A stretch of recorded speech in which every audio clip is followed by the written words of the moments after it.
Pulsar Legionnaire available now. First outfit with special head animations and voice lines. The Pulsar Legionnaire set comes with its own super cute voice lines that can be toggled on or off.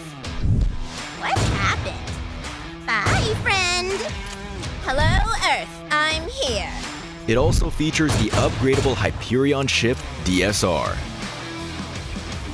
and Jet Reaver glider with special animations. Experience parachuting like never before. That's not all. Even more rewards await. Event period, July 25th, 2025 through August 26th, 2025. What are you waiting for? Get the new Guild set now.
Cybertron's future is near.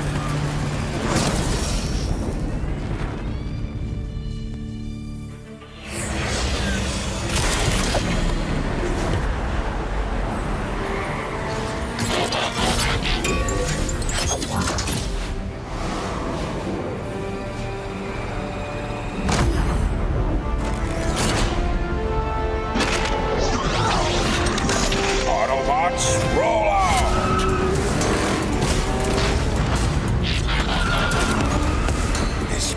Reeks of weakness.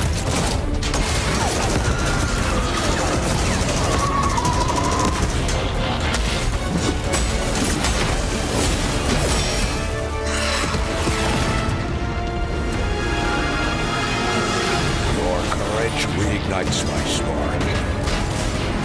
We'll crown a new lord of Cybertron.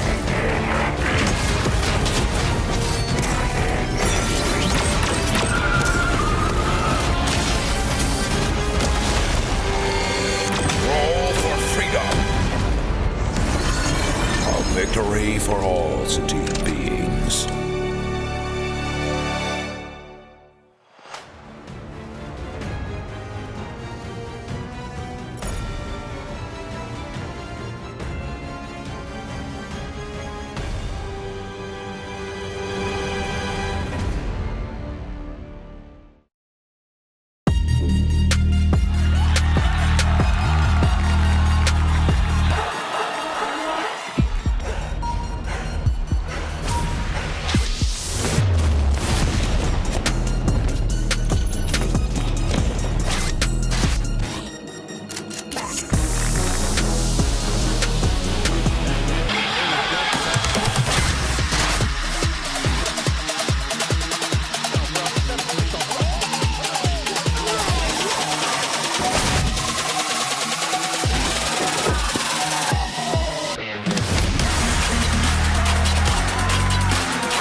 我是北京微博的 SUK， 我是北京微博的令。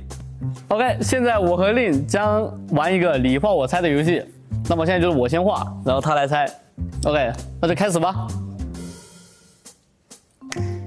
噔噔。OK， 噔噔。让我们一起开始画吧。开始画。你画我猜，你画完不得给我看一下吗？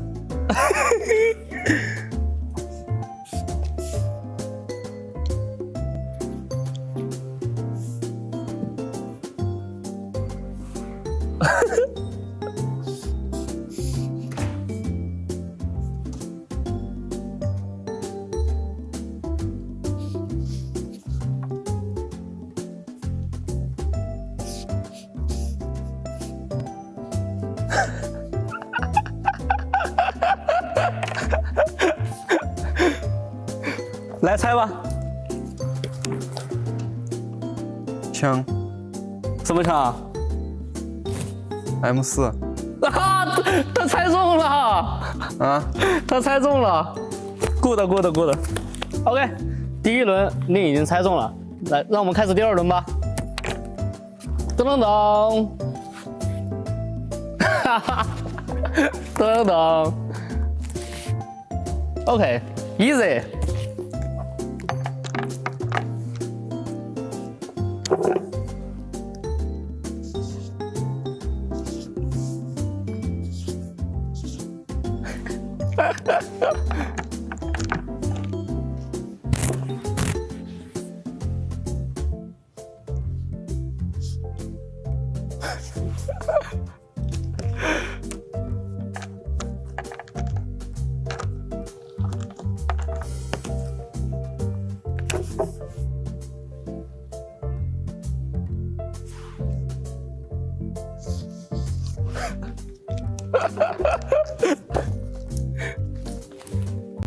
无人机，无人机，空投啊！我画的这么像啊，再猜，是无人机吗？空投啊！你看这是什么？空投啊！游戏里面的超级空投啊！游戏超级空投怎么有腿？吉普，换一个，机器人，还变形金刚呢？你再猜一个，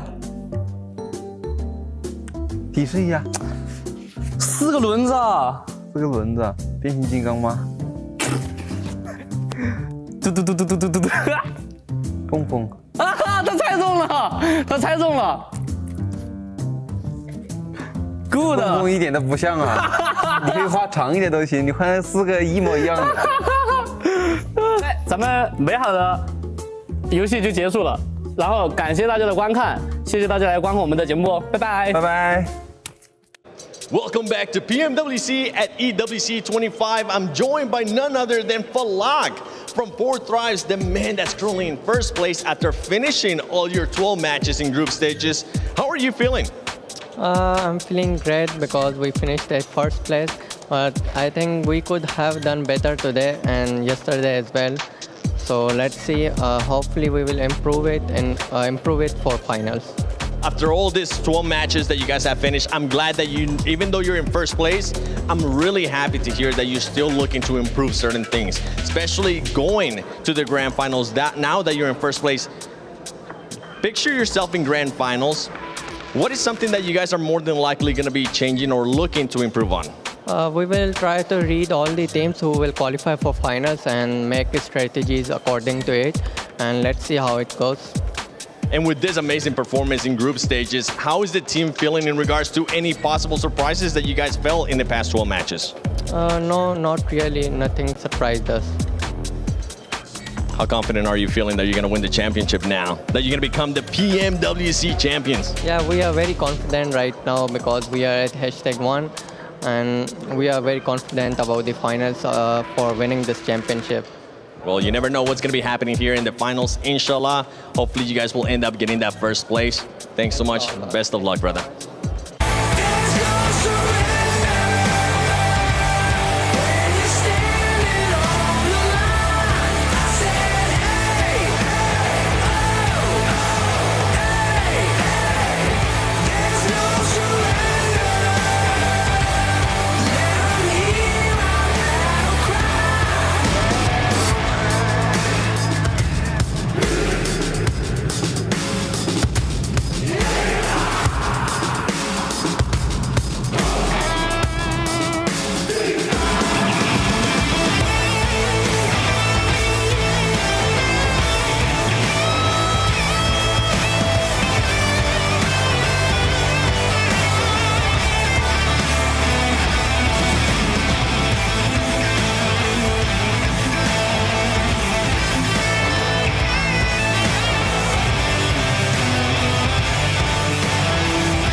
jadi sekarang kita bakalan coba tanya-tanya sama di sebelah Windy sekarang ini. Ini adalah analis dari broadcastnya Inggris. Jadi kita bakalan tanya-tanya.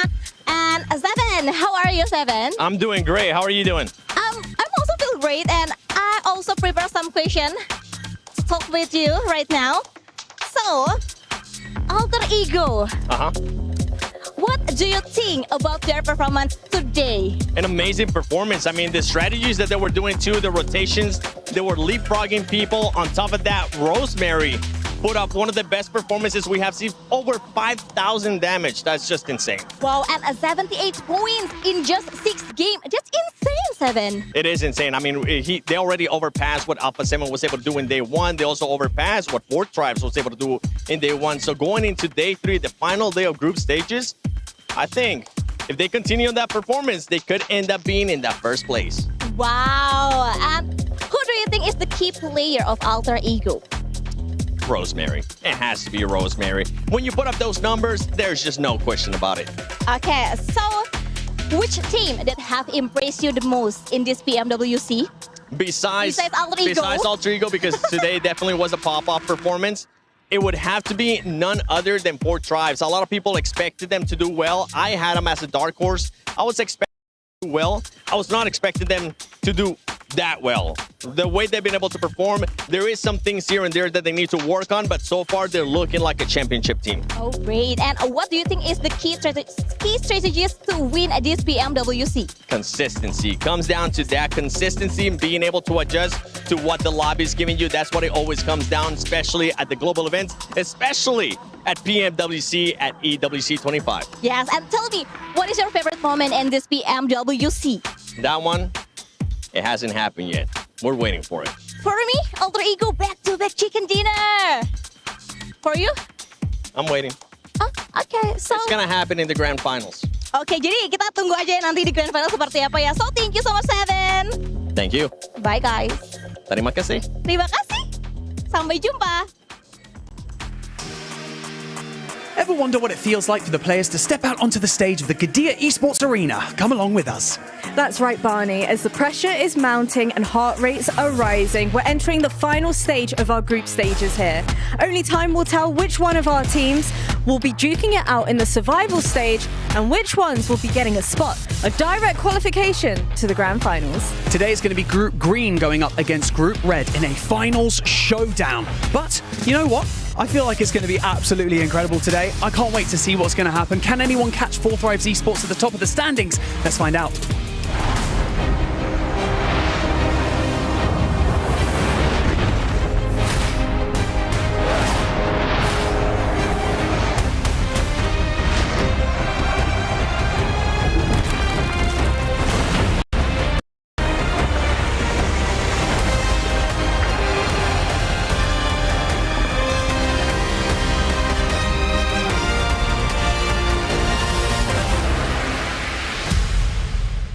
Jackie, day 3 of group stages is about to get started. The group of death is coming in. On top of that, Alter Ego, can they do it again of what they were able to do yesterday? 7. Yesterday, the smell of rosemary was in the air, filling the arena. Alter Ego out here straight knocking high ground again and again and again. Every single time we see them on this stage, they deliver. But it doesn't stop there. It builds up. Anticipation keeps on going. TT come in from the side. How they doing it? IDA, they're building points. DRX, they're out here giving it. Every team delivers chicken dinners. Oh, the smell is delicious. I'm ready. So let's calm it down a bit. Let's reset. Yeah, you know what? Let's start the final day of group stages. Thank you very much, Jackie and Seven. They were very excited right there, Netro. Okay, so much hype. You know what? It is deserved because we are in the last day here of the group stage. And looking at the group stage here, we got to look at our MVP contenders. And if we look at this graphic, we're going to be seeing not just one Alter Ego player. Surely there's 2. No, it is going to be 3 Alter Ego players in Krypton, Alva, and Rosemary. The hype is through the roof for Indonesia. Okay, we've got to... Hold on. Jackie's very, very infectious, okay, with that hype right there. But they had an incredibly good day. 78 points in a single day here, just eclipsing everyone in their first 6 matches. Can they keep it going?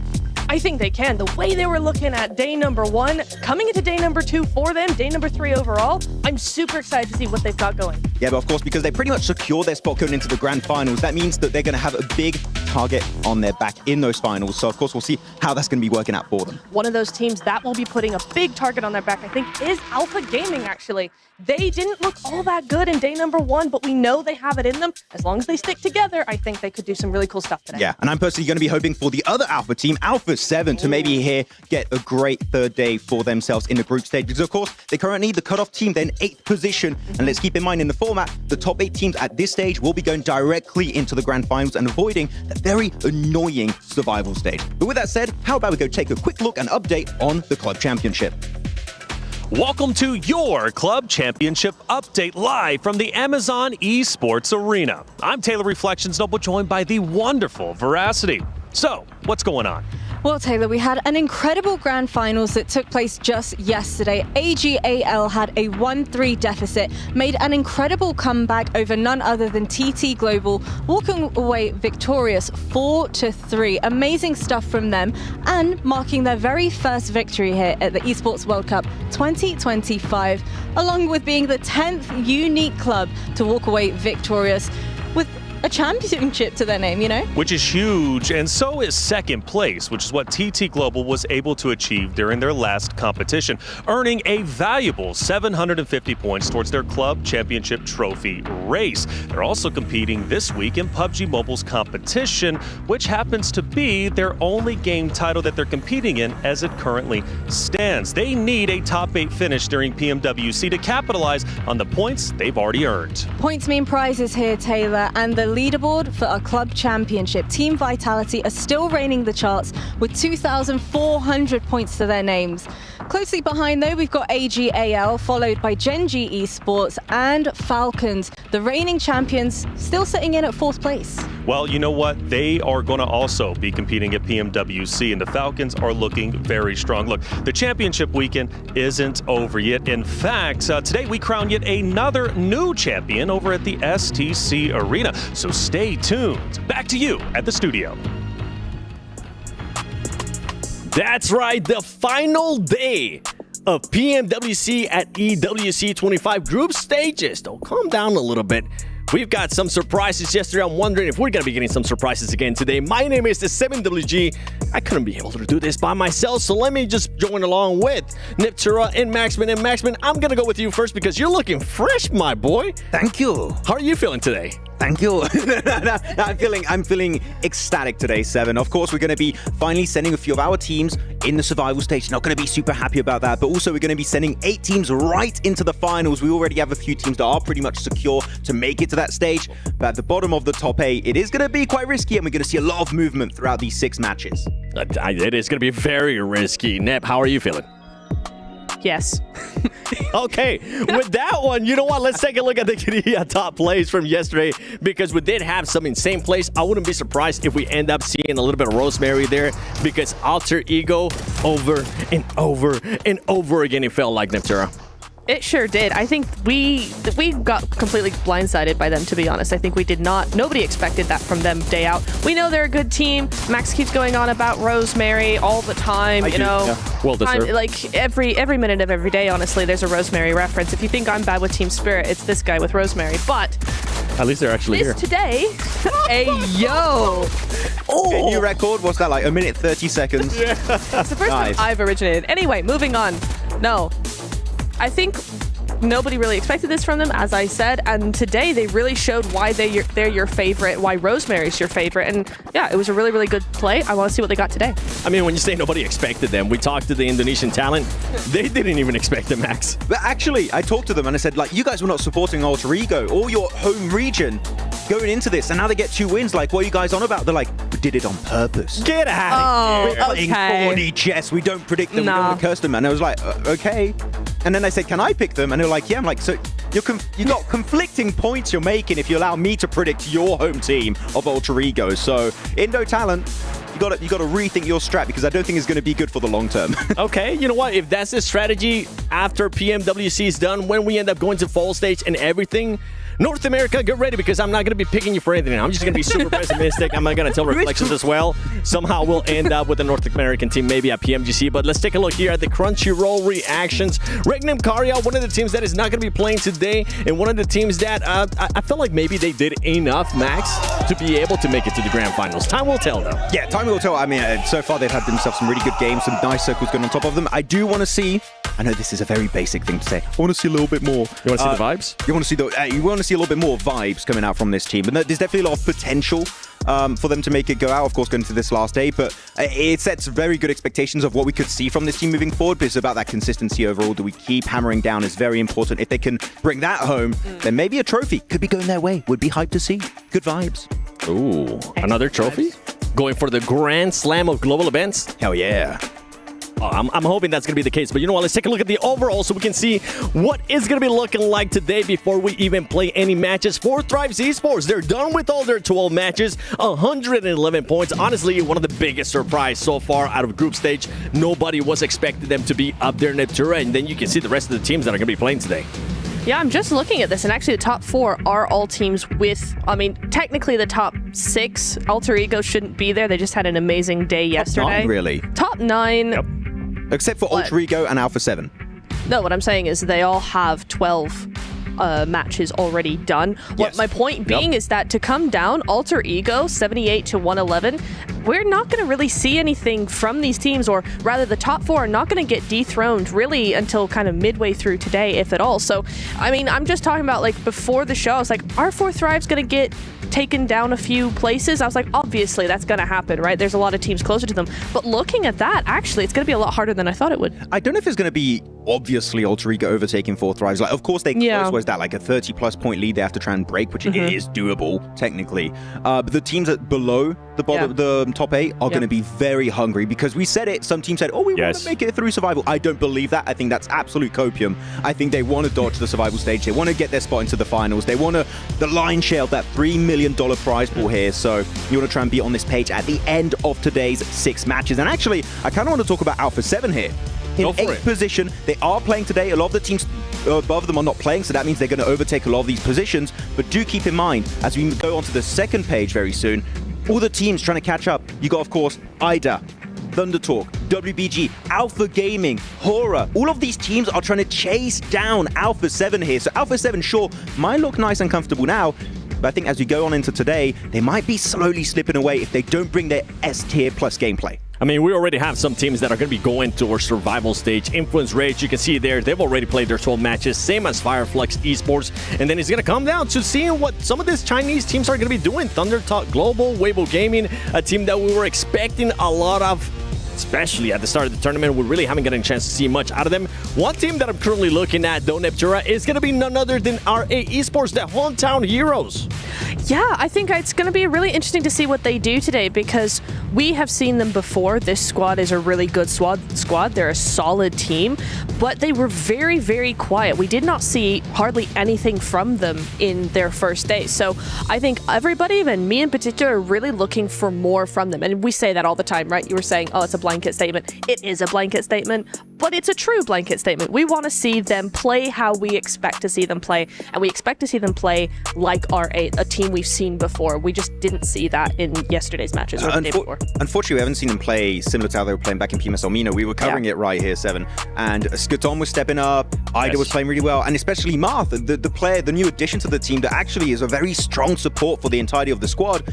And unfortunately, that strong synergy and team play that we witnessed in Mina is just not really coming to fruition here at PMWC. So I want to see a bit of that glimmer of hope we saw in PMSL Mina. And if they can do that, top 8 comeback is possible, but it's going to be very hard to execute. Well, one thing I'm happy about with RA, when we got a chance to see them play already at PMWC, I saw that Marth has some good performances here and there, and that was a player that was starting to step up. We'll see if he's going to continue to step up or if he's going to start crumbling, but we were talking about them earlier. Alter Ego, I feel like we just got to highlight a little bit more some of their performances that they had yesterday, and let's compare, why not, with 4 Thrive's performance from day 1 to now Alter Ego's performance from day 1. You can see the average eliminations for Alter Ego, Max, are through the roof. What?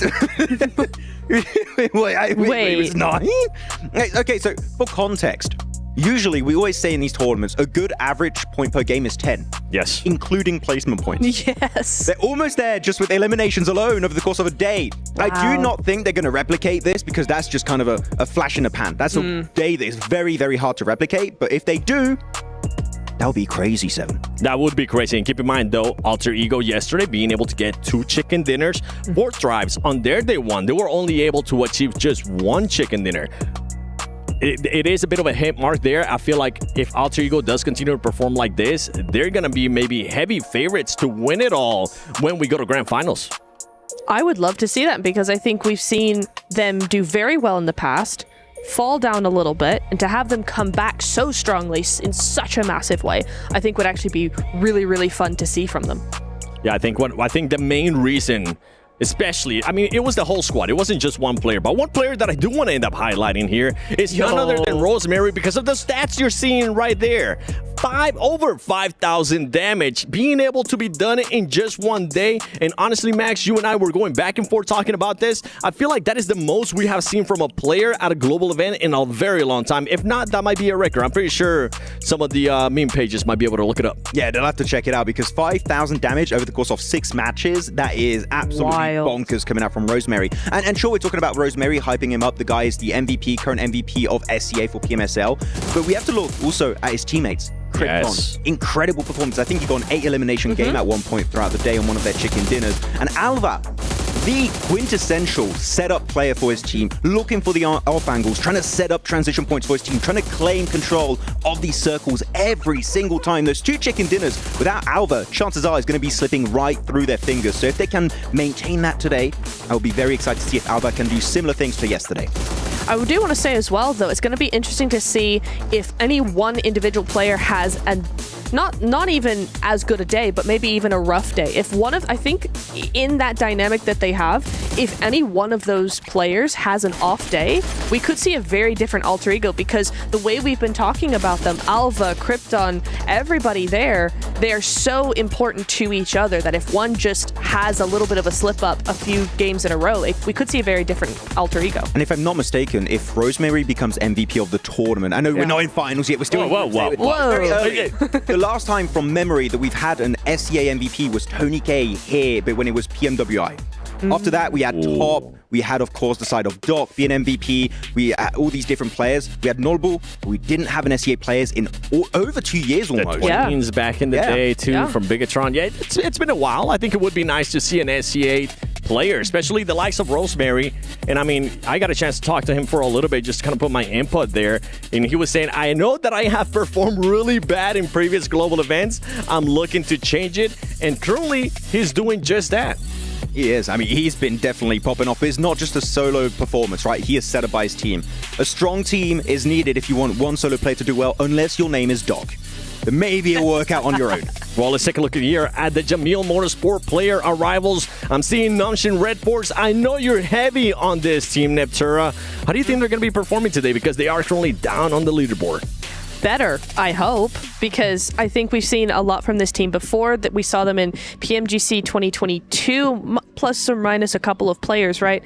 But we've seen them at Global for quite a while, and to have them come into yet another Global and do nothing is quite surprising to me, quite surprising to a lot of people. So I would like to see just a lot more from them. I want to see them be a bit louder. I think their big thing is how silent they've been. I'm not used to seeing them be so quiet, so invisible. So for me, I want to see a lot more coming in, just taking up more space, being a bit louder with how they play. Yeah, and it could be a little bit harder, too, considering that some of the other teams are starting to be a little bit louder than usual, too. We'll have to wait and see if that team has what it takes to be able to do that, right? Now, you're not going to have any of the surprise teams in regards to Yangon Galacticos. They were able to perform really, really well. We'll see what they're going to be doing. But let's take a look at the Aramco Power Rankings. The teams that we ended up selecting, I selected Alter Ego, Team Falcons, because, I mean, we need to see what this team is going to be doing, and the special invite team as well, because they did surprise us a little bit. I know they're not in the top 8, and they're currently not maybe to even be in the top 8, but I was surprised with the aggressiveness that they showed at one point, Mac.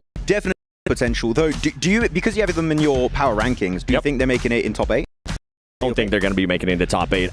The reason why I actually put them in my power is not to get super analytical here with you guys.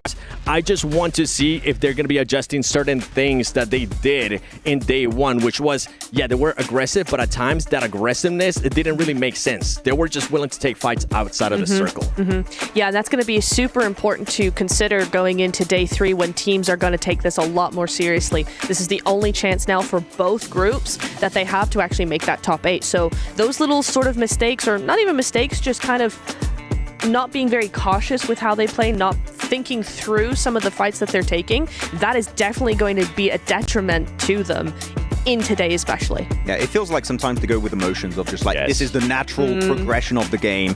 I would like to see a little bit more thought. I think just the snappier rotates would make me a little bit happier because they're kind of comparable to 4Thrives when you think about it. Sometimes it's just a bit hesitant. What do we do? What do we execute? And it just doesn't quite work out. But if they do qualify to the finals, I do think it would be through the survival stage when a lot of the heavy hitters would be just taken out of the picture entirely. So there is a lot of hope. I would say we had got like years ago, unfortunately underperformed severely. I do think this is the most hopeful I've been watching from this region in a hot minute now.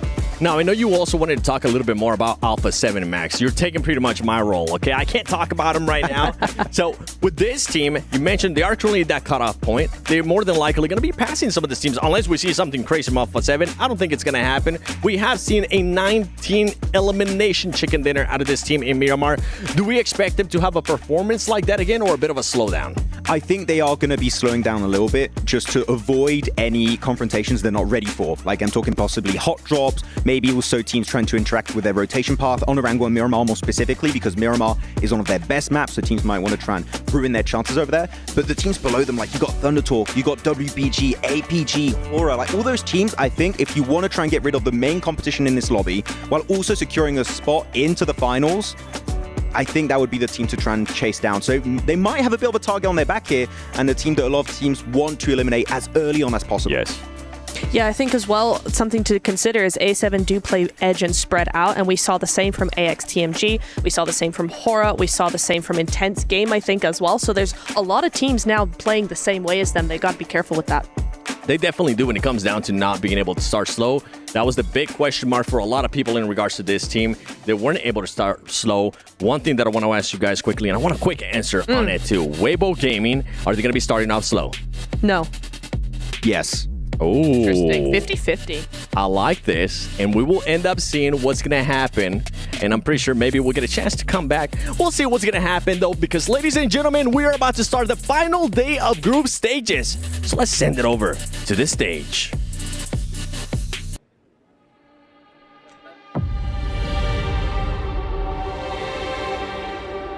Eight teams have given it their all, but now all they can do is sit, watch, and wait on the sidelines. But today, 16 teams will step into the Gadia Esports arena and battle it out for a grand finals spot, while the remainder will duke it out in the survival stage. My name is Barney Banks, and I am your host for the PMWC at the 2025 Esports World Cup. And let me tell you, for the final time, let's invite our teams for the last day of the group stage, starting with EWC Esports.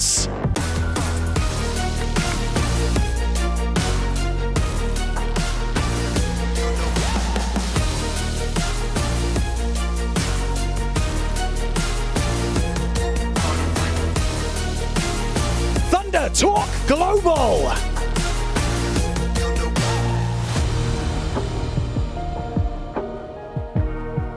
Weibo Gaming.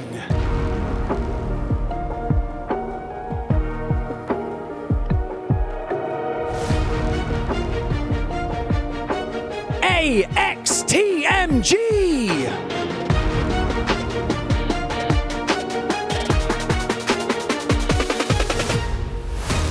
Gamax Esports.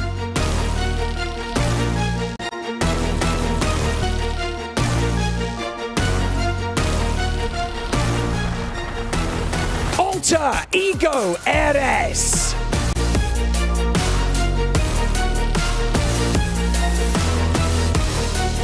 R8 Esports.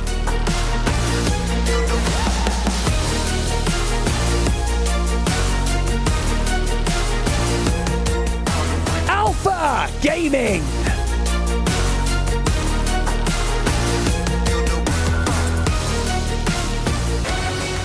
Hora Esports.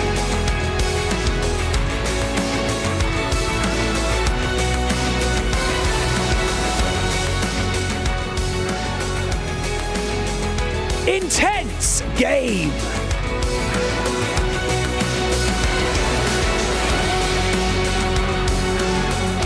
Kinetro Gaming.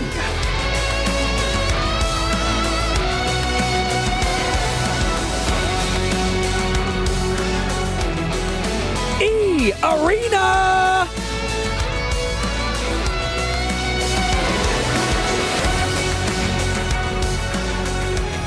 Nongshim Red Force.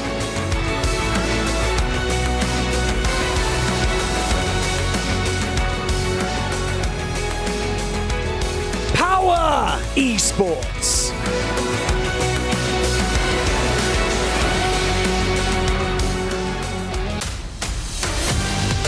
Team Falcons!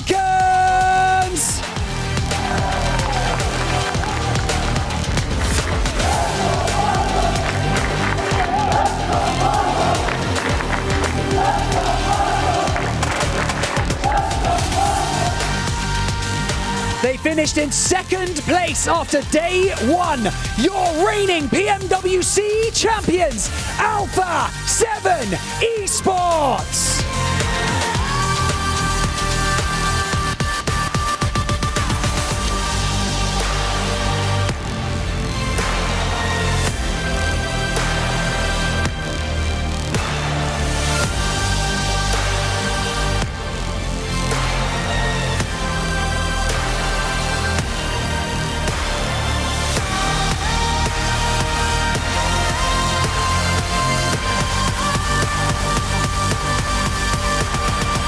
Here in the group stage, success is not final and failure is not fatal. But I tell you what, if you put up big numbers, your journey to the grand final, the $3 million prize pool and the PMWC trophy is that much easier. So get comfortable because today history could be made. So let's do this.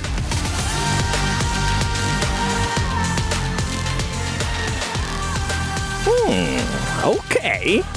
All right, Barney. History could be made. I mean, we could be finding out which 8 teams are going to be going towards the grand finals, which 16 teams are going to be going to survival stage and possibly end up getting their keys crushed, Max. I'm thinking, what could make history today? What would be something happening in these matches that was like, nobody expected that. That will be remembered for decades, centuries to come. Alter Ego doubling their points. Maybe. I feel like we can even go harder. How about a team getting all the chicken dinners? Okay, no, that's not happening. What would be the record, though? Isn't it 2 or 3? I think it's 3. It's 2, right? I've heard of 5. I don't know if I was No, I'm talking about for PMWC. Oh, no, yeah, I think it was 2. 2. So we have a lot of teams that are tied up. I mean, right now it's been Vampire, A7. Yeah, like in finals, I mean, the records are usually on finals, yeah. You know what, for me, a historical moment would be AXGMG doing a massive jump up. Ooh, yeah. To the top 8. Let's talk about that, actually. From what you have seen, Max, and I'm going to be sending this to you, Neptura. Sure. First, AXGMG, can they make it to grand finals? And if they don't, what do they need to adjust? Okay, I think they actually could make it to grand finals. I think they absolutely could do that. If they don't, what they need to adjust is probably what you were talking about, a little bit of that hesitancy, a little bit of just going for a fight without any real thought behind it. And then just tweaking some of the speeds of what they do as well. I think they jumped a lot from what I saw in their own region versus global. They did a lot of speeding up, but maybe just a little bit more would be nice. Just a little bit more. Just a tiny bit more. We really are analysts and commentators when we say that. Like, there's a lot to do to just do a little bit more. We want to always see a little bit more going into this. But actually, because you already said everything there's to say about AXGMG, I want to go over everyone here. I'm the host now. Okay. Ooh. Which region has impressed you guys the most? Like, I'm talking PMSL regions, also like you could say Korea, you could say like Japan. Which region has shocked you? Definitely not MENA. Oh, I mean, yeah. I mean, it can go either positive or negative, and I feel like with how positive we have been, in this show with highlighting a lot of the teams. I feel like it's fair to also highlight some of those teams that just have been super lackluster. And for me, the MENA region is definitely one of them. I feel like we were predicting that whenever we were doing the watch parties, Max, and it's coming to fruition. Before we send it over to the casters, though, Neptura, which region are you thinking of? CSA is always impressive to me. Korea as well. CSA, Max, not so much. CSA too. Yes. All right. Well, you know what? Let's get into the casters with none other than Reflections in John Allen. Which region has surprised you guys? Hey, what's going on? PMWC hopping into day number 3, the final chance, the final dance for teams to move directly into the finals, right? And for the others, well, they've got to go to the survival stage. Green and red go against each other as yellow group finished yesterday, so you know they're waiting on bated breath, hoping and praying they do not get passed up if they're in top 8. But John, it's going to happen. Absolutely. I mean, the desk was talking about regions that have come out surprising us. I mean, I feel like just Alter Ego alone are bringing the surprise from that SEA region. Coming into today, they have a head and shoulders lead over everybody else. The question is maintenance. The question is consistency. Can they carry on that path? Will they be able to maintain their course? Coming on into our first match of the day, of course, it's Sanhok as the stage rises to meet us. We're heading over to the jungle. That's it. We're going to the jungle for the first time, mind you, at least during PMWC for ourselves. It's going to be a wonderful thing. I love Sanhok personally. It's an aggressive map. It's small. It's chaotic. Third parties galore. So I'm so ecstatic that we're hopping into it. As far as regions go, Americas, honestly, for me, it surprised me more so for Alpha 7. Again, during the American season, they just weren't performing as well as I needed them to perform. I really thought they were a bit lackadaisical. They were going to come into this tournament and kind of fall a bit flat, not necessarily be like just drop the ball completely. But I thought they weren't going to be as dominant as they were, at least on day 1. So now that they return to the stage, super excited to see what they're going to be made of, especially because the fact that Revo, Revo was incredible on day 1, but he wasn't outdoing others such as like Mafioso, right? Who is typically not the stat leader on this roster. But Revo, if he could become the stat leader again with Mafioso, Carrillo, and Squash already performing as well as they are, Alpha 7 could be unstoppable, and they're going to have to be to catch up to Alter Ego. It is going to be a long path that they would want to tread to be able to get up and keep pace. We're looking out for hot drops as well. I think it's this Northwest Island that's going to pop up first, though. On the top of the mountain, Thunder Talk and Alter Ego. Rosemary, though, has been cut down in a 1-for-1 trade. They still have more to do. Rosemary still, maybe? No, he's not going to get rest, but will they find the trade around the corner? Krypton hits the deck, and now they have to rely on the rest of the roster to pull this one back under control. Everyone wielding weaponry here on the top of the mountain. The spray down, though, the reload necessary, but he doesn't clock it in time. Doesn't manage to slide that mag on through, and it is Alter Ego going down clean in a first engagement. Can they keep up the pace? A resounding no. Man, game 1 starting like that after a heroic day 2, and day 1 ultimately for Alter Egos is tough. It really is. Luckily, they're doing just fine in the points category. They can let one map go and then come back even stronger in the 5 remaining that they have. I still fully expect them to qualify in top 8, but yeah, early on, getting the ego out of the way, Thunder Talk says, we'll take the fight to you in the early engagement. This is our area to the right of Camp Alpha, and they dominate the fight. I believe not even losing one, I think there was one down, but they get them back onto the feet. That is a dominating win. And Thunder Talk, for example, by the way, super surprising performance. The fact that they're up there now in top 3, at least in our current standings, but not overall, you gotta give them respect. They came into the tournament. We had a lot of questions about them. We knew they were a great team, but we didn't know they were going to be doing as well as they currently are. So for Thunder Talk, beautifully done. Brilliant stuff. I mean, those early hot drop scenarios, right?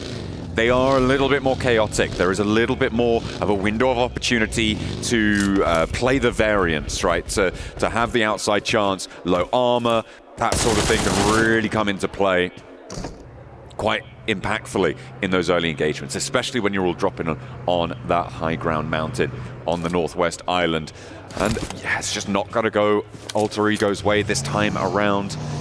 They will try and push further. We spoke a lot yesterday about the bubble. We're still seeing it probably going to fall around that 80-point boundary. And of course, Alter Ego at 78, very, very close to that already, and we're still expecting that to be the case. The question is, where can everybody else go?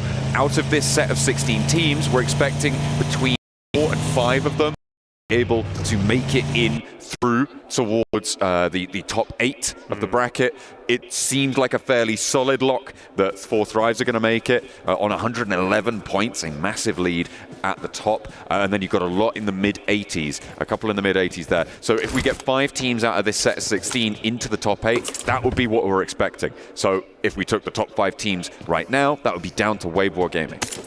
Weibo Gaming, waiting for them to obviously make their way up the standings. A talented roster up in the north side of the map currently, have to work their way down towards the south, maybe opposite of R8, IG. Maybe they get into a bit of a scrappy fight. Curious if IG will rotate down to the south towards boot camp to kind of establish that, be the edge keeper team. Most likely going to have to continue to go a bit further south, but in the meantime, keeping R8 in check off of the distance, just on the outside of Paradise. For AXTMG, another roster that I feel like has had a lot of great moments, and they have shined bright at times, but they have fallen a bit short. That's another roster that needs to step it up tremendously. After all, only 6 more games remain for them, and let's not be forgetting Falcons either, right? Falcons, a team, the crowd favorite, who came in 2nd place in game number 2, Erangel, day number 1. I saw great promise for them, but for them only to slow down. So for Falcons on the southern portion of the map, a bit split. Hopefully they get back together because they've got APG,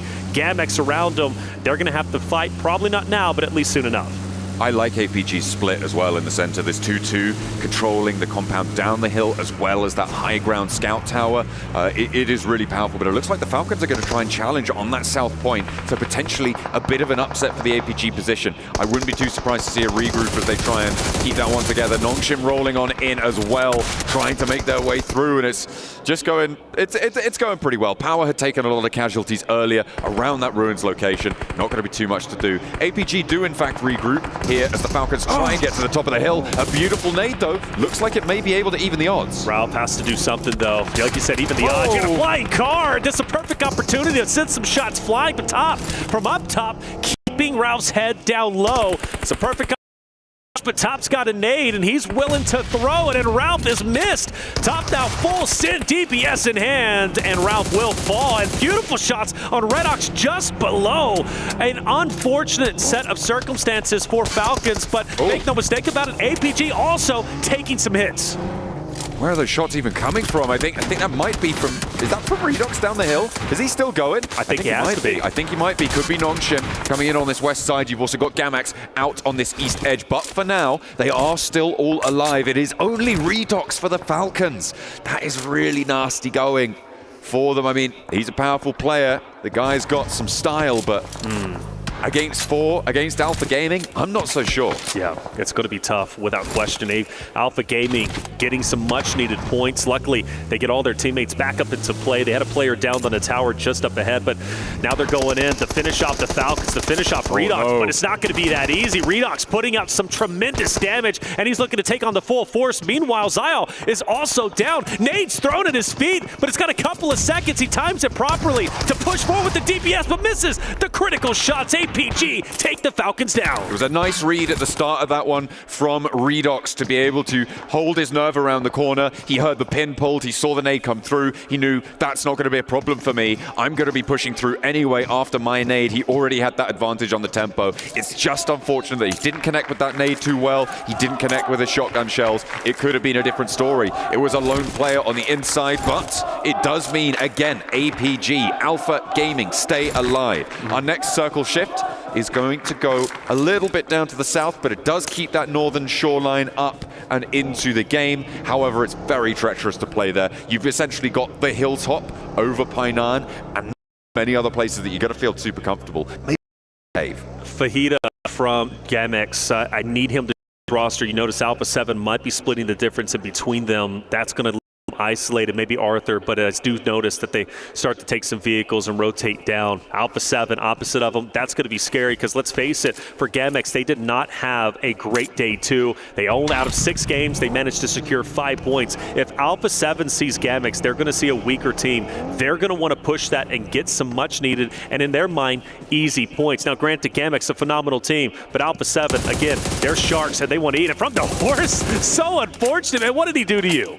That was a replay of the knock that Nongshim were able to find over near the ruins, and Ida lost a player because of it. This is this engagement you were talking about. Alpha 7 went for a swim.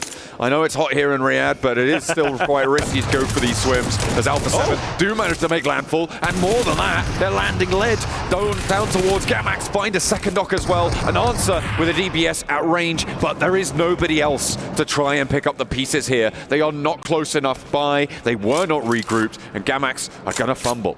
You have a Gamex member who's going to be on the bridge just up to the north, right? He all by himself, and Mafioso sniffs this out, and he's going to go ahead and go for a push. You can tell Alpha 7 does not respect Gamex in this situation. The way that Reba pushed up that hill, he pushed up without a care in the world. He was willing to even take a ton of damage because he felt super confident in his ability to get the win. Gamex not only getting taken down from Alpha 7, but naturally as they move up, they run into Kinotrope, who's unfortunately, they also get taken down. Another bad game. Corona, the only thing he can do is try and stay alive. I give it. Okay, he's in a pretty solid spot in terms of having not too many players nearby him, but I still only give it maybe 45 seconds. Dang, 45. I'm giving him 45 seconds. Okay. I think he's getting spotted. APG could be there. Okay, no, he's found some buildings. Okay. He's drastically extended his life expectancy. He's got 2 minutes. Yeah, okay. No, he's got to. Either way, he just got to stay alive. I mean, come on, get a point. You know, Gamex struggling so much, survival stage most likely in the future, but it's still early goings. 5 more games to go, and maybe they can pull off a miracle run. After all, we kind of witnessed it just yesterday with Alter Ego's Eris performing as well as they were. Weibo getting into a bit of a scuffle. IG pushing up confidently. He is down, and intense game. Another roster coming out from the Americas region, actually the champions from the Americas region, looking to take this entire thing. I feel like they underperformed in their performance yesterday, but today they're looking to be the top dogs. Well, hopefully they can find more on this game. They have managed to find that first pickup. This is over on the north side, so have not crossed the river. Of course, it isn't fully guaranteed that the circle will end up on the South Island, although the majority of our teams think it may well do. Oda, one of those teams, but they're right up into the river, holding that crossing, and R8, they're knocking at the door. Unfortunately, they're not being let in. It's certainly not a friendly atmosphere in the neighborhood. No, not at all. You wouldn't expect it to be anyways during PMWC. So for R8, where do you think they go? I mean, rotate down to the bridge. Let's see where zone shifts. So R8's actually okay for the moment. I'm surprised it didn't shift more towards the side of, obviously, the south where the majority of the teams are. But you do have to start making a decision. And if I'm R8, if I'm Weibo, if I'm IG, I do want to start getting over towards the mainland, towards the main portion of the map where the current teams are, but it's quite congested. I'm looking at where AXTMG are right now. We saw APG were up on that high ground before. They had that massive overlook. They had to regroup up there, and that has allowed a team to move into that compound, and that is where AXTMG currently sit. So beneath a massive hill, central on that compound, a potential path in towards Painan, those rocks that sit to the north of them. I think AXTMG right now have one of the best spots in the lobby. The 2-2 split that they have, they can hold this for a little bit longer with APG being those guard dogs on the south edge. Say God dogs, but also Alpha 7 on the edge themselves, right? The edge team, they love to do this, and well, they've got Kinotrope just in front of them, and not really a lot of coverage, but at the moment they're okay. But when they do start to break in, I gotta assume Kinotrope is going to take a couple of shots. If they want to go to the left, well, you got Ida, you got APG's going to take some shots. So here it is, Kinotrope looking, eyes peeled, head on a swivel. All 4 members from Alpha 7 up ahead. They don't want to flow out. They don't want to give this position away. He's being reserved with these peaks, and rightly so. The most south point of this hold. It's difficult to get the regroup here, but it looks like they're going to bolster. Ida potentially moving in behind this push for Alpha 7, so third parties could be dangerous. Oh, here we go. Alpha 7 moves up. Kirill stays alive miraculously. Are you kidding me? Kinotrope loses one. Tamara's down. An amazing set of circumstances, Revo may be tempting the revive, and he will fully commit to it. The fact that Alpha 7 manages to get that knock is spectacular. Carrillo the bait, Revo the shot. Kinotrop takes the opportunity to reposition. Ida in the background, they haven't struck here. It's a little bit of lost time for them. This could have been a nice opening for them. Two of their opposing teams in their way did go down or lose a player, have a casualty, but they're just backing off of this fight entirely. Honestly, I don't mind it. I really don't mind it. Get away from this engagement. I think if it would have popped off a bit more, Ida would have been more aggressive, right, and getting in there and getting the cleanups. But when they noticed Alpha 7 was able to get picked up back on their feet, there wasn't a lot of damage to Kinotrop, -1 knock. They said, okay, maybe this isn't our time. Granted, it's not going to be any easier trying to go dead center, and they're sending it dead center into Gamex to the solo of Corona. They're going straight past APG. They're going in to AXTMG, but all eyes once again on this Alpha 7 Kinotrop fight. Kinotrop does not want to give up their ground. They don't have to, but Alpha 7 have to continually move forward. Squash Mafioso from the distance. Revel Carrillo being the tip of the spears to push up. This is going to be a tough fight. They already scuffled a bit. Man, mind you, both teams get back on their feet, all four of them, so it's still a 4v4. They're going to have to get out of there. In the meantime, Ida's crash has not gone well. Ida have lost one at least. I think the nades are continuing to pour on through. AXTMG, they have the sideline angle from the east point of their 2-2 hold. They have the north side of the road on the compound, and they have Alpha Gaming, who have those shots down the hill towards the back approach of Ida. It's only one player now standing for Ida. It was a Hail Mary. They wasted their time on the south. I think the call should have been roll over Alpha 7, try and move it on in. But as it stands, they're going to have to try and snake it out. In the meantime, Nongshim, they've been slowly executing this northwestern side well. They have been moving through this ground, this terrain, and been vigilant with it. Sure, they've lost a player, but they're on 6 elims. Not too many other players are in their location as well. Well, Thunder Talk started with our first Bloods, taking down Alter Ego Ares, the team who was phenomenal yesterday. And now they run into a full, like you said, Nogsham Red Force, who have been dismantling the left side of the map. AJ from Thunder Talk, the last alive, the solo standing, trying to get any additional points that he possibly can. Again, every single point you gain is critical. They're currently sitting at 50, which I believe puts them close to the top 8, if I'm not mistaken. Doc, one of the main damage dealers, at least, onto the Thunder Talk fight. He'll go ahead and relocate. AJ pretty much dead to rights and actually might take himself out in blue. Maybe not wanting to give any points away. I mean, point denial is pretty important, especially when you're facing off against teams chasing for that bubble. Fortunately for them, Nongshim Red Force, 16 points total before this match started. It's not going to be too much of an impact, you'd hope, to alter those tables towards the top 8 if you get that point sent over the other way. But it does look like AJ's just trying to survive as long as possible. Ida did manage to keep their south side of this one. This is mostly in part to Alpha Gaming rotating in onto the north side up to these rocks, but now they've got a challenge sent their way by Nongshim Red Force, who have moved in from this northwest side, and they are going to the Standing Stones. Emery has a beautiful off angle onto Zial up ahead, but AXTMG continues to have their forces dwindled away, taken down one by one. They're now down to 2. Syrax keeping his head on a swivel. Emery up ahead along with Aaron, and while Emery again through the windows just taking down members not only in AXTMG but also APG up ahead. Devo T wants to try and renegotiate his position, but really they're just going to stay where they currently are. The next zone is going to shift, and it's going to be quite deadly if AXTMG has to re-rotate. They don't, luckily for them, but this area on the left-hand side is getting quietly contested. You've got Nogsham Red Force who have rolled in. You still have AJ from Thunder Talk, who is getting into an engagement. I think he's down. He is now out. So 3 teams, Nogsham Red Force, APG, Ida, as well as AXTMG, all within the same location. And APG is getting dismantled, and you also have Revo, who's currently down. He's been knocked by a solo from Gamax. APG do go down fully as well. Ida picking up a couple of the points there. They're up to 6 elims. That was a really lovely pickup for them. They'll be now on 52 points plus whatever placements they can find. And they are still on that chase. You can see Alpha 7 on the boundary. Looks like they have managed to clear the threat. Oh, maybe not. Ooh, okay, 2 players going down for Alpha 7 to a solo from Gamax of all teams to be able to take a large chunk out of Alpha 7, but they stay alive. They have 4. They'll have to push in quickly, though. For what it's worth, you gave him 45 seconds originally, then I said 2 minutes, and then he ended up almost dismantling Alpha 7. He did his part. R8 behind a wall, taking nade after nade. Weibo's been relatively quiet this game, currently sitting at 0 eliminations, but this is the time where they start to wake up. The zones get closer and closer, and 33Z taking down 1 from R8 as they reposition. They're pushing in full steam ahead, and they might be able to take them by surprise. Order just up. Mark needs to be ready to clear the left side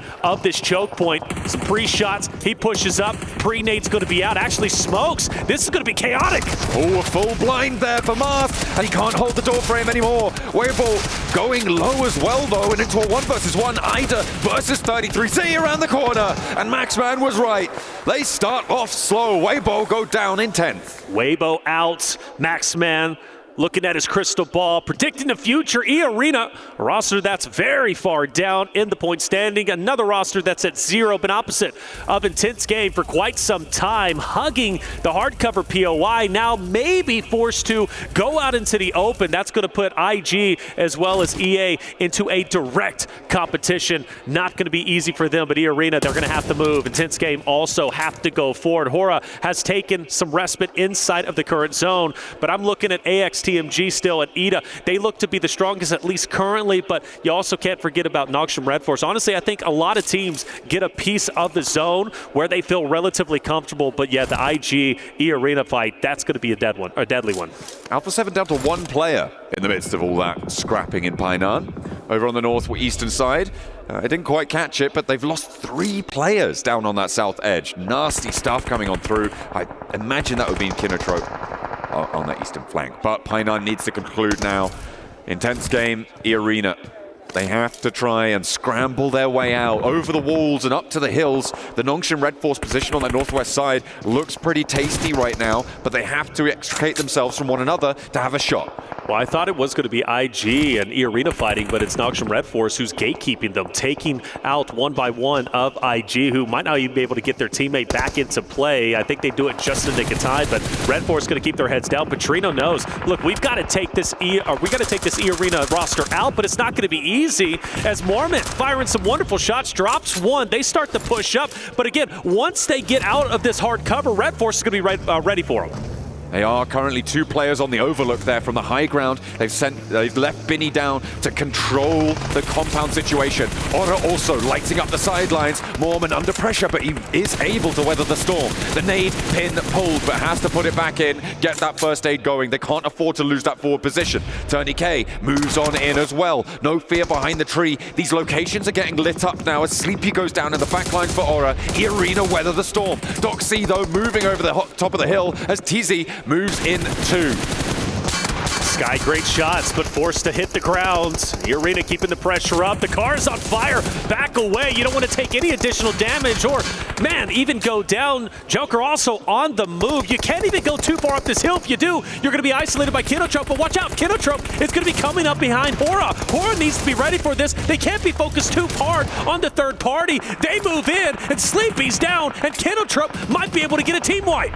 Ida are rubbing their grubby little mitts here on the south side. They might be able to steal this away, depending on the chaos on the north side. We'll see how this unfolds. E-Arena starting to collapse. Kinotrope move in, and Ora go down first. Nongshan Red Force, they have kept 3 players alive. Can they move back into a position to make it work for them? Can they move back down towards the center of this next circle? As Nongshan Red Force stay as 3, crucially.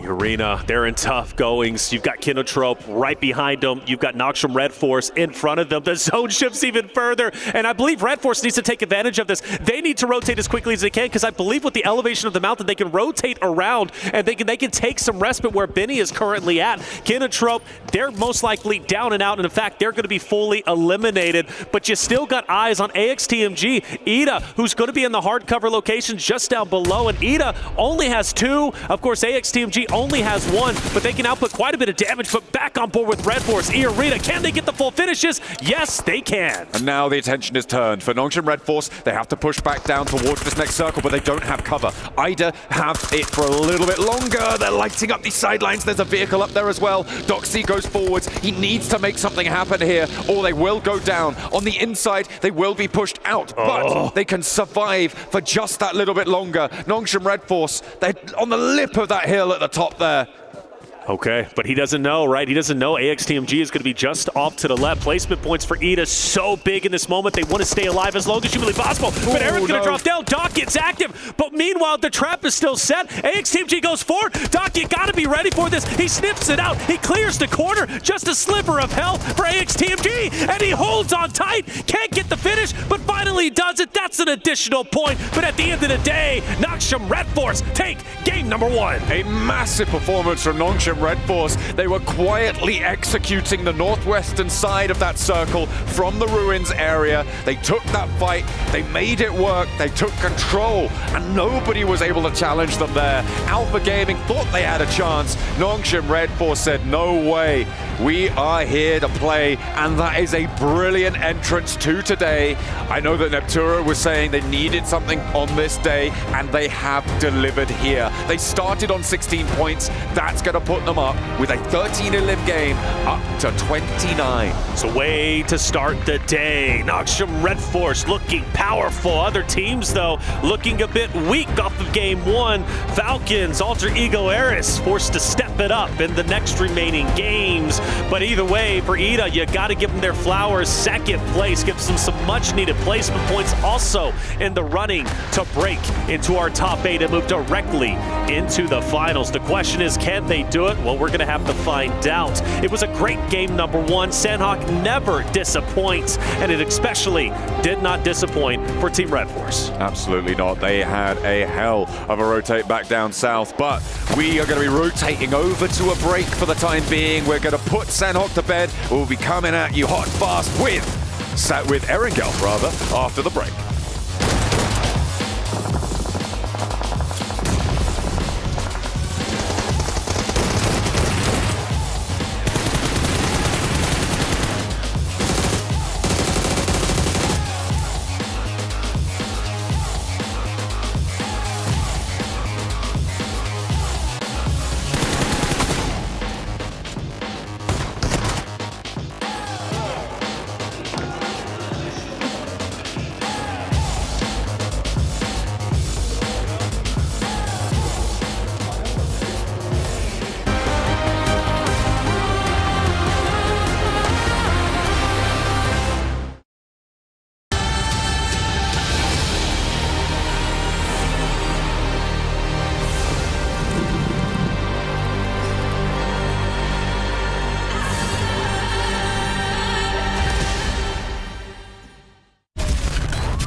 Cybertron's future is near.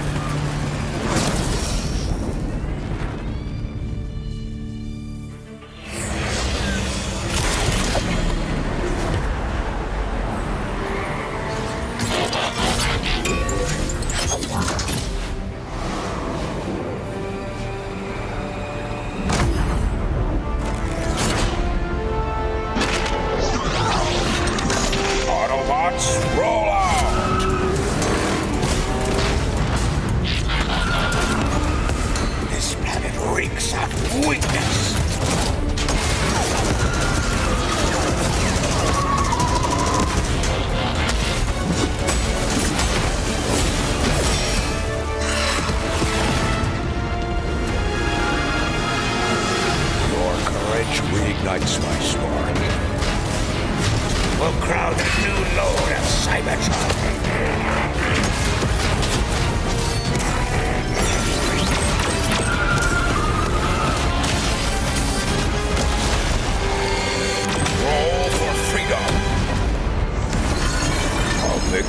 for all sentient beings.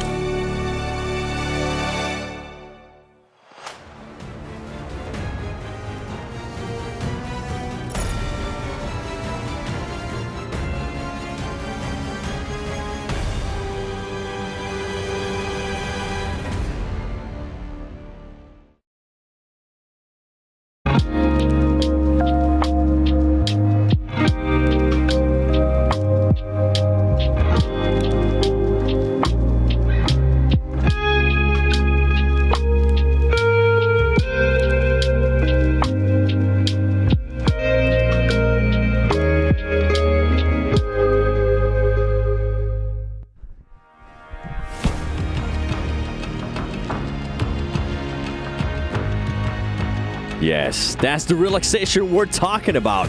Especially after leaving the madness of Sanhok, because Neptura Nongshim Red Force came out hot too, and a team that needed to come out hot. There's so much to like about this game. Nongshim finally. I said in the intro, I said in the pre-show, I wanted them to play a little bit louder. I did. A little bit. I wanted them to play a little bit louder. They're too quiet. It's not what we want from them. And they came out exactly how I wanted them to play. They played it so nicely. They were split over that west side, always get that wrong, over the west side, but didn't overextend, didn't do too much. They just held a little bit of their own space. Then you also see that split coming in over onto the western side, and then as the zone gets smaller, the zone actually, or the players actually end up splitting up a little bit, trying to control both sides of those zones a little bit. Really, really nice to see. 23 points going to be what they see from that, what they get from that. 13 eliminations. It's all down to that timing of the third party. It's down to the regroup timing as well. So much from them.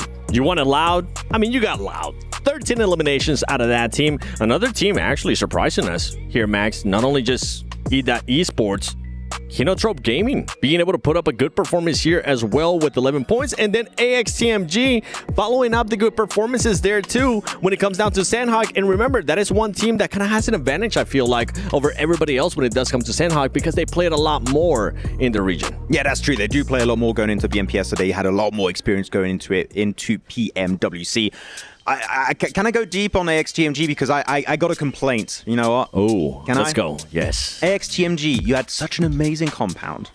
Why do you send two players solo into Ida? I don't understand. If you go north and you just hold on together, because you can have two teams in that compound. You can have one south of the road, which is Ida, and one north of the road, which is going to be then AXTMG. And they decided to keep two players north of the road and send two players, okay, you guys, 2v4 Ida, which is not going to work out. So I think if they just regroup north as a four-man in that position, maybe they still don't get the win because Nongshim Red Force were just so oppressive at the end, but at least they have a high opportunity to get eliminations and maybe the win at the very end. Okay, all right. I like that take. I see you kind of... The gears are going there, Neptura. Do you agree with that? It's cool thinking. Not really. I'm so sorry, Max. Okay. Let's go. Oh, really? Okay. Yeah, I don't really agree. I didn't mind the 2-2 split either side of the road. If they knew that Ida was actually there, then yes. But at the same time, what other choice did they have? I think the only response they had was to do that 2-2 split and try and do it. Because if you force stack onto the other side of the road, you're hemmed in between APG and Ida, right? As well as all the other teams around to the east side. If you go all in and try and get rid of Ida so you can do that 2-2 split, APG are going to be looking at you, the teams on the south side are going to be looking at you. I feel like they kind of were hedging their bets and going, if it doesn't work, at least we have a duo on that north side of the road. I think that was kind of their only play if they wanted that compound. Now, we could get into a discussion of should they have gone for that compound in the first place, which that could be a discussion, but if that was the decision they were going to make, I actually don't mind it. Wrapping my head around this. So they had to take a two-man five versus the entirety of Ida instead of just fully... It wasn't the entirety. There was a duo there.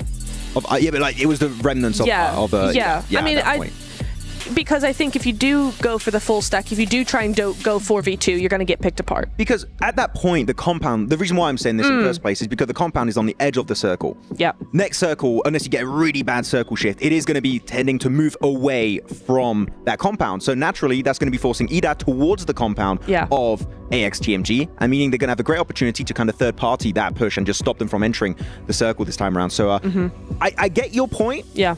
But we can just agree to disagree on this one. I think those are both great points, to be honest. Thanks. I think I like where you're going. I think I like where you're going, too. Overall, they did end up getting a top 4 finish, which is really good for this team that needs those points. I mean, you technically don't expect them to start off super, super hot, but you do want to at least have something out of this team, right? Another team that was able to do something here is, you know what? We are going to be going to Erangel. Let's look at the top teams, and there's just absolutely no surprise that Alter Ego is going to be up there. Luckily for some of these teams, though, 4 Thrives, Max. That team is not going to be here. They're currently just watching everything because they're going to be going to the grand finals. Bro, they are. I can tell you that the spa right now, you know, then the pool, they're chilling. They got their Honor device, you know, they're just watching the broadcast, be like, puh. Easy. Okay, maybe not Alter Ego, except Alter Ego. Maybe that's not quite easy. But the fact that Alter Ego here get 10 eliminations, again, as an average on that map. We mentioned it on the pre-show, right? That is a good average with placement points included. They do that in eliminations alone.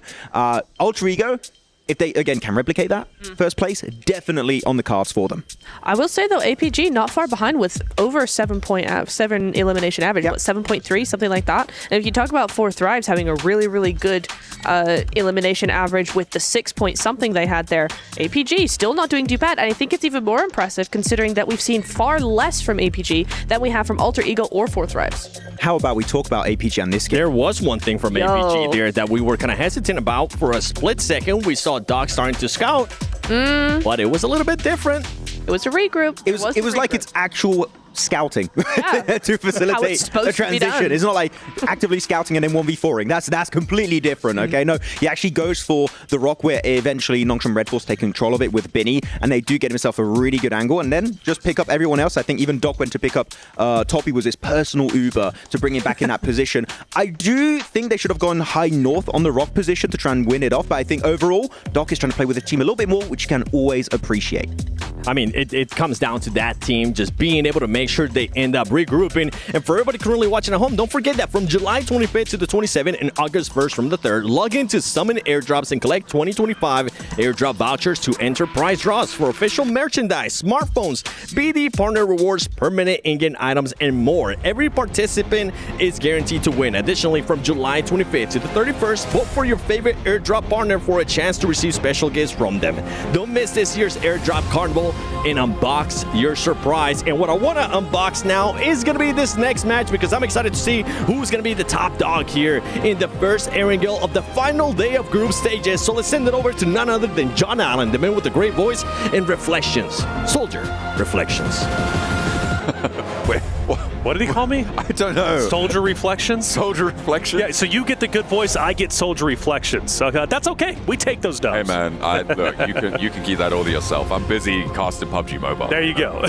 Yeah, going into this game, we are going to indeed be looking at the top dogs, right? Because it was Alter Ego who had a little bit of a misstart to today, a misfire to kick things off. Alpha 7 as well. These are the two teams with all eyes on. But Falcons as well have not been able to put too much on the board. They rolled up to Alpha Gaming and they were rebuffed. We'll see if they can put more points on the board, but the opportunity to direct qualify into the finals is starting to dwindle. We had questions about this team coming into this tournament, and the answers I don't think their fans are going to like right now. It has not been an illustrious start for the Falcons. Not at all.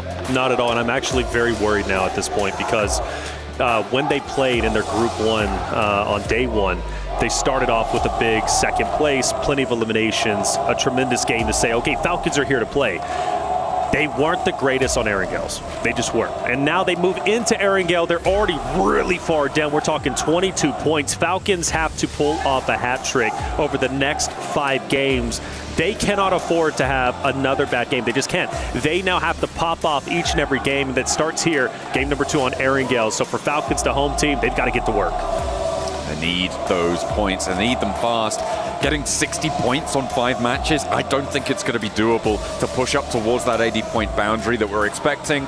It may just be a matter of pride for them at this stage. See if they can go again. Well, and money, to be fair, as they ladder up in those rankings. Of course, do get a little bit more moolah to be able to take home with you guaranteed, but they very likely going to be seen in the survival stages. And in the survival stages, that's going to be an interesting dynamic, right? It's going to change the lobby, I think, significantly. When you take out the top 8 teams from somewhere, all of a sudden, the forces that controlled the lobby, they've evaporated, right? They've completely changed.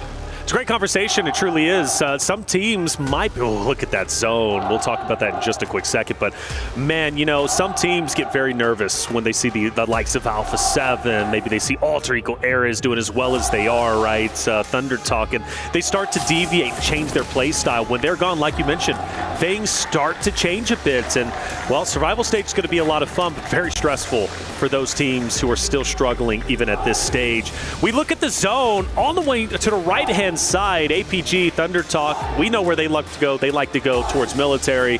They might run into each other. Kenotrip on the western side bridge might decide to stay there. But early wins, though, for Power, who needs some points. You've got Red Force, who's coming off a tremendous win. They get a lot of points. They are now elevating themselves up into the top 8 potential position. They're well within that zone, could play potentially the gatekeeper role. For others, though, as we know, towards Zarky, Alpha 7, E Arena R8, they've got a relatively long rotate, but I believe they're going to hug on that north hand side of the map, maybe towards Yasnaya. So that side shouldn't be too busy. But yeah, for Noksham Red Force, Power, we got, of course, Alter Ego's Ares, who needs to recover after game number 1. I think they're set up quite nicely.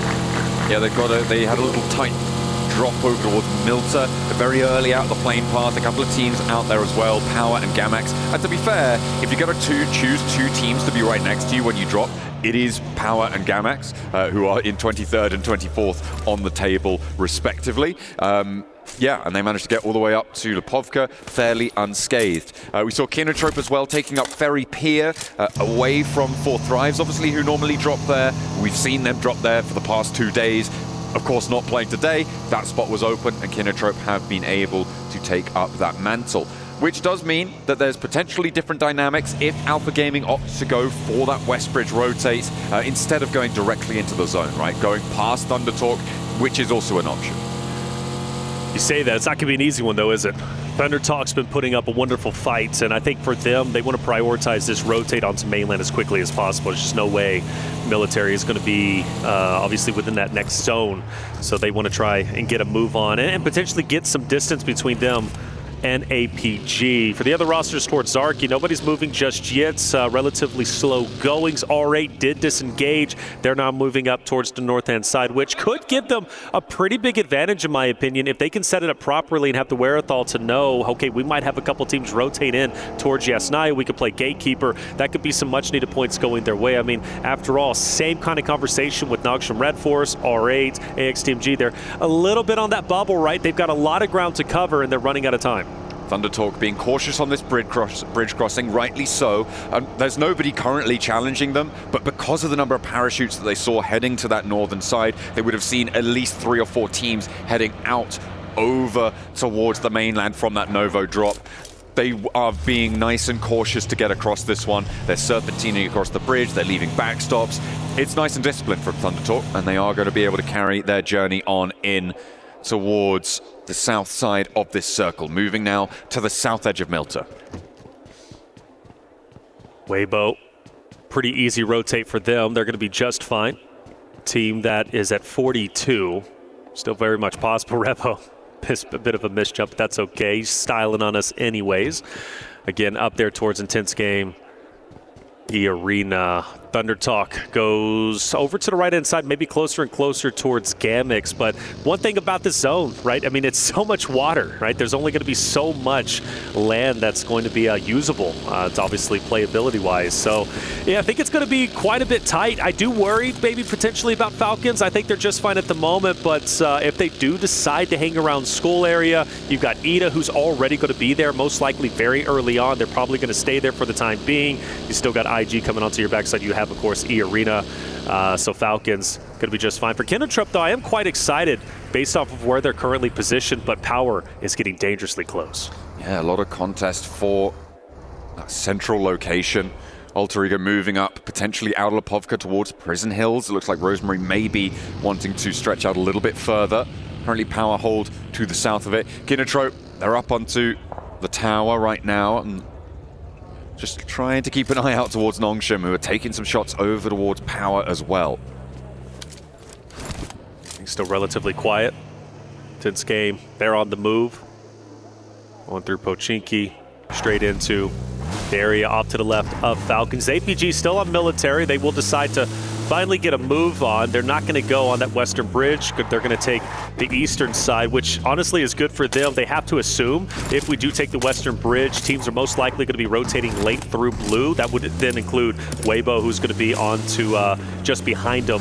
Obviously, you do not want to get sandwiched, especially when you don't know how many teams are going to be on mainland once you do decide to get back into the zone. Luckily for them, kind of same conversation that we had against Thundertalk. Nobody is going to be gatekeeping them on the bridge, which honestly, I think is quite surprising. I think there would have been an opportunity to camp that bridge, but I know it's not necessarily the smartest thing to do at times, especially at this level, because you typically end up cannibalizing each other. But for APG, they should have a free rotate. Yeah, it looks like they're going to be unscathed on their approach. We'll see where they can go from there. Alpha 7, they did in fact go over that north side, over the north of Yasnaya, and they're looking to slide on in past Mansion, past that open area to the north of Prison, because there isn't too much contest there right now. Those fields fairly uncontested. A couple of those dips being taken up by AXTMG right now, who again find themselves fairly central in a fairly solid spot. Let's hope that they don't mismanage it this time. I think Alpha 7's going to be heading straight for Lipovka. That's their area, and during Americas, that's where they tended to land. They gave it up this time around because it was contested, so they go up towards Zarki, where they've got free reign to get all the loot they want. But Lipovka, an area, at least on that edge, they are very comfortable, super familiar with it, and it's going to be tough for any teams to battle them on their home turf. Alter Egos, they're going to have Alpha, who's going to be the, upwards, so he's still going to be a bit separated from Alpha 7, but he should be calling this out and saying, okay, A7, they're going to be up top. Let's continue to maintain where we're currently at. And Milta is currently free, absolutely free. Thundertalk doesn't even decide to take it either. I mean, you don't want to be holding up in the buildings just yet, right? We talk about the idea of overcommitting to an urban environment, unless it comes with another advantage like high ground over a location or a potential rotational path that comes on through. Milta sits in a bit of a dip from the positions to the north that people are going to be taking. Down to the west. Oh my goodness.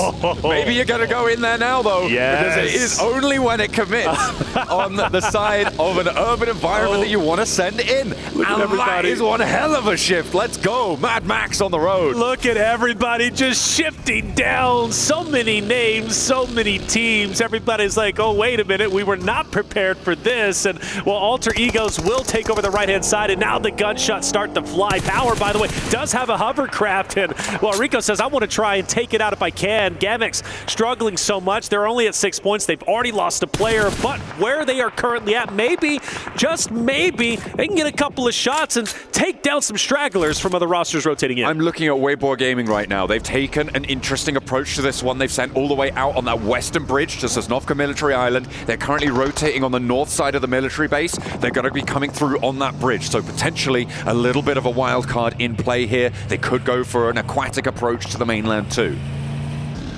Looking at Alpha 7 rotating down. Ida just next to him. R8's going to be onto the backside of Revo. That's going to be tightly contested depending on where they decide to stay. I expect Alpha 7 to hug the edge of the zone, which is what they're very, very comfortable with doing. But I agree with you, Weibo, loving it. We do have AXTMG rolling up. We got Falcons on your screen. Narvalo looking to put in a little bit of work. Henry cooking a nade, so you have to assume this fight most likely is going to be going down. You want to take out AXTG. You have Strex, who's already going to be out of the way. Narvalo repositioning. This fight may be disengaging. Falcons might want to get out of here. AXTMG says, come back. We actually want to fight this. We're ready. I mean, this is the scrap for the shelter area for the hill that overlooks Milta and access towards places like the roadblock that sits on the northwest side of Milta. So potential to get a lot from this position, but as soon as it's contested, it gets sluggish, it gets slow. And it looks like these two teams are going to divide themselves from one another and just stay at arm's length. So survival definitely at the forefront of their minds.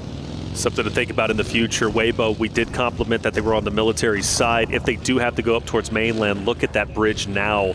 You've got IG, who's just next to it. You got Kinotrope as well, who's going to be at the forefront of the eastern side bridge.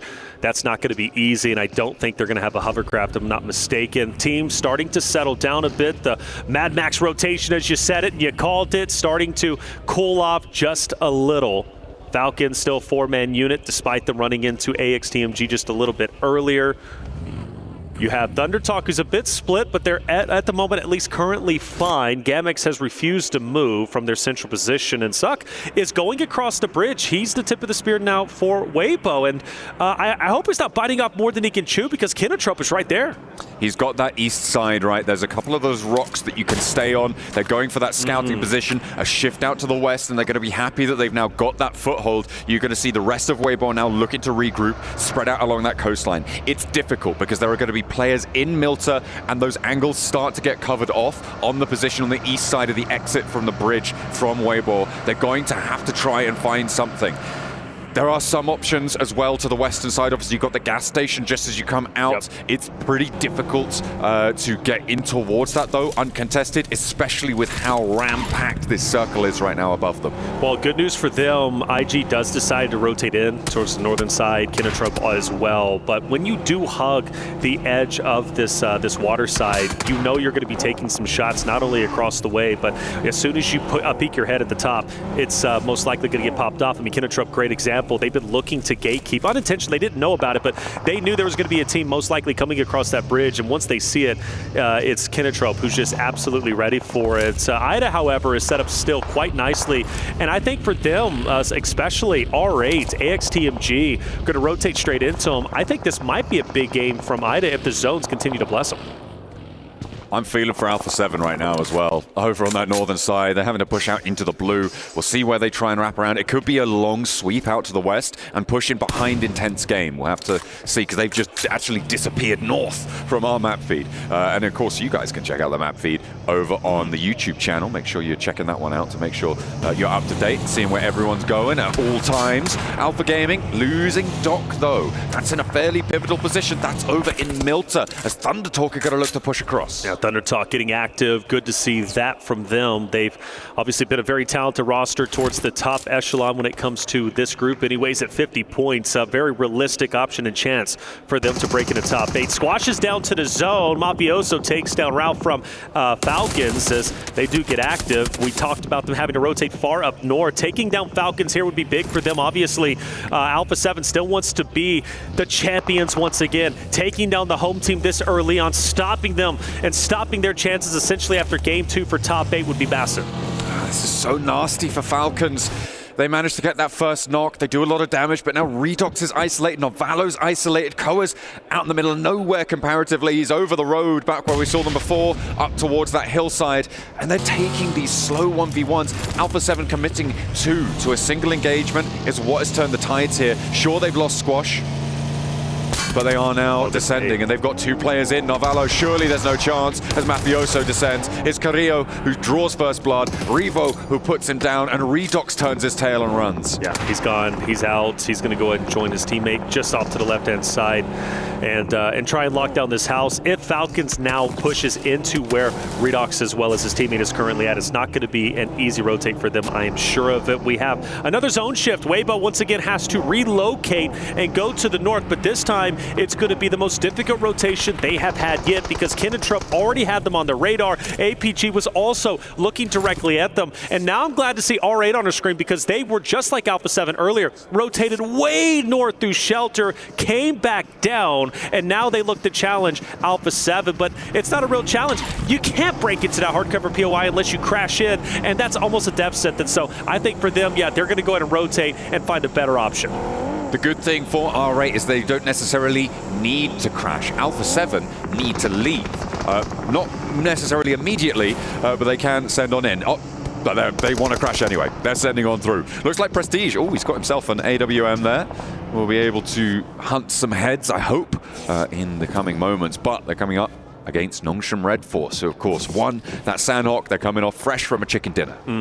But I am happier with this crash as opposed to what maybe they were thinking about with Alpha 7. Alpha 7, though, still could play an impact from a distance, as they do have that high ground. So you're in the shed, through the doorways, you overexpose yourself, you take a lot of damage, and that only helps Nongshim Red Force in this scenario. Rosemary, opposite of King, and he's dipping. Question is, can he get away, and can Moana help him from a distance? He's got that cover around the sidelines there. I think Moana's going to be able to hold his nerve. That buggy eating a lot of the damage from behind. The spray down's there, and ThunderTalk pulled up quite a lot, and they will be slow now as the circle puts pressure on. Are they going to chase, or are they going to try and keep things together and go for a different approach? Meanwhile, Alter Ego trying to push over towards AXTMG as they disengage from ThunderTalk. They put themselves into another sightline, and it will be on this top side of the hill. The nade in from Krypton, but no one's going down just yet. They've got to make a decision. If you're Alter Egos, you've got AXTMG to your north, you've got ThunderTalk to your south, you've got to crash in on one, and it looks like it's going to be AXTMG. If you can disengage from this, you just got to full send it directly into the middle of the zone. Depot T cannot take down Rosemary. Mind you, update, we do lose Intense Game, our first team, by the way. With how chaotic these zones have been, I am surprised we are just now losing only one team. Back on board with Henry, up close, he goes down. Alter Egos need this win. They need to recover from the rough game number one that they had, and they're doing exactly that in sensational style. They slipped the pin, and Alter Ego managed to get around to the other side of AXTMG. With Rosemary down, another as well, down on bended knee. They'll need to try and pick it up, and of course they can. It's Alter Ego, but can they get Rosemary back in time? Because ThunderTalk are following in their footsteps.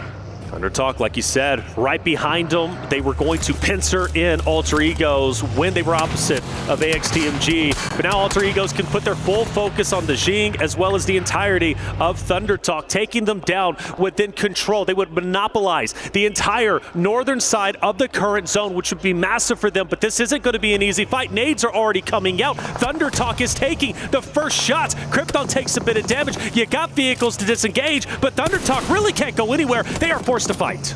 4 players still alive though, which means that they do have a shot here into this engagement. Alter Ego looking to keep this pressure up. Are Ida going to try and chime in? I don't think they're going to want to leave their position right now. No. A little bit closer down towards Milta. Next circle is going to come on through, and it goes a lot more central, so Ida definitely not wanting to flex out at this stage. Gamax very happy. I'm looking at E-Arena as well in the middle of this one, having a good time. I think Power, they'll be able to survive. I'm not expecting them to be able to get up towards these hills, but then again, and this is going to sound mean, it's Gamax in their way, so it might be a little bit easier. Might be a little bit easier, right? And Gamax hasn't moved, by the way. That's been one of their things that's hurt them so much, is their inability to make a conscious decision of, this is what we need to do. Let's make an effort. Let's push up. But granted, I will say they've been center zone. Where they're currently at and how they're playing is not bad according to how the zone currently looks, because theoretically everybody's going to have to rotate into them into center, so maybe they could pick up more eliminations in the future. But right now at 6 points, you got to think teams are most likely going to bully them and push in. For ThunderTalk, AE, they have to push out, and Alpha 7 is also skirting around relatively close to their vicinity, and once again, Alter Egos might be getting pincered, but this time between ThunderTalk and Alpha 7, so taking down ThunderTalk now is imperative. It's not a full threat from Alpha 7 though. Only a few of them moving in, and that's going to allow Krypton to be unleashed, and ThunderTalk, they have no chance. This guy is insane on a swivel, finding one, finding two, the rest of the team with a volley of fire, and the E-limbs just keep coming. Alter Ego now up to 7. That first game, forget about it. Eyes on Erangel. And you know what? That's impressive and going to be a massive talking point going into the final stages, because Alter Egos, they can take a bad game and a terrible loss and then turn it around the very next games, which shows composure, shows tenacity, and shows their ability to keep their head in the game despite potentially going through struggles. That's how you become a champion, and I'm calling it early. Alter Egos might very well be in the top 3 running. We look at E-Arena now, Alpha 7. We haven't seen Alpha 7 get active for just a little bit. The last time was against Falcons. This time we've got an opportunity against E-Arena, and Alpha 7 should win this with the utility being thrown and the early damage being affected. Joker is feeling it. Alpha 7, you know them. They're going to want to push this as aggressively as they can. It feels like this may be their final rotation of the game. They've moved into the roadblock, and they're just trying to survive now, try and outlast these teams. Sure, they can get these nades. I don't imagine that they have the presence, the pressure, with 3 players alive to go for a full push here. They might be able to pick up some E-limbs, sure, but it's R8, I think, who are going to be able to earn the lion's share of this engagement, of this push towards E-Arena. Yeah, R8's going to be just behind him. Gamex does have an opportunity potentially to fire some shots. I think they've got to keep their heads down, though, because you have Alter Ego Ares, who is firing down on Gamex's position. But here is R8. You mentioned them now pushing in. You got to feel bad for E-Arena. They're between R8, they're between Alpha 7, and they're all huddled within the same location, which makes nades and utility that much more effective. For Alpha 7, though, they continue to bunker down where they are currently at. They do not want to move, and I think this is an opportunity where Gamex, because can't they peek them, if I'm not mistaken, from their location? It's difficult. There's a little bit of cover. The terrain does give you some cover off. Obviously, Carrillo has the terrain of the actual roadblock itself, of the checkpoint to play cover towards Gamex. It's just about covered off, and that is a disadvantage of playing on this checkpoint, is that it is a bit of a dearth of information because you don't have sight lines towards a lot of positions. You're playing, obviously you know there's a team above you, you've taken fights with them, you're going to hear these gunshots, but you're not going to be able to scope people out. You're not going to be able to take shots. You're not going to be able to suppress a lot of the area around you. That's why I said earlier it felt like a final rotation for Alpha 7, especially as a 3-player team. I just don't expect them to be leaving this location. The question is, what can they earn from it? Well, so R8 has made a decision. They're rotating out. They might be giving up this fight between Alpha 7 and E-Arena. Maybe ID comes back into the fold, but I think for them, taking the northern side, maybe challenging the weaker force of Falcons. I say weaker only because they're down to a duo. Meanwhile, R8 still a 4-man unit would be powerful. For E-Arena, they've got the hard cover, but now they've got to push into Alpha 7. This isn't going to be easy for E-Arena. You got R8 still behind you with a couple of stragglers who are just keeping you uncomfortable. Alpha 7 in front of you. If E-Arena makes it out of this, there's no way that they lose this game. If they do make it out unscathed, that is, but I expect them, even if they do win it, they're losing at least 2 or 3. I mean, Alter Ego, though, still there. That's going to be one hell of a hurdle to cross. They're already up to 11 elims, by the way. R8 trying to make their approach, and E-Arena will go 1-for-1 on the trade. Ida has to back up and look for the res here. Prestige not going to waste any time. A big nade coming through from Mormon, though, and that's going to change the tide of things. Prestige needs to commit, needs to get some damage here. Looks good with the arc. Is he going to be able to connect too much more? The reses are coming through for R8, and they're keeping the pressure up, but the res comes through, and now 4 players still stand for E-Arena. The nade, again, not connecting. I am shocked. E-Arena has 4 players up, and they're actually doing a ton of damage to R8. Prestige from a distance. Hill makes it so awkward. He can't even get up. You got Outbriefus from APG, who might be on the backside. I think he's thinking about it. Okay, do I have clear line of sights? If I do, I'm taking him, and that's going to be all on R8. And actually, here he goes, getting active, and this could help E-Arena so much. They've managed to find that first and an immediate flush. R8 not in a position. They were almost committed to that push. Every focus was on the E-Arena compound. This Alpha Gaming flex out, I mean, it was a risk, but it's paid off beautifully. Alpha 7, are they trying to look for a move? Looks no, like I don't think so. Not just yet, but Carrillo's sending nades on in. They're keeping the pressure up on the other side of this engagement. This is messy. This is chaotic. The winner of this fight could very well go on to win game number 2 Erangel of the day. The Alpha Gaming has moved even further up. They're taking the forward position. E-Arena now has a couple of players who are down. 2 players to stand up. Carrillo, he wants to push up. He wants to at least get a line of sight on any stragglers who peek their head over the corner. Prestige finally moving in. He's been waiting to do this for the longest time. A nade's being cooked. He swings the angle. He gets the drop, but it's not done just yet. E-Arena fights back through the window. R8 are down. It's down to Mark, who hits the shotgun shot through the doorway, though. Clutching up is our boy Mormon from E-Arena. But now, is this the time where Alpha 7 says enough is enough? We know you're weak. We're taking you down. They don't have the pressure, and that's the disadvantage of this location. They are just hiding here. They don't have the time or the angles to push up towards it. Fortunately, they don't have to, because the circle is going to force E-Arena over towards them. They have got that top shot going over their heads from Gamex to suppress E-Arena's rotation, and even further behind them, Alter Ego have those shots. It's going to make E-Arena's approach really, really difficult. Power trying to leave Milta as well. The options are shutting down now for E-Arena. Hovercraft for power, by the way. They still have it. We'll keep that in mind. That's going to be so valuable in these open in-game fights. for E-Arena. Astounding performance for Alive. We cannot discredit how amazing that is, getting pincered between R8, having APG also moving in on you. The fact that they move out with 4 is something I was not expecting. If Joker can somehow, some way get on top of this roof and look down on Alpha 7, E-Arena could make a play of a lifetime and push even deeper into zone, but he's already taken damage from the distance. That's Alter Ego, and even with that high ground advantage, you just can't take those angles.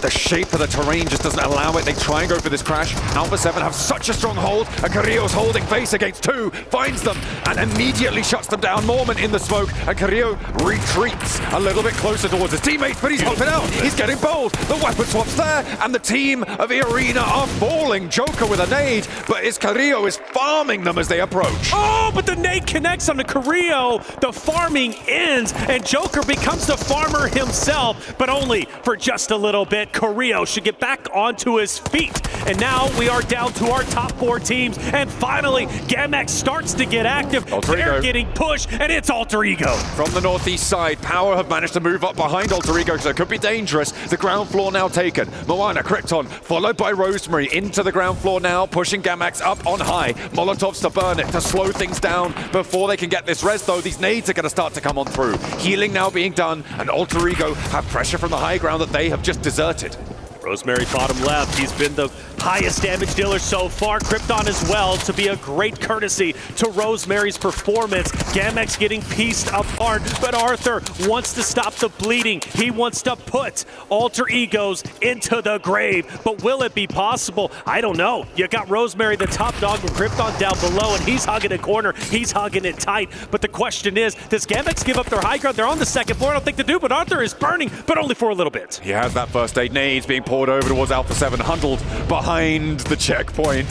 Where? How are they finding these hiding places? I don't know. Carrillo fully flushed out. The nades keep going, and Power are putting more and more pressure on as time goes on. Gamex, they're not out of it just yet. They've managed to extract some value out of Alter Ego, but they will finally fall. Alpha 7 are next to go down, and Power now have it all to do. They've got 4 players alive if they get this res, and Alter Ego on 3. And they have the hovercraft as well. We cannot discredit how powerful that might be in this end zone, but it's hovercraft versus hardcover POI.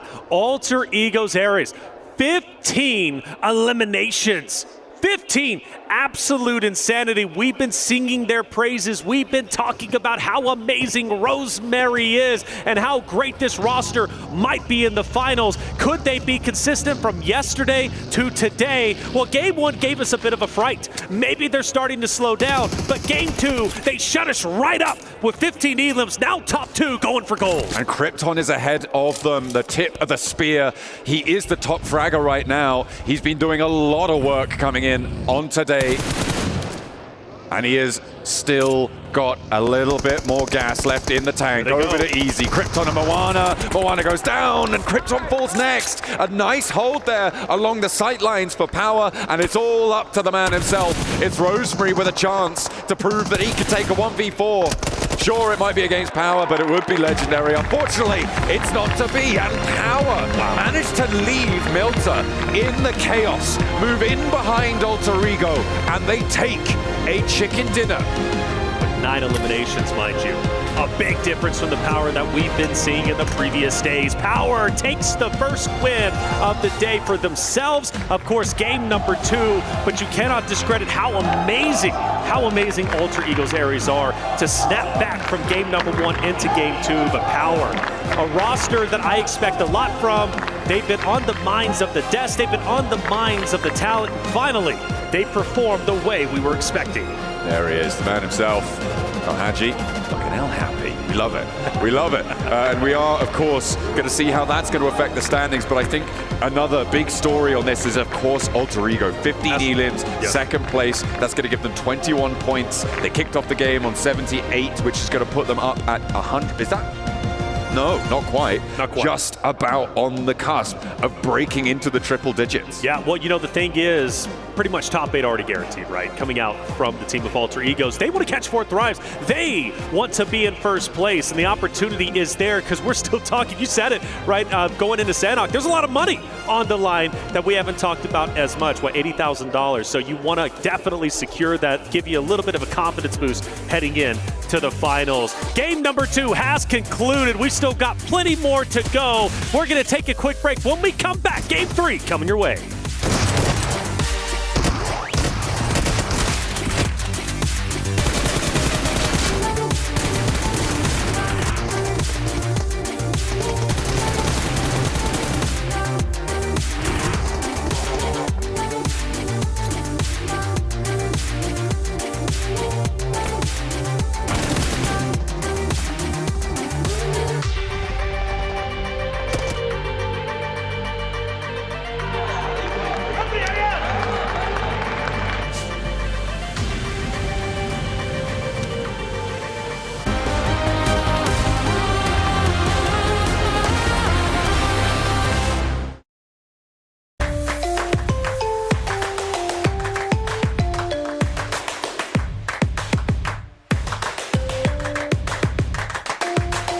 Level up your gaming experience with over 8 billion playlists, only on Spotify, the official audio streaming partner for the 2025 Esports World Cup.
Howard not just getting the win in game, but also taking all the loot IRL. This team, I mean, they ended up using hovercrafts to their advantage there, Max. I mean, you play in Milta, you're right next to the beach. Guess what drops over there? It is going to be the hovercraft. They got it. They had full control of the hovercraft pretty much from minute 1 of this game until the very end of the match, and it allows them to apply so much pressure onto Alpha 7, onto the side of Alter Ego to confirm that game. They were quite passive until the very end of this match, right? But they were just holding onto their resources, and you can't really fault them for that because you were in circle, you were in a compound, you just chill. You're chilling out. Yeah. Which is fine, right? And I'm glad that the MENA region starting to react here for me. As I was calling them out earlier, I wanted to see a little bit more. We were scared that this might have been the play. This might be a turnaround. I don't know yet, though, because there was another team. R8. Yes. A lot of third partying from the squad. So much, and I really enjoy how they used that as momentum, right? They had a big old third party over in Farm. That was a really good thing. They were able to eliminate, I think, both of those teams and just use that as momentum to just wrap around onto the western side. I mean, we saw Damar go way up to the north in a scouting position. That was really nice to see from them as well.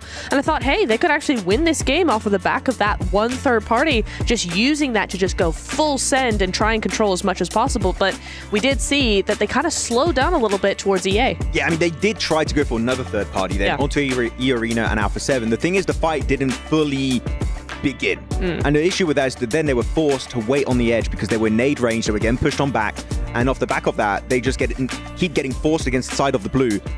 And unfortunately, that's the main issue with third parties. When you are delayed significantly, you're then forced to go into a fight you just don't want to take anymore. And because of that, R8 were not able to go the entire way. The first third party, amazing. Second one, a little bit lackluster for me. It was a bit shaky there. And then on top of that, I mean, you had E-Arena Sakura just popping off through the smoke. 2 players, 1 shotgun. He made it happen as we're going to be taking a look here at the match ranking. Alter Ego Aries, even though they didn't get the win, this team was just absolutely dominating. 15 eliminations, 21 points total there, Max. We really need to talk about Alter Ego right now because take your time. They drop Lipovka, they go for wide rotation into the side of Milta Power, go back up to the mountain of Lumberyard, eliminate, I mean, every single team on Lumberyard. I think that 11 eliminations the moment they start to leave Lumberyard, go for the push onto GMX's compound, and that's keeping in mind that the circle just kept shifting away from them. Like, this is not a gifted circle win that they could have gotten. No, they had to fight for it tooth and nail the entirety of this match.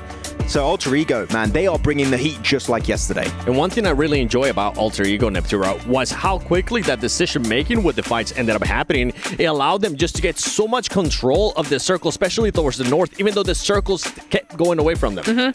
Yeah, I think it's something that we're really enjoying seeing is just their timing. They're able to just make a decision very, very quickly. And so you're able to spot that information, first of all, spot it really quickly, make a decision based on that, and then go for it all in the span of like 5 seconds is really, really important, especially when you get to this level. And for Alter Ego, I mean, with 15 eliminations and a second place, it's exactly what you want to see. We're talking about all these teams there that finished towards the top. Let's talk about another team, because going into this Erangel with the groups that are currently playing, we had APG not really having to worry about 4 thrives. He kind of seemed promising there for a little bit until some interesting splits ended up happening, Max, and Doc got eliminated first. I was very confused as to why they did that 2-2 split. I think it was Top and Doc over into Milton, the 2 other players of Refus going over to the western side. I was very confused because if you want to have a 2-2 split, it's better to have a 2-2 split where you can actually see your teammates and you can directly assist them. But no, Top and Doc were deep into Milta. Thunder Talk come rushing right into the city, get a 4v2, the easiest fight in the century for them at that point. It was just so easy to execute. And then they're just down to a duo at the very end. So again, I like 2-2 splits, but the way they did it there just makes very little sense to me. I want to see them just maybe a little bit more tightly knitted together in positions like a city finish like Milta.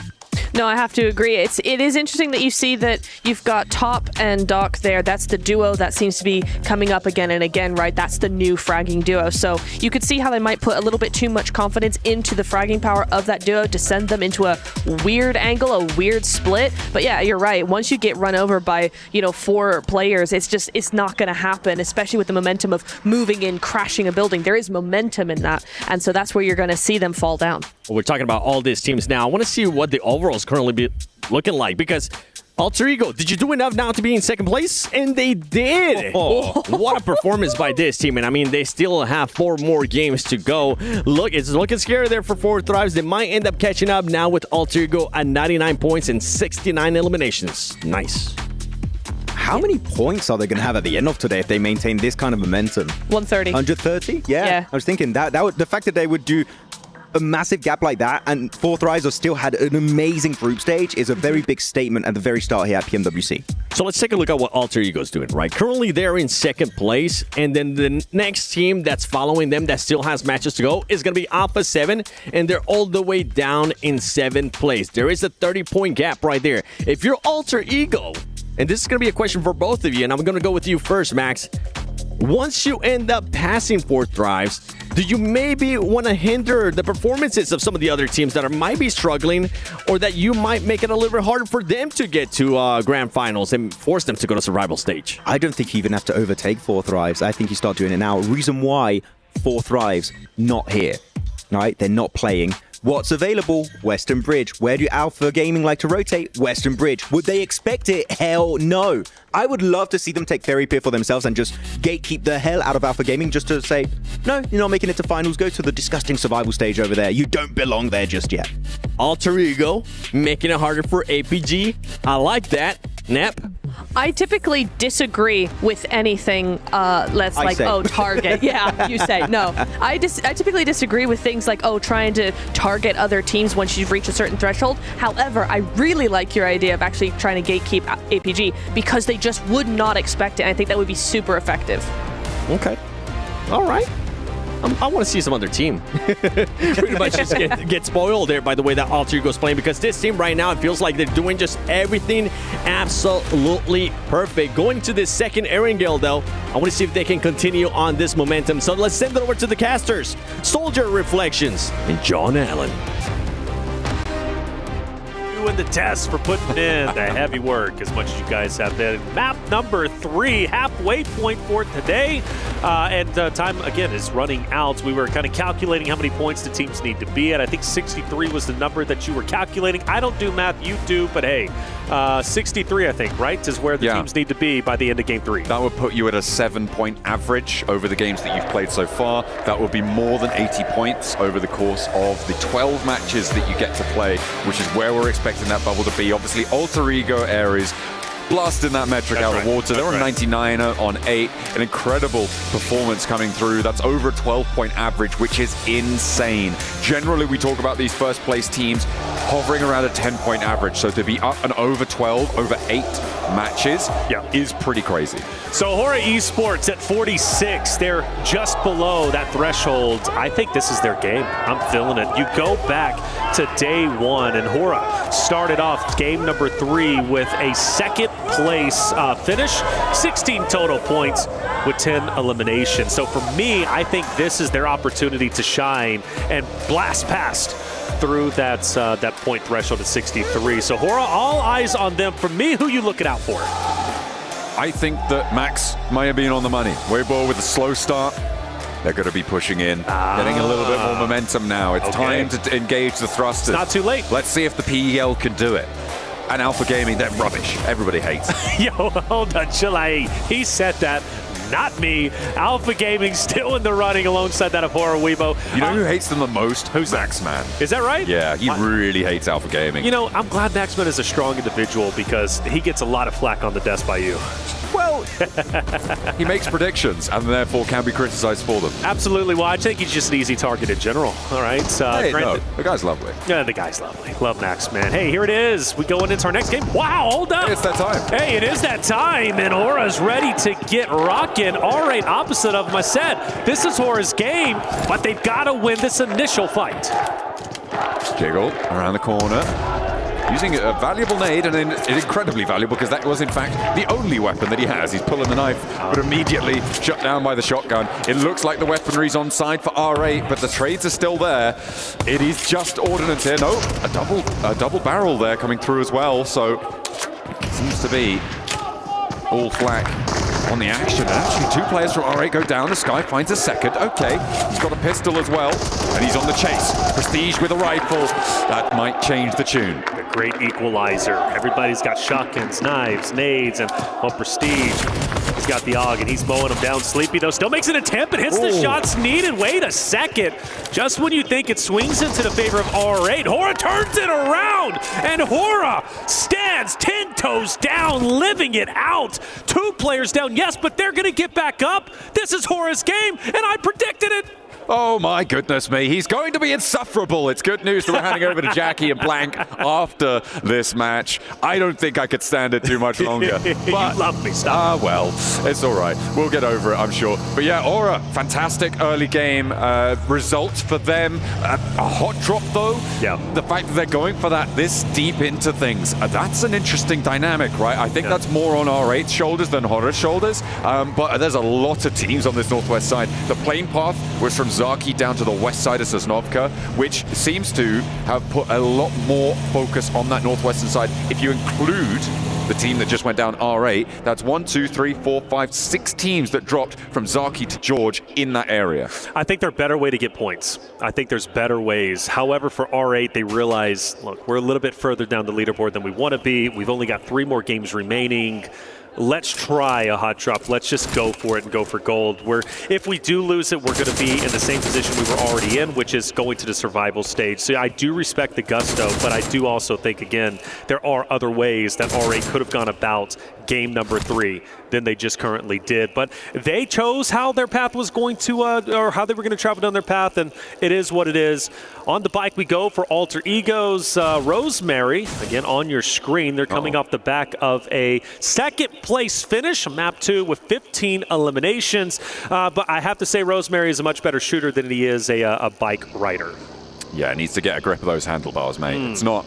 That's not how you do that. Not at all. The walls are the things you avoid. Do you ever rode a unicycle? Have I ever rode a unicycle? Yeah. I've tried. Have you actually? I never have. Yeah. Nice to hear you say that. You're adventurous. I have tried. Okay. You fall? And that's all I'll say about that. I want the video. Well, I want the receipts. That's actually, you have to pay extra for that. Okay. That's not part of the usual day rate. Fair enough. Well, hey, let me know what the price is. Alpha 7, Gamex have already started rotating on the northern end of the zone, and I wonder if that's intentional, at least for Alpha 7, to kind of gatekeep Gamex again. Gamex, hate to continue to say it, but they want to try and take them down maybe potentially as quickly as possible. See them, and they did actually take them down in game number 2 very early on, so maybe seeing a repeat on that. As far as the center goes, we look at Nogshim Red Force, who's going to be dead center, right? Still trying to fill out the zones. They've got Falcons around them. Power, it's starting to get contested, but that's kind of what we expect. This zone isn't as diabolical as the last zone was, but it's relatively similar, so we're probably going to see a lot of the same rotations. Teams starting to move in around those Yaz fields now. Taking up residence there, looks like, again, AXTMG in a fairly strong compound on the west side of those Yaz fields. But there's a history of mismanagement in that roster, and I'm starting to lose faith that they're able to pull that off. So I wonder who's going to take that from them. That will be the question on my mind. Alter Ego starting to stretch their legs to head a little bit further north right now, and mixed in with Nongshim Red Force and Power. They're trying to move in over that mansion area, over towards the Yaz fields as well. They'll try and find their slice. Lana hanging out on the outside still. You said trying to find a slice. Where's it at? Where do they stop? Well, I don't think they know just yet. Maybe circling Power is just keeping that pressure on. They'll take a little bit of damage, but for Easy, is Easy isolated? I think he might very well be. The rest of the Power roster seems to be off in the distance. I don't expect anybody to crash in on him. Yeah, so Power is going to be roaming. Easy keeping that compound, maybe trying to keep it in check, maybe keep a presence there so nobody pushes into him. I do notice, though, Falcons is getting dangerously close. Yeah, they will try, I'm sure. They'll try their luck. Power on the God compound overlooking that mansion area. And over on the east, they're going to be difficult to displace there. May have a team rock up and play neighbor on that north side of the ridge, but we'll have to wait and see. Ida as well now, a late entry towards the circle. They dropped down towards Military Island earlier on in this match. They were split on the west side. They got off of the Military Island earlier than APG did, and Weibo Gaming currently not challenging from Primorsk. They are a little bit behind that rotational speed. Mormon, good shots on a silence up ahead, but not enough. He gets has to go down, unfortunately, as he does get shot in the back. But again, just trying to say, look, this is our spot. You need to go somewhere else. The Arena coming into the vicinity as well. For Ida, I think they're going to make this handshake agreement with Weibo, maybe disengage. Actually, Weibo, let me pause that. Western Bridge starting to see some activity, I think. APG decides to move across it, and Weibo might be tempting to gatekeep them depending on how they go. I know they're in the vehicles, but APG being behind them, I'm curious once they do get to Pochinki, what Weibo decides to do with APG. May just be able to extricate themselves. I mean, they are about 400, 500 meters apart from one another, so not necessarily going to come into contact just yet. Alpha 7, fairly split right now. They've sent Revo in to have a look, get his nose, and poke it into some business. Right now, down towards the south side, towards Kinotrope, towards Power. And APG going for the regroup. This is out in the blue zone, so they are starting to tick down, but it is stage 1. They can chill out a little bit. They should have plenty of meds. Obviously, looting up in the military base. You're going to have basically as much as you want in your backpack. You can see the level 3s across the board for Doc. They will have whatever they so desire. I'll be keeping my eye out on Nogs from Red Force. They've got this 2-2 split still, and Falcons has been right in between them for the longest time. For a moment, I thought they were right on top of each other. Very, very close. Doc starts to move in with his teammate. There's Weibo finally starting to make their way over towards school. APG still behind. I think that fight is going to unfold. I'm still feeling it. Weibo, APG. Obviously, time will tell how that ends up unfolding. And then Alter Egos and Alpha 7 could be a fun fight to see. And then Thundertalk moving in, who's going to be opposite of Kinotrope. They've got history. Thundertalk, Kinotrope, Alter Egos, all within that same area. That right side of the map is super scary.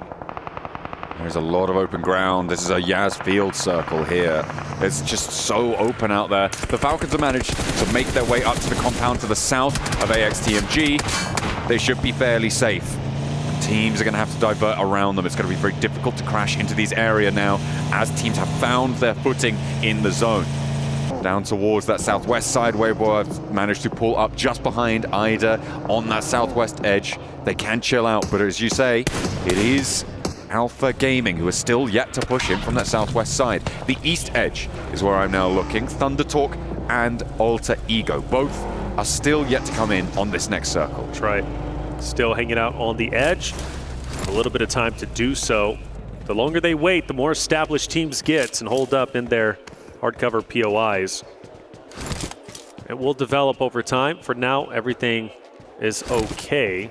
Obviously, we lost R8 a little bit earlier. Alter Egos did lose one a second ago, but at least for the time being, they're going to be okay. So APG does start to get close, and Suk is going to be kind of isolated out there with his own vehicle as APG starts to close in. Team Falcons start to fire a couple shots off in the distance, and we now start to see what Alpha 7's going to be up to. And yeah, Thundertalk are moving in. Revo set the trap, and here come the shots. Thundertalk rolling on in. Revo immediately clipped off the eaves of the roof.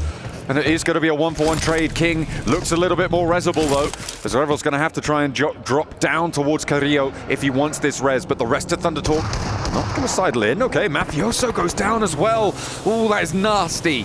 As AJ cooking the nade, he's up onto the second floor. Carrillo turns the corner. There's an off angle that can suppress his corner as well. So it is a dangerous choice. Squash up onto the top floor, but Carrillo falls as well. AJ perfect with the nade, and now just one of Alpha 7 remains. It's Squash. He's pushing on the upstairs, but sees the fire, licking at his ankles, and they've given them the old topsy-turvy turnaround. AJ's back with his team. Now Squash is a slayer, and he's been known to clutch up, but in this moment, is it too tall of a task?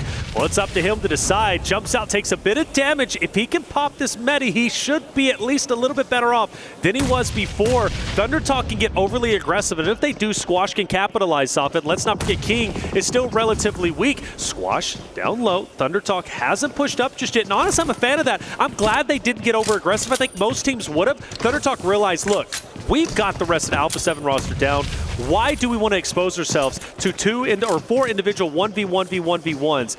Let's walk in together. Let's play our numbers. Let's take down Squash in a good control fashion. No more first aids for Squash either. Just those stims. He's got 10 bandages. Could potentially heal a little bit, but he's just keeping that shotgun trained on the exits here for Thundertalk, and they step into the meat grinder. 2 go down. He turns his attention right. He's moving out wide. He still doesn't have the meds, but he gets the reload, and that's 2 of Thundertalk down now as Squash hops in for more. King just able to find the angle in the last second there. It looked hairy, and it was for Thundertalk. There could potentially be a third party, but they'll survive as 4 for now.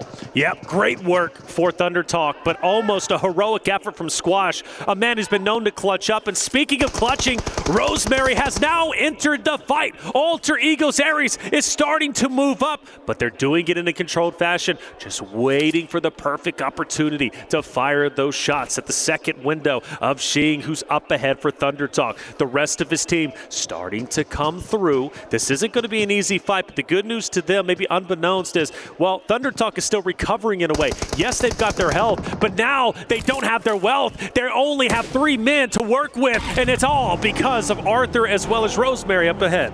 That is exactly what they needed to find there for Alter Ego. They didn't want to commit with the blue zone pushing in. This circle was just going to be too much of a threat to them. But now they're trying to roll forwards, and I wonder if they've taken too much time to deal with Thundertalk here, and Gamax have extended their influence from the south side of Yasnaya Polyana. Losing 2, well, they lost 1 earlier in this match to Nongshim Red Force. So losing another leaves just 2 players alive. Rosemary and Moana, let's see what they can get done. They have, of course, I believe, if that flush comes through against Thundertalk, that would be their 100th point, but they haven't managed to earn it just yet. Not just yet, but you know what? They're getting close. We just saw Power take down a member from Intense Game who is very, very low on the standings, coming from the Americas region, actually the first place team from the Americas region, trying to break into top 8. I don't know if it's going to happen. They've got a lot of work ahead of them, and they're going to have to do it with just 3 men. Thundertalk rolling past Gamex. Now, Gamex is a team that has been known to just kind of pump the brakes, not lay on the trigger, and it looks like they're doing exactly the same here, or maybe setting the trap. You do got a Gamex member who's going to be up ahead, but the question is, will they finally attack? One of the things about them is they like to sit on their hands a little bit too long. See AJ just waiting there, waiting for the rest of the team to come back in towards him, for King to regroup, then they'll go for the next push. But across the Yas fields, it is so barren, it is so open. There's a couple of options, but they're not going to have to take them. They're going to have to head instead out to the west side. Now we're turning our attention to the teams out there, and on the east end of Rozhok, you've got Ida, who have a hold there. E-Arena now pushing down towards that south edge, could potentially be looking to crash towards the Falcons' position, and in fact, they have managed to take the lower part of the compound away from the Falcons. This could be one of the biggest fights we have seen yet in Game 3. Securing these compounds dead center of zone could very well be the difference between losing or winning, and I've got to be on the side of winning. I think this location specifically so critical for E-Arena and Falcons. They understand that. I don't expect them, though, to crash in just full send. I don't. I think they're going to stay here as long as they can, maybe wait for one to make a mistake. The teams on the outskirts is what's going to truly be interesting. Hora being one of them, moving past Kinnetrop, maybe going straight into APG. They're going to stay in this little divot, however, but they do got a lot of company surrounding them. Yeah, it's one of the few locations that you can really play here. Unfortunately, they've got neighbors, and the nades just tumble on in from Kinnetrop, and Ora suffering heavily. And you know what?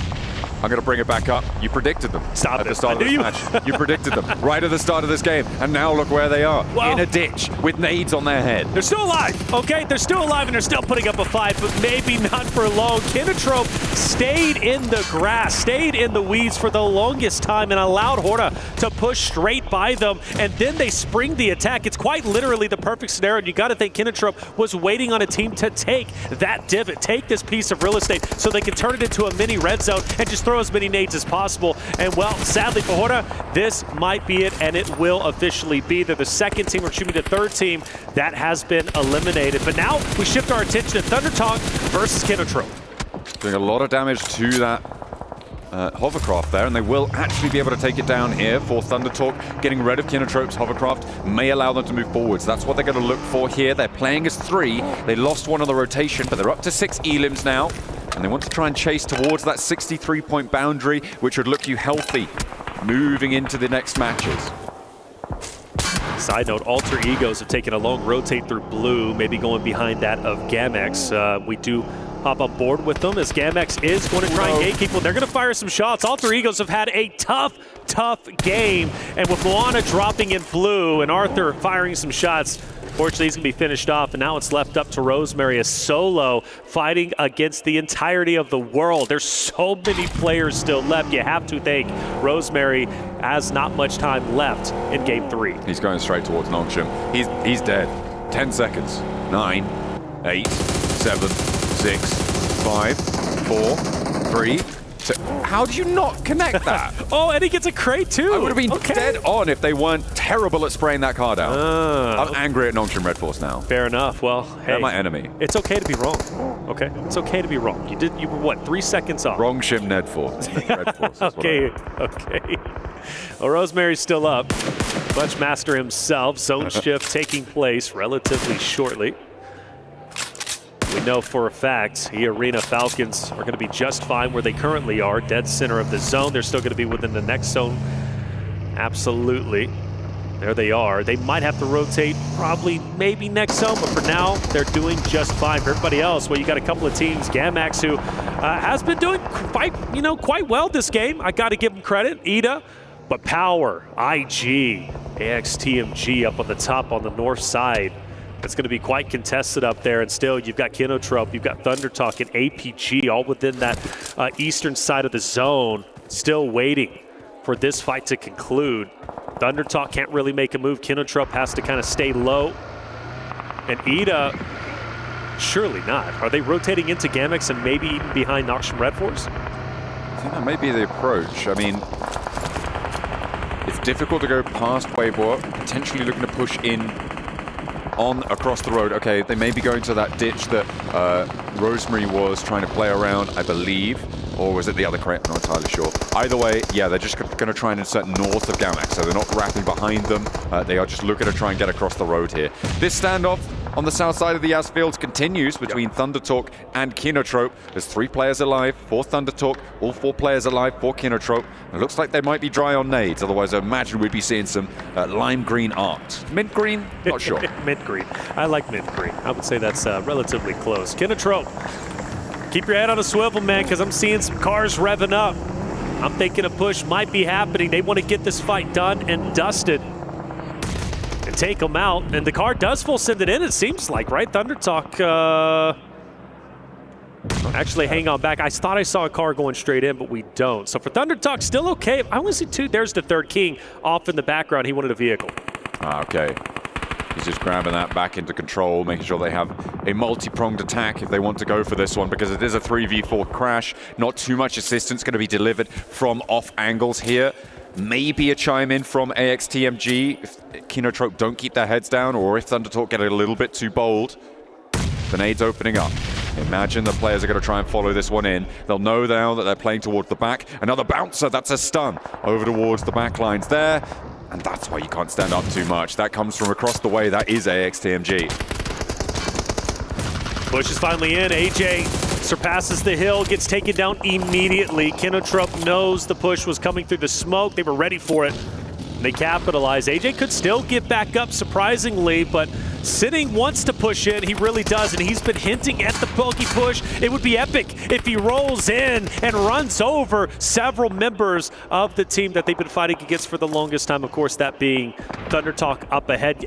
The thing is, and I default to you, John, I mean, neither team can disengage in this moment. Like, they just got to continue to bump heads. Yeah, it's a really difficult position to be in for both of these two teams. Those ditches are really tough to deal with. A double spray down there from Darkin, though. Has the backup of Emery, but he has to hit the deck and will not be able to assist anymore. Darkin goes down despite his gargantuan effort that he was able to put in. Another nade sent in from Arthur. It doesn't quite connect onto Emre. Sook, by the way, for Weibo, has just been in the middle of this circle like a turret. He's been taking shots over towards Thundertalk, now down over towards Ida, now over towards Gamax.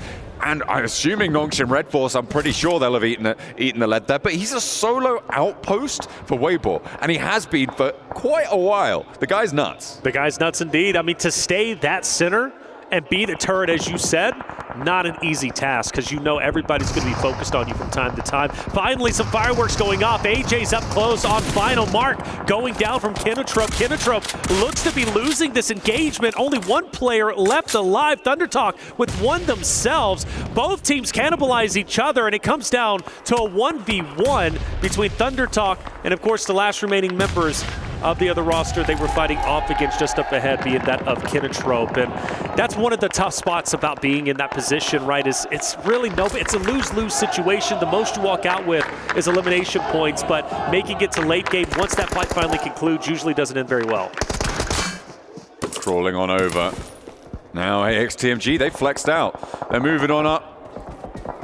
Trying to take the fight, but immediately that's Falcons actually taking shots out towards the north. They've been inside their compound for a while. The Falcons maintaining control. We saw, of course, Arena earlier pushing up towards them on that western side of the compound, but the Falcons do have some dominant sight lines out towards the north, out towards the east. A crazy hop over the ridgeline here coming through Kinotrope, but it is not going to pay off, unfortunately. It felt pretty, but it didn't end up that way.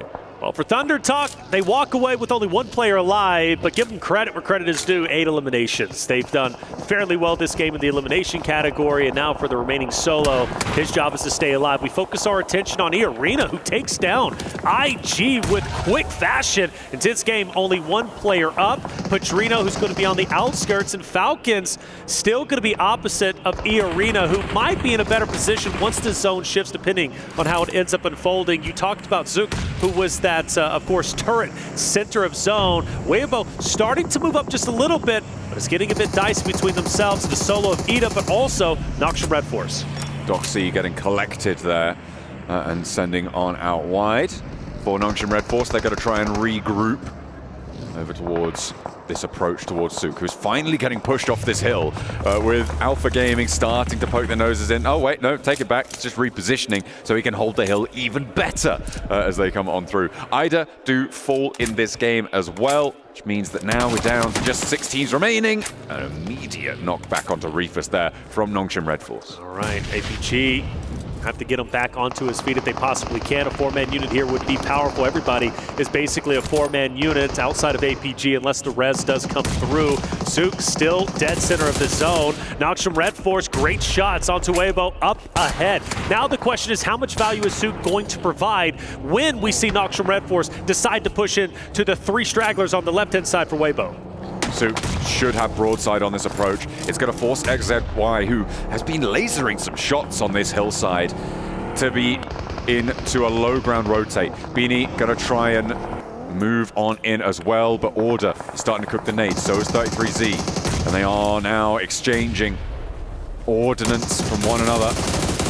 The spray down's good. Again, connects over towards Order. In the meantime, by the way, Narvalo did just take a knock. I believe that's from Henry. Not likely to get flushed just yet, but this fight seems to be a little bit stagnated that we're on board with Weibo. And Noxian Red Force just taking a second, taking a beat. Spread out quite a bit, aren't they? APG taking some shots onto Benny from the distance. And Weibo able to recover.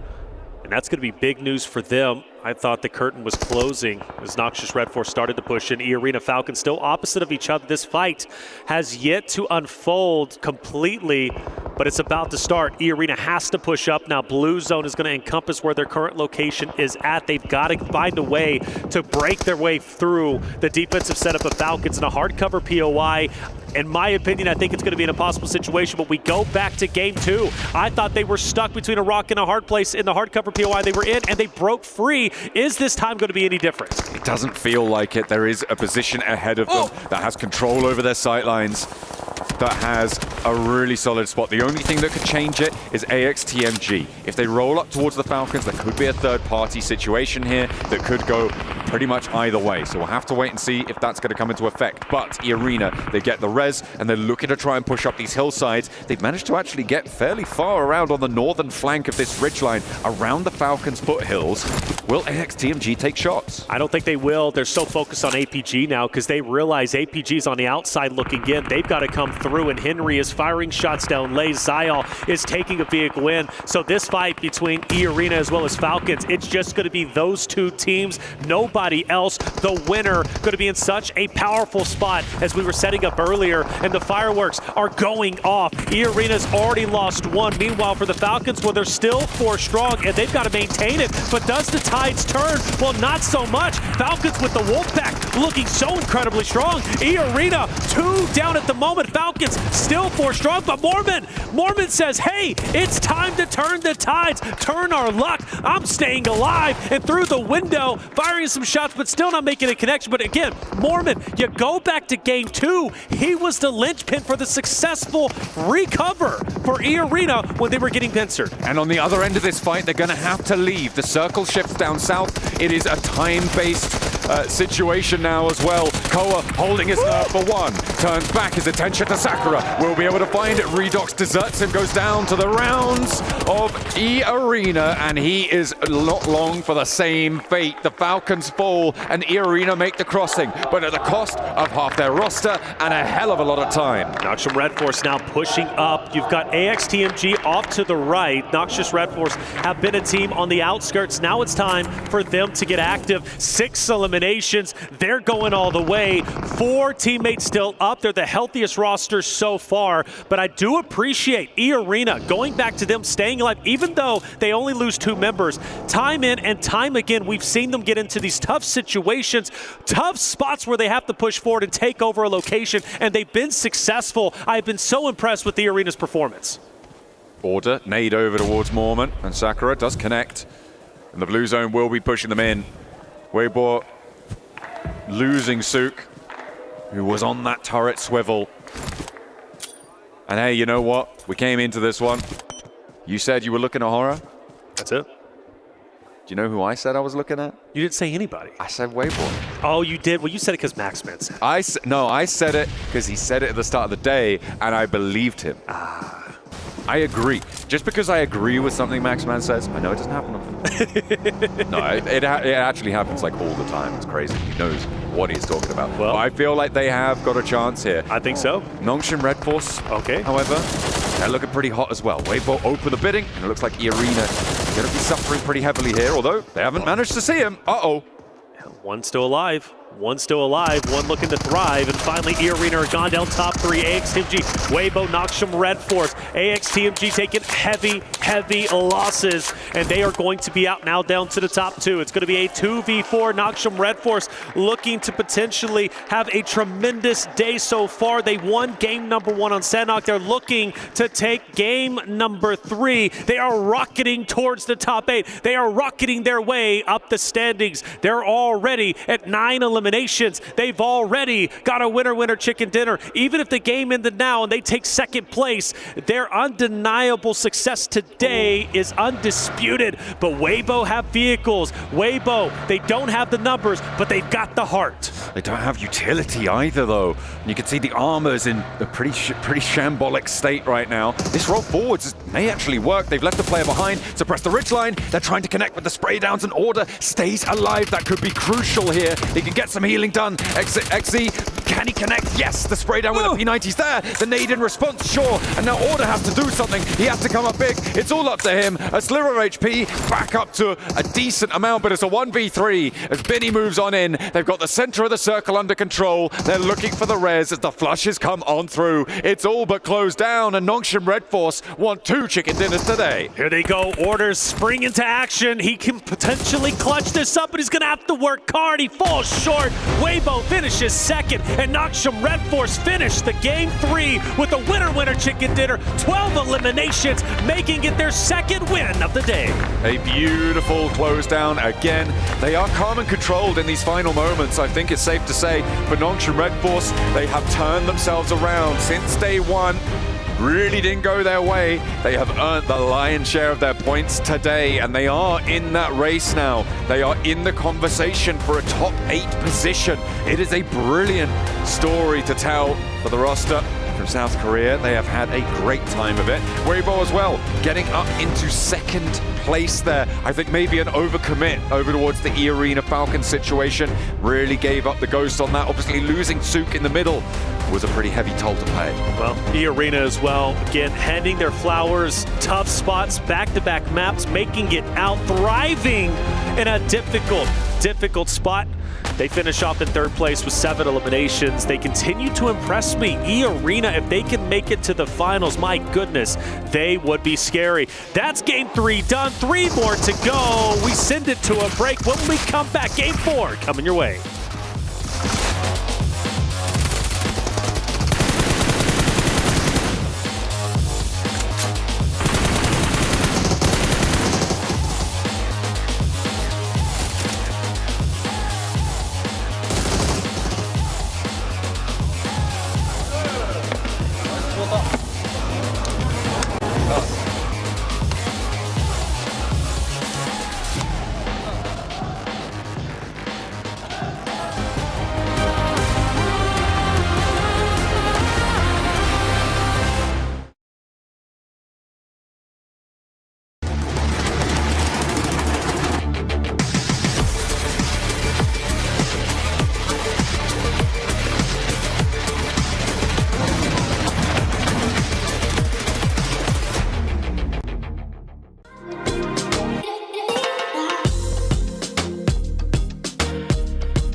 This land is calling.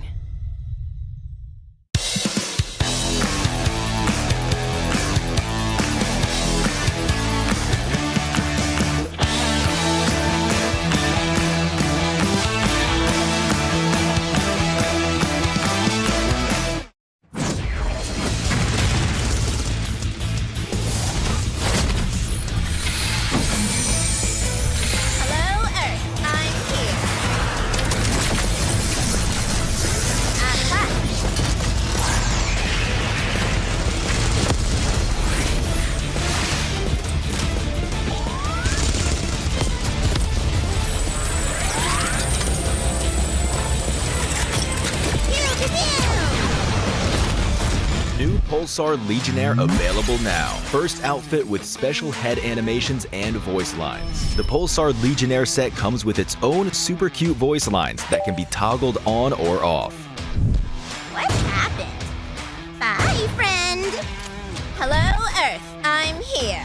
It also features the upgradable Hyperion ship DSR and Jet Reaver glider with special animations. Experience parachuting like never before. That's not all. Even more rewards await. Event period, July 25th, 2025 through August 26th, 2025. What are you waiting for? Get the new Guild set now.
Neptura, you might be the lucky charm for this team. Namshin Red Force, you talk about them at the beginning of the day. Their second win today. I'm very happy with how Nongshim have been playing so far. I really like how they're doing it. Again, they're playing just with a little bit extra voice today. Just a little bit more, a little bit extra. It's exactly what I wanted to see. It's not too much, it's not overextending, it's just spreading out, taking their time, keeping that pace going, and then when they see an opportunity, actually committing to that. I mean, it worked out well for them. 22 points for that team. Weibo Gaming, though, not falling far behind, being able to clutch up a second place, followed up by 6 eliminations as well. 12 points for that squad. Wait.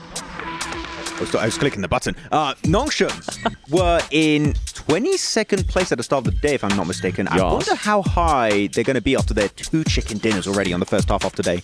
We'll find out in a bit. That's true. You know, because that's how we do it. Usually leaderboards come in later. Wow. That's crazy how that works, Max. It's crazy how that works because also another team that's there towards the top, AXTMG, being able to collect some points as well. Actually outplaying Alpha Gaming, in my opinion. Using the circle to their advantage and knowing that the circle is going to be hindering Alpha Gaming. And Alpha Gaming sending Doc in the docketing position, being a little bit off to the side compared to the rest of his team. And they're just like, you want to play that building?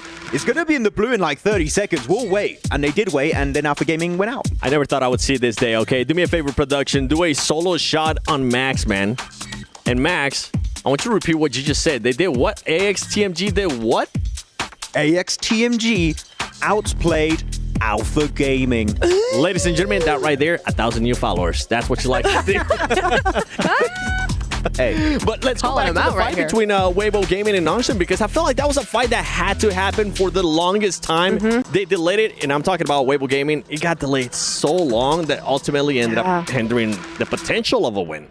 Yeah, I think they had been keeping an eye on that high ground for a long time, but what ended up happening was there were a lot of teams all around the edge of that, and for WBG, there was not the angle to actually get on there because AXTMG were on the other side. Nongshim, coming into the high ground instead, had a better angle up against AXTMG, so they were actually able to kind of take that away from them, take that high ground, whereas WBG just was not going to stand a chance against that.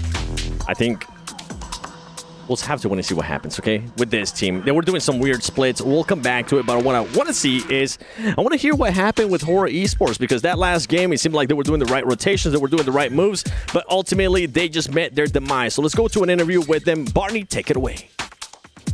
Having just passed the halfway point here on our final day of the group stage, I've got No Fear with me from Horror Esports. No Fear, you and your team are kind of tiptoeing around that cut-off point from 8th place. So maybe you'll have to fight through the survival stage. Maybe if you have a late push, you'll be able to get into the grand final spots from today. Tell me what issues you're facing, what problems you're running into, and what's going well for your team so far.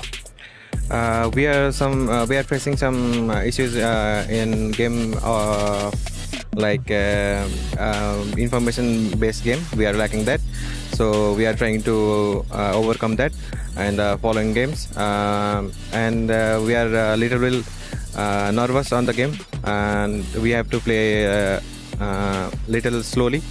And we are going to play like we did in PMSL CSA. We are a little bit off than that. We are not playing our own game, so we are lacking that, and hopefully we can overcome that. Yeah, exactly. You've got 3 maps left until it kind of gets decided at the end of the group stage. So what's the plan now? Are you going to be able to fix any issues that you have right now? Are you going to get aggressive? Yeah, we are trying to play.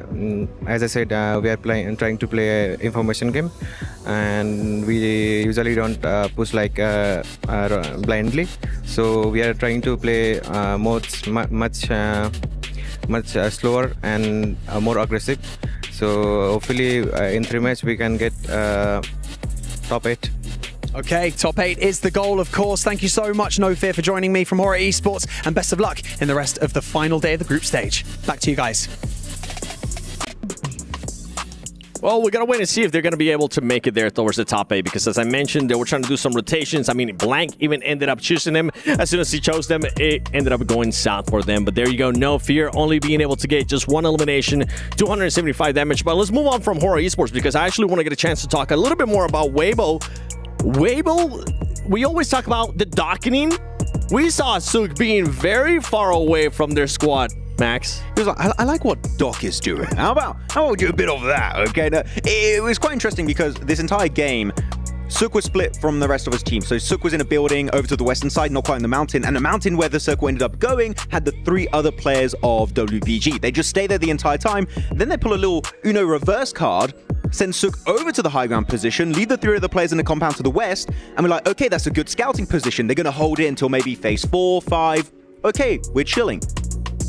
I think they took until phase 6 to start even just thinking about regrouping onto Sook. And the fact that Sook is not eliminated during that time is just mind-boggling to me. I think they were scared of possible off angles, taking away that possible win from them.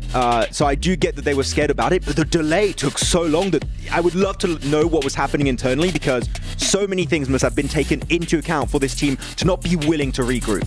And that's what I was talking about too for this team as well, because of the delay that they just didn't want to find non-sim Red Force. They had the chance. Order seemed like he wanted to get an angle on them. Ultimately, it didn't end up happening, Neptura.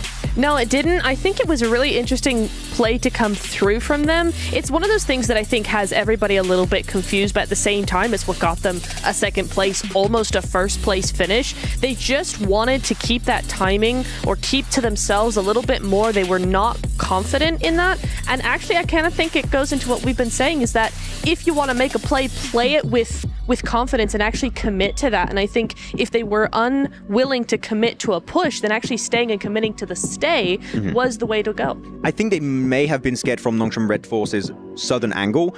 Maybe you just push that, you know? Maybe you just go for Big Sen, then you can have exude as much control as you want on the circle at that point. So I do agree with your idea here that maybe just do it together. I do get also the idea that maybe scared a little bit, but you have to take control eventually, because as you keep delaying it, you will lose a player, and that's how we did end up losing Sook at the end of that match. You got to make that decision. You can't wait too long, but let's take a look at the overall. Let's see if maybe Nongshim Red Force is going to be in the top 8. And they still got games to go, so that pretty much means that for Nongshim Red Force, there's a high chance that you might be able to make it there towards Grand Finals. One thing that's a little bit scary for me, looking at all of this, Max, is that Alpha 7 Esports, look at them, they just really haven't been able to get that many points. Don't forget, man, you got Horror behind them, you got Alpha Gaming behind them. If they keep slipping, Alpha 7, I knew it was going to happen eventually. Alpha 7 will be slipping out of the top 8. We can't have that happening to the reigning champions. So Nongshim, good comeback from 22nd in 3 games, getting up to 8th place. But as you said, Alpha 7 in the hot seat. They need to do something in these next 3 matches. And right now, for some of the other teams that are currently watching the games from their hotel, I'm looking at Yangon Galacticos, Rengnam Karya, Esports.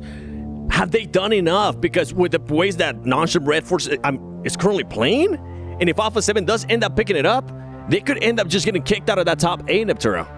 Actually, yeah, you make a really, really good point. Regnum in particular with 81, Yangon, of course, with 75 as well. I mean, even if Nongshim do go up and up and up, they are going to be able to surpass them 100%. I think even top 3 is not looking so safe compared to how these teams have been playing. We saw Alpha 7 there having 69 points earlier. You can see Weibo Gaming right now with 58 points. You have TT Global 10 points behind that. So, I mean, you were saying it, Max, they're not safe. They're not safe at all, and we need to start seeing a little bit more out of Alpha 7. They have had, to be fair with them, they have had some good rotations. They've had very good rotations right throughout this tournament, so they could jump up there. Alpha 7, they need to be careful because, again, they're in the hot seat. They could fall off. That would be one of the biggest upset here in the group stage. Okay, well, I'm ready to see what's going to be happening here in this final Erangel. But before that, let's send it over to Barney on the stage.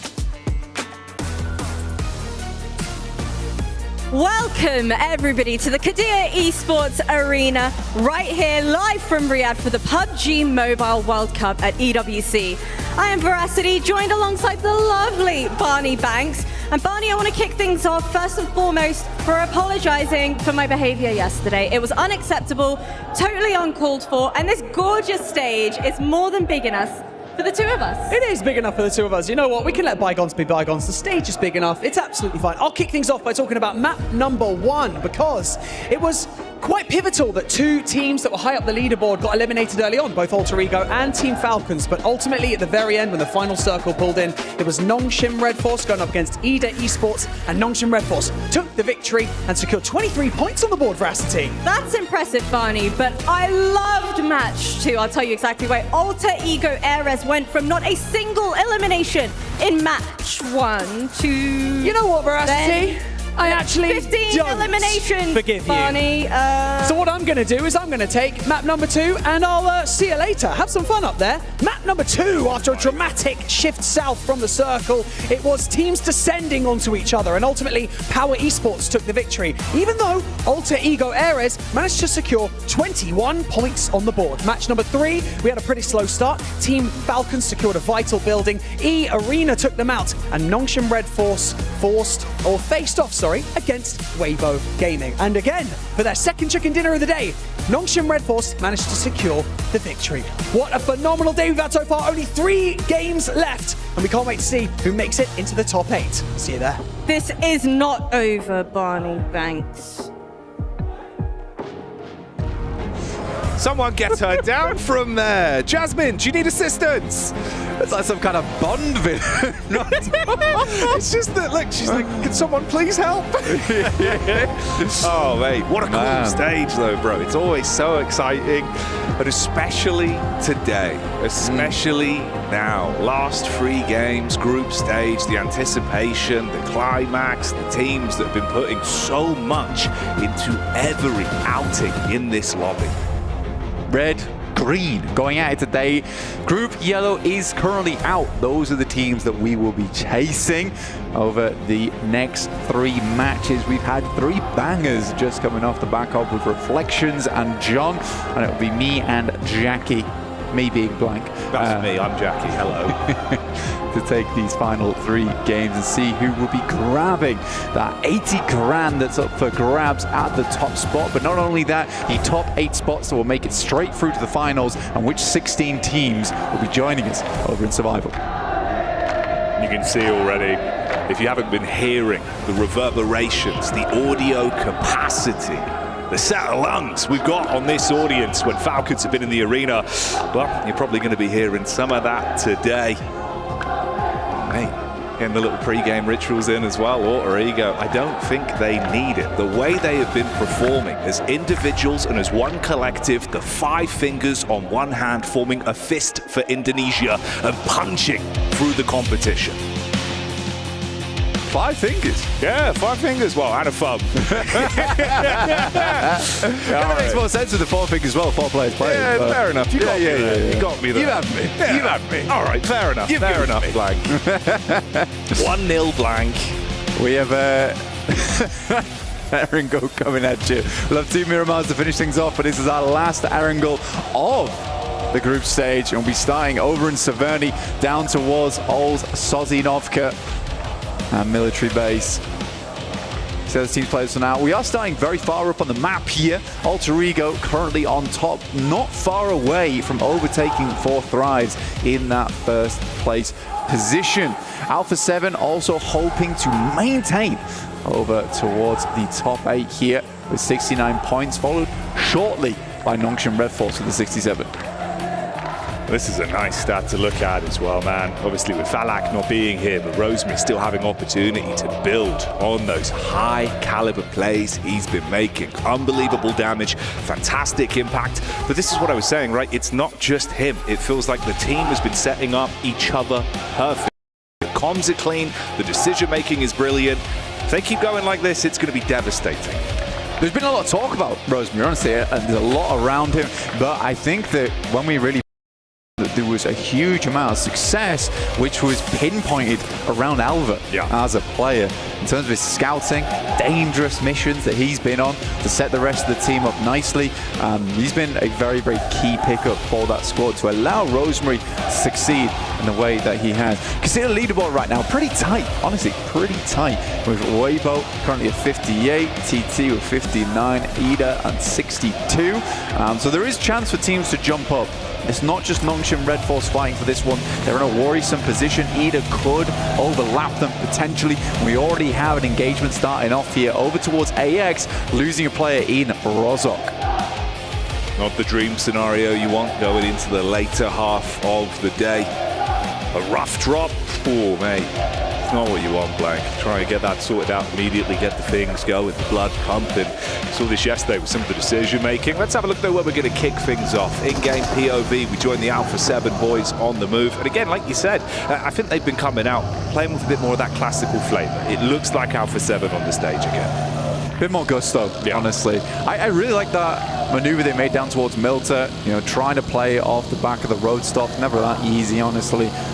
They did eventually get wrapped on, but I think up until that point, they held their own quite nicely there. So I think for Alpha 7, they do want to have a much more explosive entrance here, but to be honest, at this point, at this stage of the tournament, they'd be quite happy just to get into the top 8, to get that over towards final.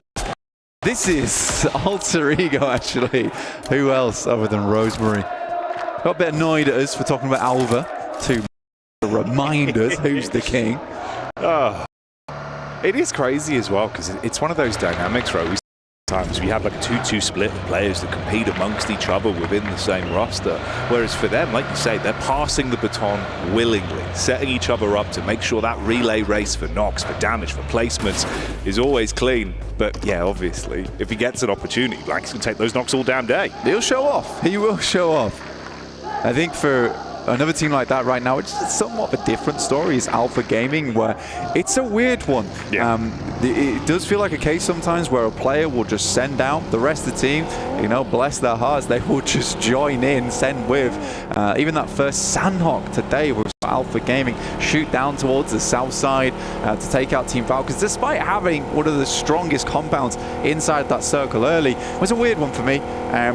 The moment, they're not doing too badly, you know, 50 points, but they are in 15th right now with that scoreline. So they want to bump that score up. It would be a bit of a jump, but it's not out of the realms of possibility for Alpha Gaming to get just a gigantic match. It's hard to count this team out too early here. With 3 matches to go, though, not a lot of time left, and that fuse is burning down.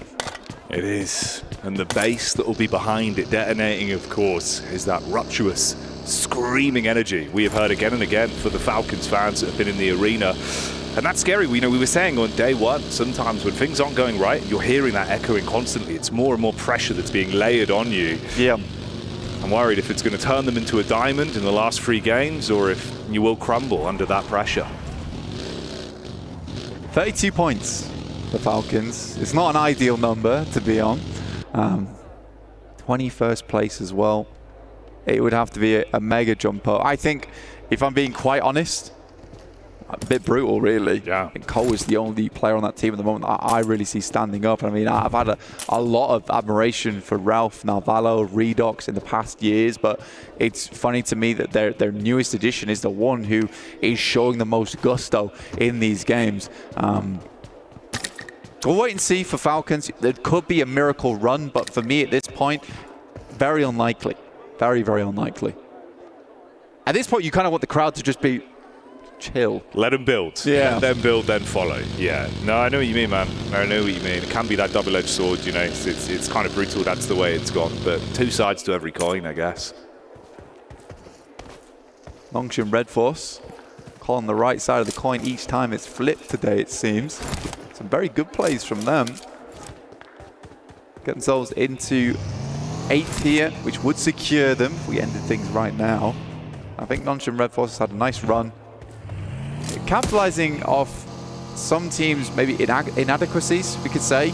But at the same time, it has just been some good maneuvers. I would put it down to just a case of strong understanding of the map. Macro looked pretty decent. They didn't overegg the pudding a lot either, which is something you see from Alpha Gaming quite a few times. Maybe need some more classes when it comes to bakery, or at least getting some chicken dinners.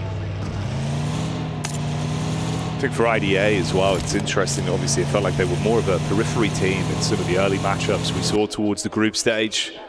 You were finding your way through with placements, playing off the zone, but never really being at the forefront of things. With the grouping the way it is in terms of the spacing in points, though, there's still a chance, mate. And it's looking better today, I will say that. I think there is definitely a good air in there for them. You know, they've got that second wind. I think for Ida in particular, right? the thing for them is that I've always classed them as an up-and-comer squad. They have some very young players on side. It's not easy always playing at a big tournament like this with all that pressure on. But they're a good team at heart. They're a very, very good team at heart. I think maybe it's early land jitters for them. This is only their second day of play. I think everything could change. I do think, though, for Ida, going to the survival stage is not going to be fun whatsoever. I don't think that's an easy place for them to be. I think they'd rather just make it straight through to the finals itself, get to watch all the play happen, and then just feel a lot more comfortable and researched going into that finals. So it does need to be a big push from Ida. Again, other teams are chasing. We've got Thunder Talks as well as Weibo. And Nongshan Red Force, if they don't let up, could become a little bit more difficult to grab onto the coattails of those teams in the top 8. To go back to your point as well, for a similar team that, you know, the question mark was, will they struggle being thrown into the deep end of a big stage like this global event? For AX, I think, you know, day 1, day 2, honestly, they kind of just played their game. They showed up to really just give it their best. Over the course of the event, though, I'm curious to see if that's cooled off a little bit. This feels like an unlucky one for him. Obviously, 2 individual solo knocks there. Rosemary was able to claim 1. We just saw the second go down, so already losing a lot of that stock early. I think it's tough as well when you have this group format where, you know, they're going to play day 1 and then they'll play day 3. The issue for them is that I don't really think they found their stride in day 1, and then you're not playing. So you lose all momentum on that day 2. And I do think that there is something to be said where, you know, you come into day 1, you just own it, and you take your day off, and then you go into day 3, and you can just feel pretty happy in yourself. But there's a lot of maybe self-doubt, you know, rumination in the mind if you are AX on day 2. It's like, what can we do better? What can we do differently? I think 41 points is not a bad scoreline for a special invite team. I don't think they've completely lost the plot. So I think it's nice to see. I think AX can be proud of themselves, but survival stage will be a different beast. I am expecting to see AX in that survival stage on this current point scoring. Yeah, I wouldn't be surprised. Again, though, maybe that'll work out better for them as well, because it's just far more experience, especially for that team in particular. It could be good for them. Looks like a knock over onto the Falcons, though. First wing has been clipped. It's coming through on the western side, actually on the southwest, where Kinotrope were playing. You know, I think for Kinotrope as well, they do play around this area fairly frequently, and for Falcons, they have very similar rotations, because Kinotrope does enjoy playing in Pachinki, as do the Falcons. And historically, Falcons don't do all that hot when you start having teams playing around your initial rotational points. And we saw that early on Sanhok with Sami and Alpha Gaming, which we mentioned a little bit earlier. Current circle over towards Shelter, though, Jackie. Bit of open ground, not really definitive on any of the compounds just yet. Teams will find places to hunker down. We're over towards the gondolas right now for Alpha 7. This is all the way up towards Stalba. So they've still got a ways to go. I think they're one of the only teams, if not the only team, currently still out in the blue.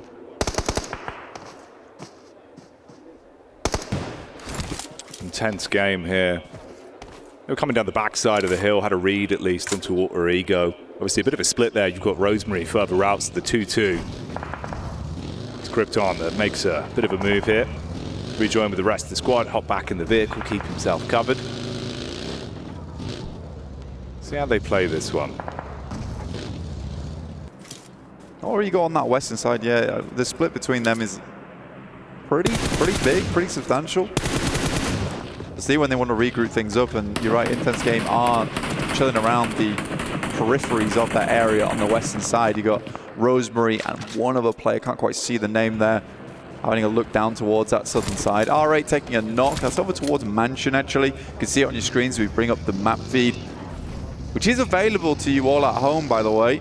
I'll head over towards PUBG Mobile Esports over at YouTube, pick that one up. Keep tabs of your favorite teams and their rotates. Follow all the action in one nice little neat package. Get the information that we use here live on the cast as well. Teams on the move now. Squash from the wraparound. Everyone else heading down. It's Gamax that's just ahead. And of course what remains of AX as well, taking a wide berth to join up, but we'll hold that for back over. E-Arena on screens for now. You've got a crash down from the hillside with Kino Trope coming in. Mormon on the push back up. Ooh, big tag into the back. Quick response as they turn their heads and find that one. Tamar with the damage done. It's Big Papa Pump that's clipping legs from the side. Bullets coming in from the third party as well. Trying to clean up and see what you can steal away from this. Had the smooth moves, but an instant shot back over. That's TT that are taking pot shots at it. That was a messy engagement, massively messy engagement, and a perfect opportunity for Thunder Talks as well, because this is around the center of the circle right now. Thunder Talks is able to clip two teams out at the same time. I mean, E-Arena's looking a little bit worse for wear here. King's not fully committing over towards it. His Alpha Gaming once again looking to ruin the day of the Falcons. That is a brave nade sent by Doc, and Reefus is just forced to handle it. Danger close, but the danger is Alpha Gaming, and it's their middle name right now. And just one man left, Narvalo. 4 nades in the backpack, casts out the first stone as he throws it over. Top from distance, trying to catch Reed from the side. If he does peek out to shut him down, nade could be on target, just short. Close though, Hovercraft comes in, delivering players up close. Come on, this nade's gonna go off right next to you.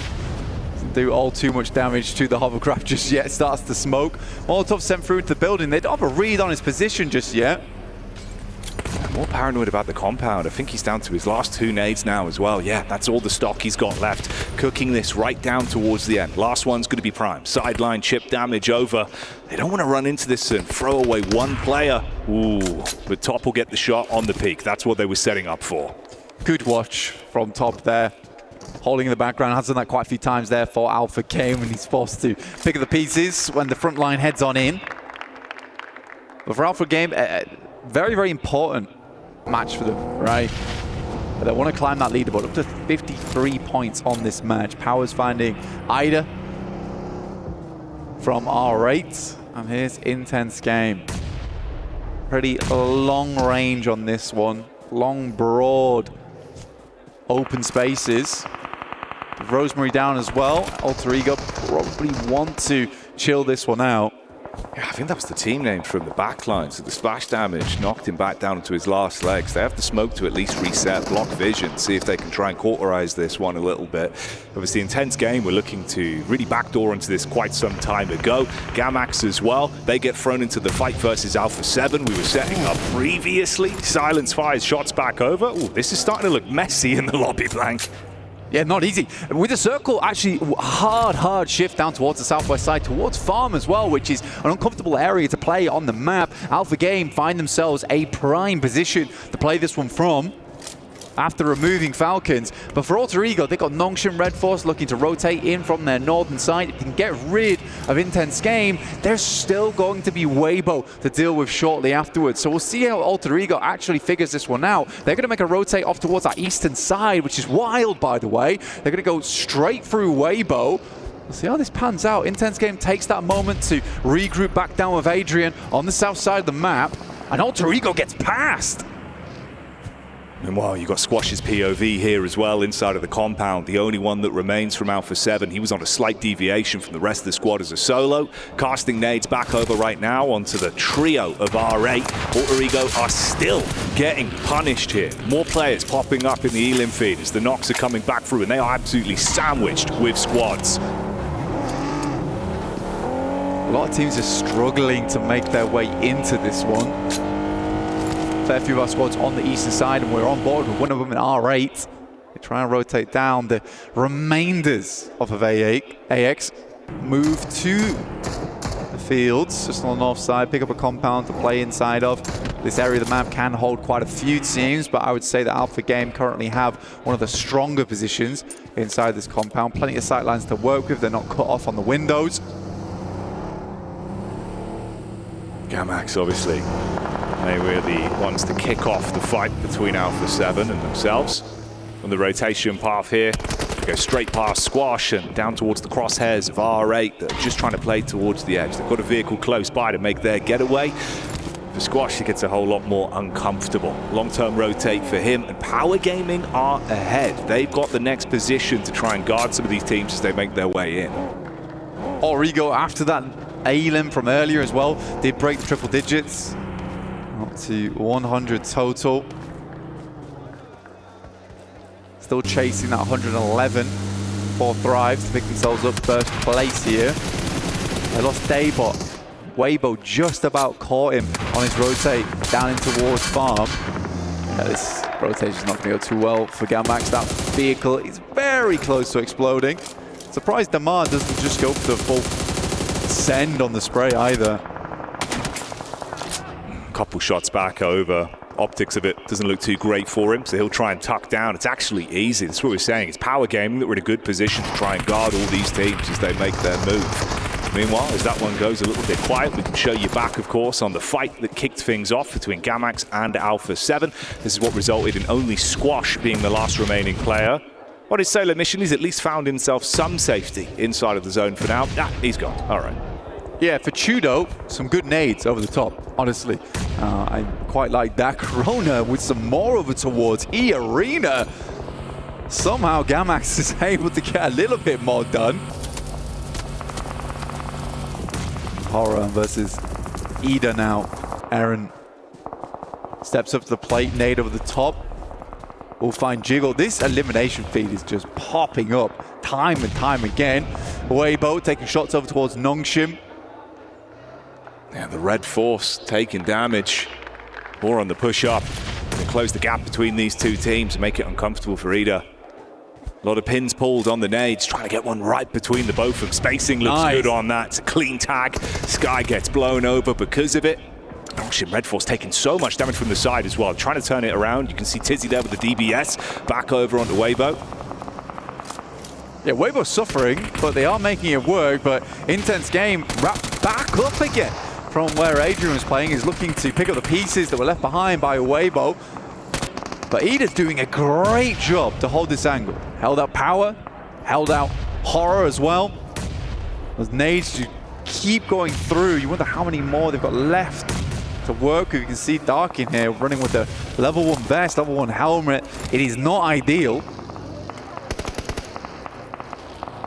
This is the rough part for Power as well. At one point, it felt like they had a good position to try and hold back some of the other teams. Now the shoe's on the other foot. It's only really Al Haji that has a chance to make a getaway play as a solo. Rest of the squad were pinned in, play zone nipping at the back of them, and they've all just been picked off one by one. So he's just got to bail on the rest of the squad, look for a later survivability game from this. No fear, just got to hold his angle. It means versus 4. Ida's got to push into him. It's a good initial knock, and a second potentially. Oh, No Fear goes down, and you can see they at least deal with the first man that was in front of them. Quick reset on this. They've got time to pick each other back up. No one else there to instantly third party off the fight at least. Origo's going for something a little bit bold here, moving up into the northern sides of Farm. Alba's looking to move further in as well. This is a replay from earlier between Nongshim as well as Weibo. Good nade down there as well. Actually would be quite a nice storyline as well if we get this fight here between Origo and Alpha. The way we can set that one up, the dynamics, you know, the two sides of how they play, complementing each other or fighting against one another. Nades over the side for now. Man. The fact that that is right on target, the kryptonite for him, blows him away and fragments the team. The advanced scout now down. It bounces off the tree, by the way. Wild rebound. Yeah. Straight back in. It might have gone a little bit further. Rosemary, 3 nades. These 3 nades need to be real effective here. With Daybot down, it's just 2 that they're running with for Alter Ego. Krypton does get flushed out. Alva versus Alpha. Here in Farm. Alter Ego would let to get a little bit further, but Reefus finds Rosemary as he crawls his way through the grass, leaving just Alva behind now for Alter Ego. Looking for placements. We'll see how long Alva can sit in this position. Al Haji was found as well, of course, after bailing out as a solo quite some time ago. He was spotted in center circle and has been dispatched to Power Gaming. Exit stage left here at the 4th game of the day. For Alpha Gaming, though, this is a big one. Their chase for top 8. Most eliminations right now for Damar, you can see. Quite a big total there for R8. Marth and Damar still alive, direct center. But Ida is just flowing through. That is until Xing will find Darkin on the front line there. Pops him for one. Nades continue to pour across. And Emre's just going to wrap. They're going to give up Darkin. I like this, you know. You see there, the boys from TT are looking to move in, but this is a dangerous cross. Going for the quick but jump in the vehicles, try and have some cover from the reach. Oh my. The Bison lets it load, but they're able to handle themselves on that one. Dispatch R8 keep themselves in a good spot, and like you said, that Elim feed has not slowed down. Consistent bouts, it's constantly going. But with that, Ida makes it into top 8 over Nongshan Red Force, so they bounce them down into 9th here. Weibo moving up now into the smoke directly on top of Ida. You got he who moves in, but not for long. He is not him. Eren will put him down. The 5 Elims on the game. 9 total. Jumping up now past Alpha 7.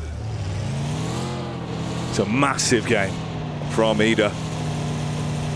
That's what we were saying. It looked like they were maybe a bit of a periphery team, but now they want to be at the forefront. Straight into the smoke with the bonnet. Hello, Eren, and goodbye with the DBS. I pick up Emre there. Takes him a while. Nade goes over the top. 33Z's able to sidestep that bad boy. Continues to take chip damage. That one should be on target and do just enough. And Eren will put another one up for Ida. The solo soldier in the middle of a broken field of vehicles. Thunder Talks versus Alpha Gaming here, Jackie. Likely to be the concluder. Intense game on the sidelines. Have been huddled for a long, long while. Eren continues to take pot shots, but Xing will finally take Ida out of 4th place, though 10 elims. I think they'll be very pleased with the result on that game. Yeah, grinning from ear to ear. Trying to reposition right here, right now, though, on the move up. There's the damage back over from Alpha Game. It's Rayfus that's able to get the spot onto him. Always on these roofs, playing these individual shots. Barraging down the bullets from the barrel, keeping them pinned in. What? Oh, hello. What is Doc doing? I mean, AJ constantly plays anchor for the team. We saw him on top of Observatory. Now he's playing over towards this loot crate, using this impromptu bit of hard cover to his best ability. And he's making it so it's very hard for the boys from Alpha Gaming to start moving up. I'll be surprised if he's able to get an angle over towards Reefus, potentially. Another loot crate comes dropping down a little bit further in. Creates even more cover towards the center of the map. And with that shift on the circle, sending over towards Thunder Talks, they took the opportunity, but a nasty spray down in the midst of it. Oh, that is absolute filth. He's been playing this roof to a T. Every peak on target. Luckily enough, it wasn't the double spray. Could have cut them in half instantly. They can tuck back behind the rock, reset from the fight, but it is uncomfortable. Vehicle on fire. They got to bail back, hop in the car. Man, if he got that explosion in the vehicle a little bit sooner, could have been nasty work. But AJ, once again, at distance. Xing goes down, Doc stepping up, and Alpha Gaming refused to lie down from farm.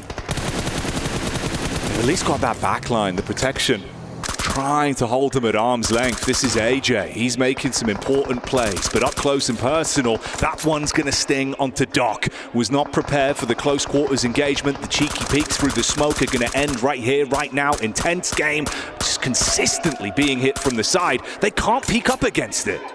19 bullets left in the mag here. It's the big machine gun in the back pocket here for AJ. Not sure how effective that's going to be at range. There's 19 bullets, got to count on that 5.56. Top's looking over. They do get Doc back up again. A disgusting single nade from King over the top will shut down the hopes and dreams of Intense Game. That is a max man grenade and a half. And you mentioned it. The switch to the last weapon he has with ammunition. At this point, just trying to create space for the team, and they are going in. Straight in the vehicles, looking to close the distance. This is a great wrap from Alpha Gaming. The lineup as well is beautiful to see. AJ's position is now compromised, dropping the smokes, hiding behind the vehicle. Zhol zigzagging his way over, and Doc is relentless on this position. Oh, Jing was so low. Mid-fight, trying to top himself back up. Big damage as well. Further impact found from Doc. And from the side, they've got to try and pick this one back up. Only a duo effectively left at this point with the double knock there. AJ at least gets the shot back over. That was the flank from Zol. For Thunder Talks as well, it's an important game for them to ladder up over the top of Alpha 7, which they should do on the placements alone, but they'd like to go further. Alpha Gaming are absolutely ruining the chances. Top starts to move up, a nade up the top, bounces off the top of the vehicle on the explosion, will finish the job. And now just AJ, he's done so much, but can he do any more? Just the machine gun in hand at long range, and Alpha Gaming, they hold all the space. An unfathomable nade on target and blows them to bits. The last man left alive can do nothing to defend himself. Alpha Gaming take the chicken dinner. The first real good game I think I've seen from Alpha Gaming so far as well. There's been matches where they've been putting up elims, putting up points, but that felt pretty calculated. Once they found that good spot over towards Team Falcons, they used that confidence, that capability to take the compound away from them, and then they play slow off that position. They're not too hungry for elims. And you know what? I would say even Doc calmed things down. Tiny bit. He actually did though, like he kind of reset mid-fight. Yeah, there was some risk taking, but it wouldn't be him if he didn't, right? So the fact that we set up off it and were on point in the final there, it's nice to see, Blank. It's good momentum and it's a great point to steal a chicken dinner right now. Top here. The babysitter of the team, I would say, honestly. Tugging up the reins, tugging up the reins. But if you want more exciting action, you know all you got to do is stay tuned in. So we'll see you in a couple minutes' time for more from us.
Dear PUBG Mobile fans, we are delighted to invite you to the 2025 PUBG Mobile World Cup at the Esports World Cup in Riyadh, KSA. This exciting event will take place from July 25th to August 3rd at the Boulevard City. We've prepared tons of event perks, such as the PMWC Avatar Frame, Esports Passion Set, Esports Passion Parachute, and tons more items. Let's check out how you can get all these rewards. During the tournament, go to the Pandora event page via Lobby, Event Center, Esports to join the event. Mormon from SEA, Top from CSA, Pedrinho from the Americas, Silas from the EU, and Prestige from MENA will guide you through the 5 major parts of the event. They consist of Tournament Celebration, Prediction Rewards, Esports Shop, Themed Outfit, and Champion Challenge. Join these activities to earn rewards and collect esports tokens to redeem even more gifts in the Esports Shop. The more esports tokens you collect, the better rewards you'll get. You can get up to 2,870 esports tokens from the Prediction event. It takes place from July 23rd to August 5th and consists of 3 stages that coincide with the tournament: Group Stage, Survival Stage, and Grand Finals. During the Group Stage, get 20 esports tokens by predicting the 8 teams you think will advance directly to the Grand Finals. Each correct prediction will grant you an additional 60 tokens. Make a total of 3, 6, and 8 correct predictions to get 300, 680, and 720 tokens, respectively. You'll get another chance during the survival stage to guess the other 8 teams that will make it to the grand finals. The rewards are the same as the group stage. During the grand finals, you must try and predict the ultimate champion. Just predicting will grant 30 tokens, and a correct prediction will grant 400 tokens. If you're unsure about your predictions, you can let your friends' predictions guide you. Find someone reliable, copy their predictions, and wait to be rewarded. The 3 prediction rounds take place on July 27th, July 30th, and August 3rd at 10:45 UTC 0. Rewards are issued the second day after each stage ends at 4 AM UTC 0. You'll receive esports tokens based on your prediction results. Note, esports tokens don't expire and can be used in future esports events. Who do you think will be the ultimate champion? Join the 2025 PMWC event and share your predictions. Invite your friends to join the predictions and watch the tournament unfold.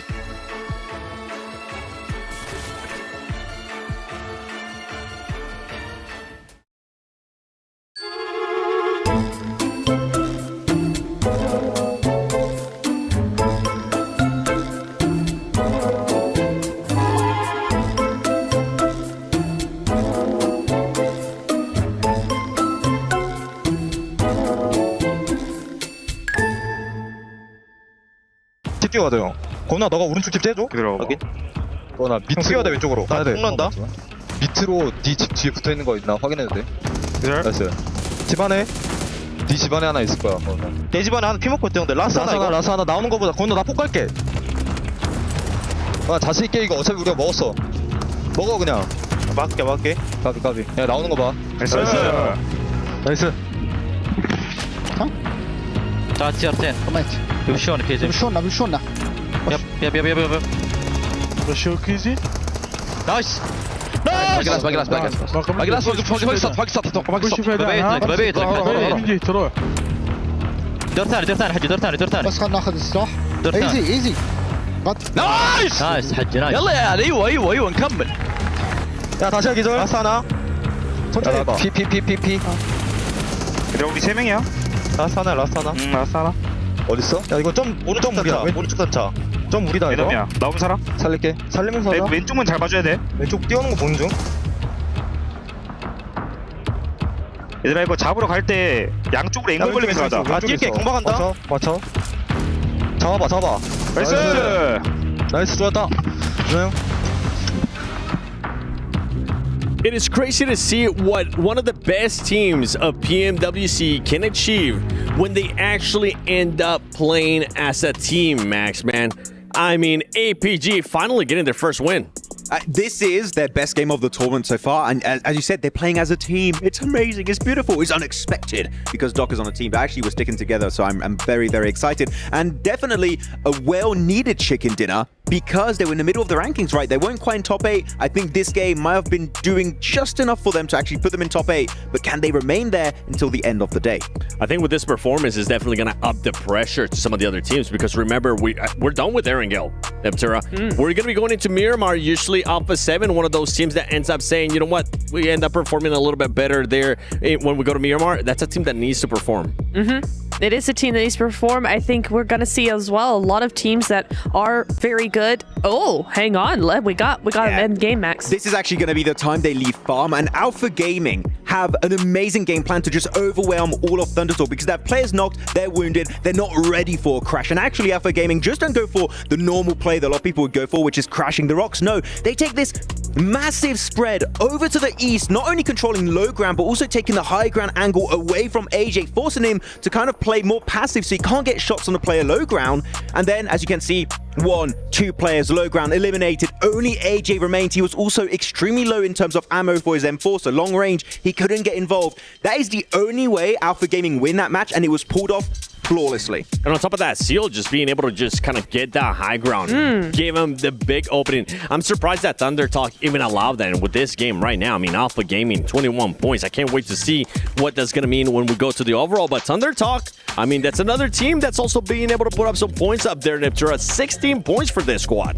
It's really nice to see them start to perform as well. And what I really love is how they were able to capture that high ground towards the mid phase of the game, right? I think that rather than what a lot of teams would do is just go for all those fights again and again and again and get that CQC, I think ThunderTalk really just held back and was like, we're going to wait for all these other teams to start fighting. And then once they're done, we'll pick off the stragglers and then move into that space like we claimed it for real. I love how the final spot of ThunderTalk, it was initially Al-Hadji had it 5 minutes before that fight happened. Then it was taken away by Damar from R8. Then it was Ida that took it. And then it was ThunderTalk. Like, Al-Hadji had the good idea. Unfortunately, as a solo, he couldn't quite defend the... What? That's an interesting tactic right there for Nonchalant Red Forces saying, all right, we got 2 wins. Can we actually keep it going? Wake myself up. I'm like, I can't do it. If not, then I'll end up just hitting myself with the microphone. But I want to deep dive a little bit more into some of this games. Intense game. That was another team that we expected a lot more out of. It hasn't been that way for a very long time, at least for the past 2 days. But it's good to see them finally being able to step it up here on the final day for group stages. Yeah, especially I love the way that they played a very difficult zone, right? That zone was not easy for any of these teams, but I love how they actually were able to stick together and then move, but still be mobile at the same time. So you did have those players that were going up off to the north and then back down, but they just, by keeping mobile and stop and preventing any stagnation happening, they were actually able to end up being one of the last ones in the zone because they weren't in one place at the time. That's right. I mean, we were talking about this 2 teams earlier. I want to take a look at a bit of a SMB head-to-head between Alpha 7 and APG because now APG is in the hunt, and this is going to be the stats for today. See who is currently outperforming who, as well. I'm pretty sure we'll get a chance to see them there in a bit. But for Alpha 7, this has to be a massive, massive wake-up call, Max. This is the time for them to actually start reacting, and it has to happen in Miramar. If not, this could be the defending champions going to survival stage. I mean, it's scary because Alpha Gaming getting a win there. Don't forget, they were just below them. They're going to look to overtake. And actually, one team we didn't talk about too much, EDA. They've been silent, but they've been climbing the ranks slowly. They've been approaching the top 8. I think they've been going top 8 a little bit early in 8th position, if I'm not mistaken. They have 2 teams overtake them out of the squads that are playing today. They're not in top 8. So they need to be careful. That's going to be their main threat, both IDA and Alpha Gaming. And for IDA, I'm actually happy with what I'm seeing out of this squad because they're being a little bit more aggressive. And not just a little bit more aggressive, they're being very aggressive, taking on fights with R8, taking on fights with Hora Esports as well. Yeah, I think the adjustment from yesterday to today has been huge for them. It's been really, really nice to see them be more aggressive, but not just aggressive with the CQC, just aggressive in general with the positions they're taking, with the rotations they're making. It's really nice. I do want to say just tiny nitpick criticism. They took too long on that fight with Hora, but at the end of the day, yeah, I really like what we're seeing from them. Well, we'll have to wait and see what these 2 teams are going to be doing here, especially going into the final 2 matches of group stages. There's so much at stake. You can either get a chance to go directly to the grand finals or have to battle out against 16 teams at survival stage. Let's take it over with the first Miramar out of 2 with Blank and Jackie. Thank you, Seven. Can't wait for this one to kick off. Alpha Gaming, fresh off the back of an absolute banquet of a chicken dinner, Black. It was an APG win, which is always good to see. I think for the desk, they're highlighting that, yeah, this is the first time they're really, linked up as a team properly. And I would say allowed Top to do his job. A lot of times they get away with themselves, but we're heading away over to the desert here on Miramar for our final 2 matches of the group stage. That's where that tagline reigns true. Who's going to beat the heat? Who will show up here? Seen some great showings from a good few collectives of our squads today, but things will change now in the last 2 games. All the players here. We saw some of them hyping themselves up. Everyone wasn't actually sat down with Ida for a second. I was worried where he'd gone. He just took a quick lap around the arena. Trying to keep himself in it. Yeah. Because they're doing well. 6th place right now. They would need a few teams to jump ahead of them. Alpha Gaming, Alpha 7, Nonchalant Red Force, Weibo. For Hora, I think that 51 points are a little far out at this point in time. If Ida's having the same kind of performance each time. Then again, you know, a 20-point game would shoot them up the rankings. But with the way Horror's performance has been today, it's not been a horror to watch, but it's not been great either. No, it feels like there was signs of them being able to really blossom. Some of the plays we've seen from the compound crashes, the way they've been playing with the tempo, it's been nice to see, but I think you're right. I'm a little bit worried. Don't know if they have that same level of caliber, of course. You never count them out though, Blank. It feels like that team can just turn it on sometimes. So you'd love to see it, especially here, right? Last 2 games make it happen. We get a Western shift on the circle over towards Team Falcons, who I think right now, 2 matches to go, they're not making it. Especially going down so early versus Alpha Gaming just on that crash. They look pretty weak at the moment. Weakened. I know it's a lackluster performance from the Falcons. Not really got off the ground just yet. Nongshim Red Force losing Benny early here. An engagement versus R8, and I think he is alone. No real room for anyone to assist on that one with the split, so R8 able to easily grab onto it with both hands. I think it was another knockback over into Kino Trope as well that was finished off there, as we saw Power Gaming and them landing quite close to one another. They took a clean elimination off the back of that. So already a couple of scraps breaking out. Zizzy tucked in, belly down on the ground, listening for the footsteps at least. I think your issue is the Nongshim Red Force losing a player early into Miramar, where it's a map that massively favors 4-man teams towards that end game. You're struggling now. You're 11th place. Those good games from earlier in the day, you'd set yourselves up nicely to get in towards that top 8, get that free ride through to the final, stamp your ticket. But it's all gone a little bit wrong. There's that replay, Al Haji. He nearly did it. Stabbed in the eye. God, he was quick with it. Smooth moves on the blade. The Wicked Skengman was here, but Al Haji deals with it. Not a fan, not a fan. So I'm backing up though, he's terrified. Yeah. I mean, you would be. Yeah. He was quick, he was chicaning with the blade. So that's going to go on for a while though. The big difference maker right now is that R8's working with 4 players, 4 angles, compared to the 3 coming through from Nongshim Red Force. And I'd like to see them make it out of alive, but it will be a tough task. R8 trying to get further up the rankings here and a little bit more money perhaps. Good pick. Yeah, I mean, nade through the window. They take the peek out. Good timing on the fight. You're able to reset as well. Med pack, so it's not going to be too bad for you. Complete health back in. Dives away as well, so he's quick on the reposition, so DeMar can't get the shot back over to capitalize off of it. Still got the nade in the back pocket. Looks like he's going to set himself up for that on the response. Cast it out with a little bounce. That's kind of cheeky. And he's jumping out of it. This is a big play from Doc C. Let's see if it actually works out, though. He's getting peppered. Somehow makes it back into the building. It wasn't for long, though. That was a bold maneuver, a brave play. You've got to give him props for the way he approached it, but unfortunately in the melee, it's not going too great. Response back from Zizzy with the big boy, letting the bullets rain through. And R8 trying to compose themselves off the back of this. Now the angle from the stairwell is going to be problematic. Trying to focus up on it. Good spray back over. And Tizzy can't get the clutch Elim in to keep them in it. So Red Force go down. That's a big blow to Nongshim Red Force. Only 1 more game. Capitalize on those points now. Onto our final Miramar. Not looking good for them. And again, I have to stress, it was a great start from Nongshim Red Force earlier in the day. Korea, that was a fantastic opportunity for them. But not meant to be. Alpha Gaming with the 9th place now after that last match. A real big improvement. Boys from Power hunting down Kino Trope. Another one bites the dust there.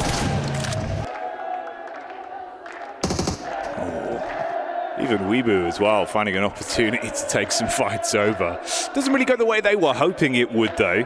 Sakina Trope, as much as it has been a rough affair of being thrown into fight after fight that's uncomfortable for them, they can at least reset from that. So it isn't the full wipe that could have been. Quickly grabbed the vehicle as well for the impromptu cover. At least had some supplies to top themselves back up. That they are. But I don't think they're going to be in the finals, unfortunately. Alpha 7 on your screens. 10th place at the moment, 70 points. It's roughly around this barrier as well. It's real tight. It's real close at the moment. You know, 70 points up to 76. Very interchangeable right now between these 4 teams. Thundertalks overtake Ida. The chicken dinner advantage as well. They will go up 1 placement despite tying on that scoreline.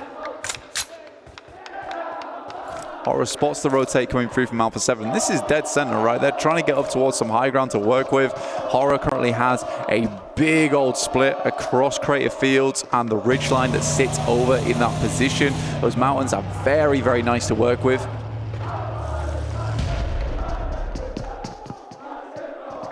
And this is the fight that has not given up.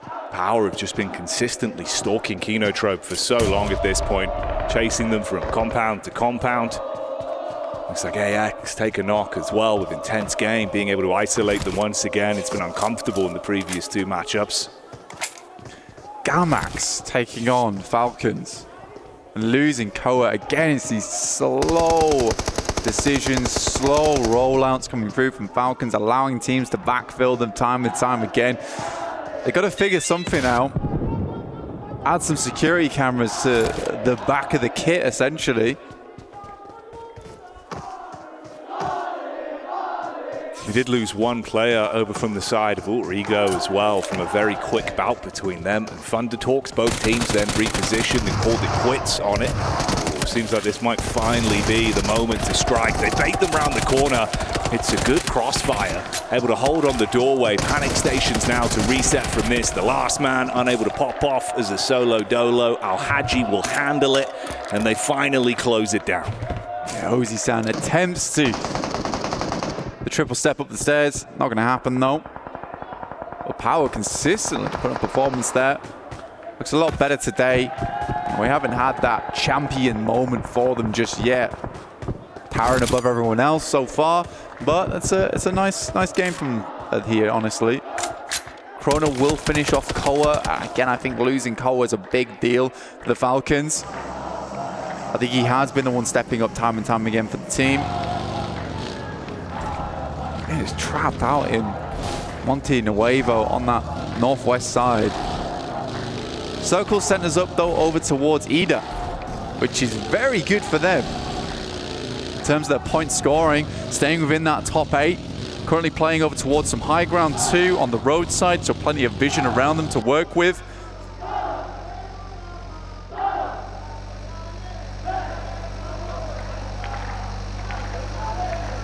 This was Thundertalks, of course, that backed off after their slight scrape they ran into with Alter Ego. Worked out far better for them. They've been able to take extra time to loot it, wrap around the periphery of the zone and start to make a move for the late rotation down.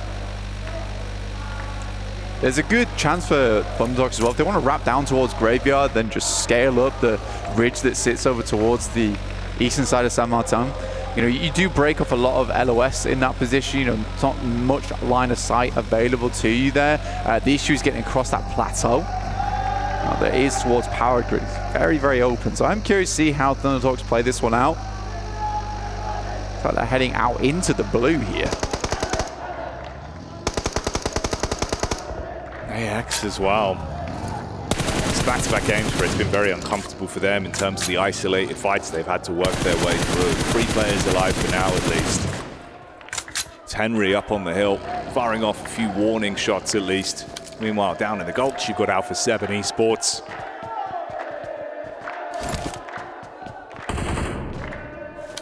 Yeah, Alpha 7's not in a terrible spot, honestly. In these concretes, works well for them. They are surrounded by a lot of height, though. It's pretty terrifying looking up towards, but you know, keep them safe for a fair long time. And the vision is not terrible from this spot either.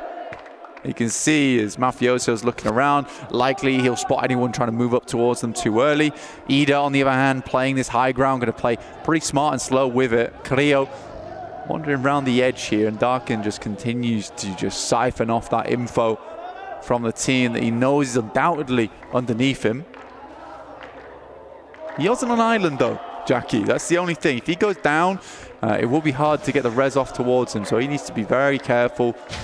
Pretty much just have his ears open and listen in. Yeah, it's that risk versus reward. Obviously, such a powerful angle if he's able to play it, and this is why. Bullets come across. Similar kind of story as well. I mean, you're so far out, so Revo's just going to get the full magazine dumped into it. Dispatched already, so he's hard gone. 3 players remain for Alpha 7. Of course, Darkin's position's compromised, but he can bail out now. You're more panicked about it. And if anyone wants to take the buggies up there, like, it's going to take a while, and it'll be pretty obvious when they're coming. Frida, it certainly is Vamos here.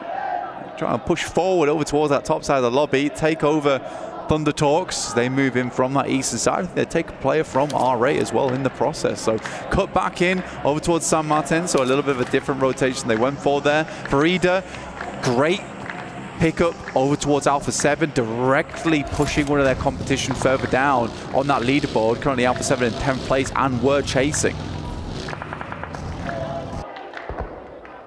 Frida could squeeze so much out of this, man. It's really good heads-up play of how they've been ebbing and flowing throughout the course of the day. Some great gun skill on display. Heads-up calls as well. Obviously for Darkin, like you said, the amount of time, you've got clear vision for it, so he can reposition. Spots over in the distance, the 3 players from AX that are looking for a quick getaway. The distance unloads. Let's try and get a few shots on target here. Slightly dangerous play from Darkin, I think, holding this angle for that long, especially using up all these bullets as well. Somewhat unnecessary, I'd say. You know, he's down to 60 in the chamber. I think you're right with that. That's the bigger issue, right? Because obviously if he continues to commit to this isolated angle, he could at least guard from Alpha 7 on the move up, but you're starting to run low on the resources.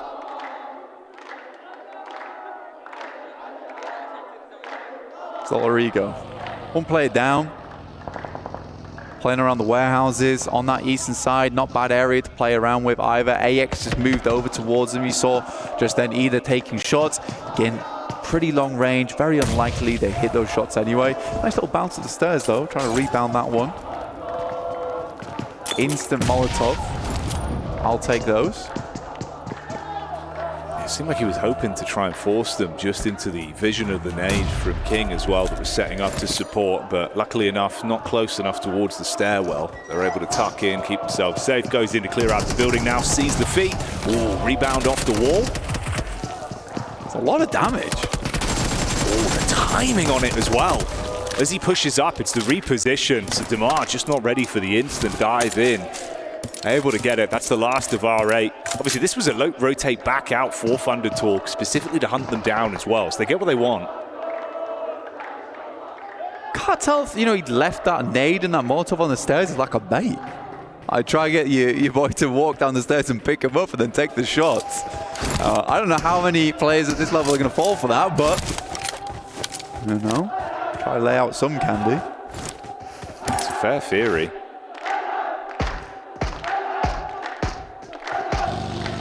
For gaming there. Shot in the back line from Gamax. Yeah, Gamax is kind of causing problems on this western side, but again, that's sort of a dock issue, honestly. If we look where he goes down, like all the way on that western side, he's split off from his team. Can't deny the amount of eliminations he's been able to get for Alpha Gaming, but still, sometimes a little bit overzealous. The babysitter in top not able to pull back on those reins quite quick enough. I couldn't get a grasp on it. Too fast. It was a lot of strength, a lot of strength. He loves it.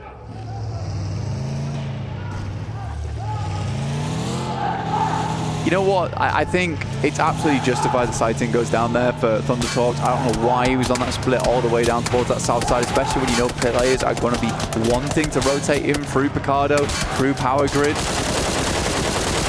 Sure, he provides information back, but probably could have just garnered that later whilst moving through those rocky outcrops on the eastern side. It was interesting as well for Thunder Talk because it almost felt like King was trying to get them to go back over to take the fight versus intense game. But then again, like you say, it just resulted in them being fragmented. It doesn't really work out the way they were hoping for. Down to the trio to reposition in. And it's close grouping ahead of them. You've got a bit of a scout out from Padrino who's going to get the info over towards that side. Rest of the squad holds further back, of course. AX and Autorigo. All quite close together. This was Hora that were taking shots down from the top of the mountain range. So Alter Ego, rather Alpha 7, have just been taking so much damage from up on high consistently.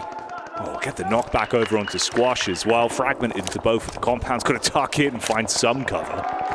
Yeah, it's been really hard for Squash to move across the clear now. So it's pretty much dead meat. Yeah, there really isn't much you can do on that one. It's unfortunate for him. Okay, so Thunder talks that they have committed for the push back up. Obviously, you already had the compound set up for Alter Ego, so they handle that one with ease, it seems. Ooh. That's a explosive arrow! No way! Oh, what a launch from that one!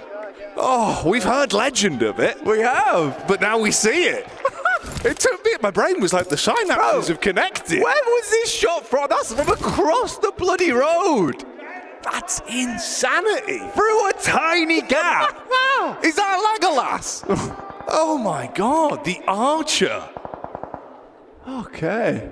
Tengu's in the building. Good to see. Don't give me a replay of this. I don't want to see this. Let me see that explosive bow.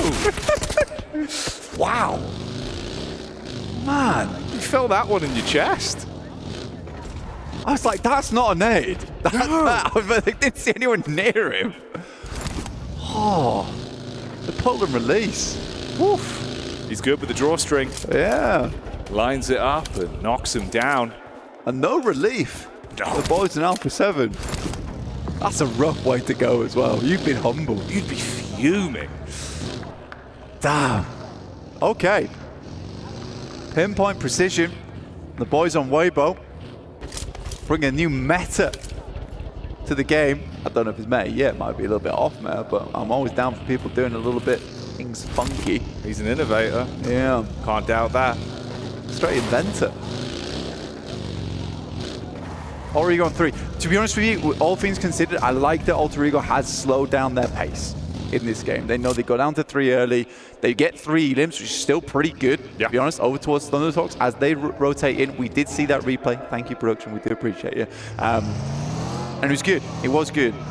Being able to hold that is nice. And that kind of comes off the back of Thunder Talks losing Sighting as well. You know, if they had 4, that might have been a very different story. If you got a 3v3 there for Alter Ego, they can handle themselves on that. You got E-Arena down towards the south side, looking to push slowly but surely up over towards Alter Ego. Yeah, I think that one was almost paralysis by analysis for Thunder Talks with how the decisions were made. So came back to haunt them. Sleepy still up top. Such distance to play with.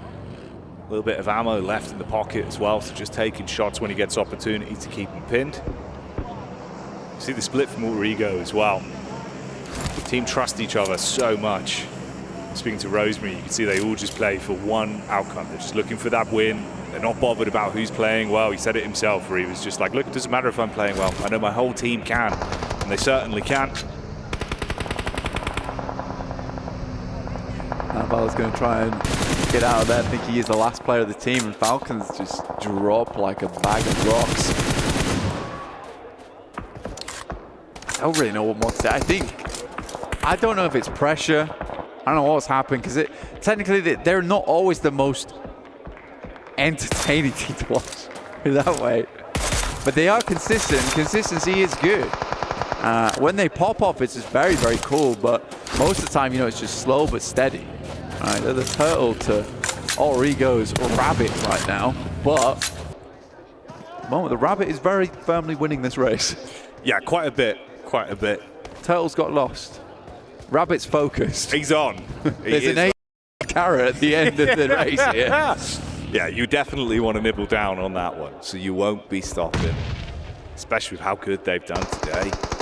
How amazing they looked yesterday as well. Great results for them.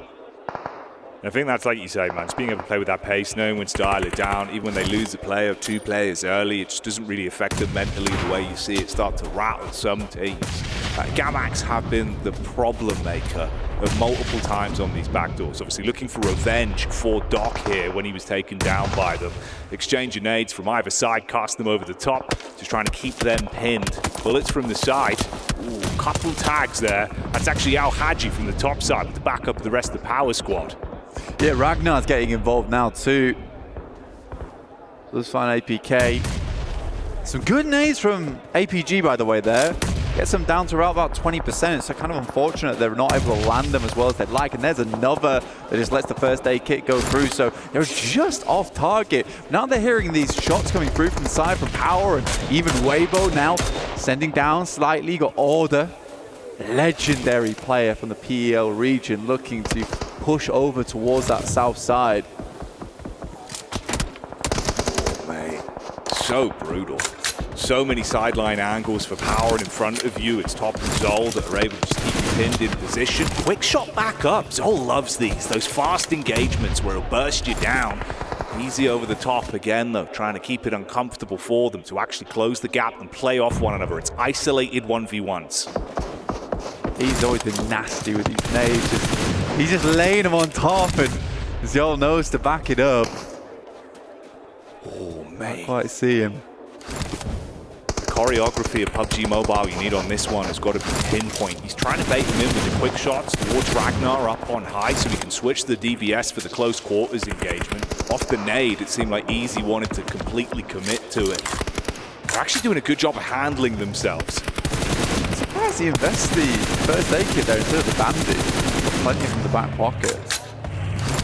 Wasn't really all that low, and he's going to lose a lot of HP from that. Top consistently taking shots there, and Order finally steps up from the sidelines. Order was biding his time. Calm guy, his Order. Just will wait things out. Real stern look upon his face as well. Will lay down the carnage. Zol's going to try and go for something a bit cheeky, bandaging in the vehicle as he goes.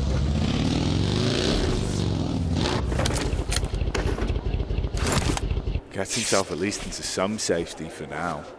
High ground round the ridges of the rock face. I guess that's why you don't want to use the bandages, so he can continue to use them in the vehicle. That would make sense to me. It's a fair point. Saves his life.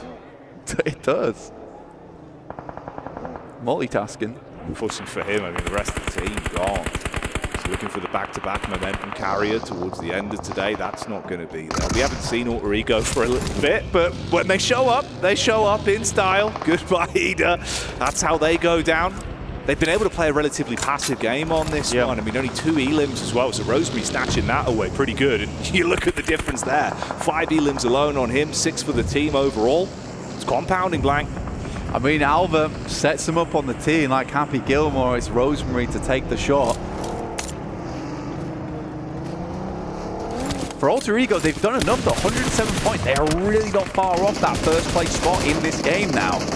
They just need to go a little bit further. They've just got themselves into placement point range, but it is just 2 players out on this north side versus a full 4-man squad of Horror. Rosemary will step out, get slapped back by the M249, and Alva immediately dropping smokes, but it's not enough. That will be Alter Ego going out. It's a short run to go for Alter Ego, but there is that chance on the last match. They don't make it, Jackie, and they won't pick up that 80 grand. That'd be gut-wrenching as well. So close yet so far. You do not want to leave that fate up to another team. Take destiny into their own hands right now, though, to dive in onto AX up close with the DBS, showing us they can wield these shots. Ooh, showmanship. But unfortunately for them, it's E-Arena that step foot and like gladiators walk out with their heads held high. Backline from Easy, sees the target and seizes the opportunity. For a little bit more there, I mean, Aryan was able to get a nasty double nade over the top there in the midst of that fight, which took down the backline coming through from E-Arena. That's why Tiny K actually had to move towards the front there. Tiny K, the budget Tony K from Oh, dear me. Strong branding. It's strong branding. Really you know, play to your strengths. That's funny. Tell you what though, man. I can't make fun of it. I feel bad about that. Tiny K. You issuing the apology on that one. Oh God, sorry. Fair enough. We'll let you off. You get one. I can't say Compose yourself, Blank. Ooh. We're back in the room. But for Sleepy, I don't know if he will be for too long, realistically. I mean, he was trying to go for the heads-up play in, causing a bit of chaos for the rest of the team from the side. It's not worked out as well as he would have wanted. The rest of the squad have to bail on it as well. They're pinned in between E-Arena to now make their move down with Intense Game setting up inside of the zone. But Intense Game, yeah, actually not a bad position, but just not a lot of players to work with. Just the two here. It's a lot of angles, you know, be going off. I'd love to see a Weibo win. After that lovely shot, bullseye from Sook. Yeah. I loved it, mate. It was impressive. And what a day it would be for them as well if they can keep that momentum going. Sook shows up. Hell, the cinematics on it if he gets another one. At the minute, though, Intense Game, like you said, so fragmented in the manpower advantage, can't play off one another, so it's just isolated fights. It's easy as you shut one down. Weibo actually are in a pretty good spot, especially with Order playing the way he is right now. Yeah. It feels like he's just controlling his squad. Such great effect. It's a good high ground that they're playing off the back of, and it's a very interesting arena that we're finishing things off on here, where it's very open, but it's mostly just these rolling hills that are keeping these teams in check. And you can have a fair few teams here, because even on these slopes that move round on the circle, you still got cover there. Horror, with 3 players, looking to take down the Intense Game, but they waited a while to move in towards this circle now, Jackie. They need to sweep through to Tony K. Turn the tempo on. Do the Horror Classic where you expect them to play slow. They suddenly hit you with the fast right hook and you're just not ready for it. They dive in the vehicles now, go for the aggression up towards Weibo, see if they can dive on. It's Order that would be the first fight. Instant flames thrown at the feet. The SMG. How is he on the hills? He's still alive. Finds that one to knock back over with support in the rear, but the DBS replies. 1-for-1 trades on the fight. Meantime, Rapper tried to get involved from the backline. Sky immediately ducks back with the M249. Just a stun grenade in hand, just back and forth. That nade looks good, goes a little bit too far, and he just has to step out. The DBS will not make it happen. I think Order was expecting a little bit of a slower push, but it feeds back into what you were talking about, Jackie, is that Horror shows them something a little bit different, something they weren't expecting. That initial knock changed everything over towards Suk as well.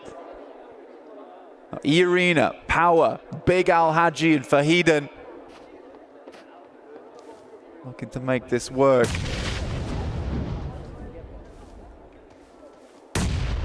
Slower pace rolling over the battlefield now. That is until Power Gaming start to bring it back into their camp. Peek up from Easy. He's had some good shots. The damage distribution between all 4 players has been on point for the team. And they go for the opportunity to push up now, knowing they're fragmented. Close the gap. Easy with the scout protection in the back.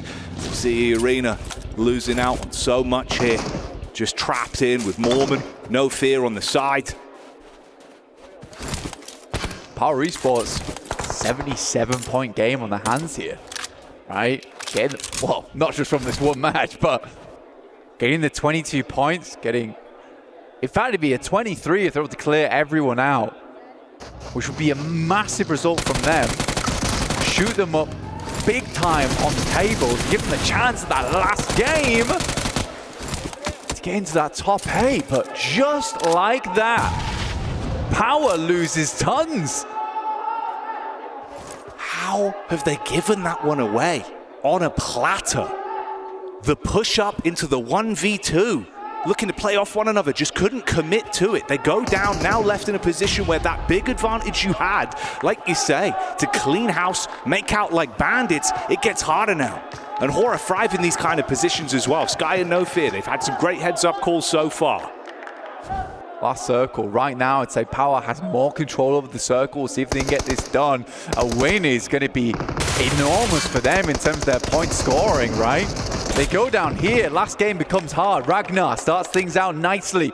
Over towards Sky. A Grocer in the hand and No Fear. Another Molotov towards the backside. He's burning out, and it will be done. And Power, despite a little bit of a shaky in there, are able to clean it up.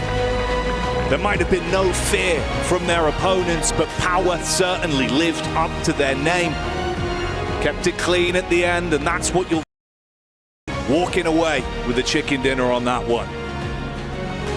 Absolute massive amount of points there.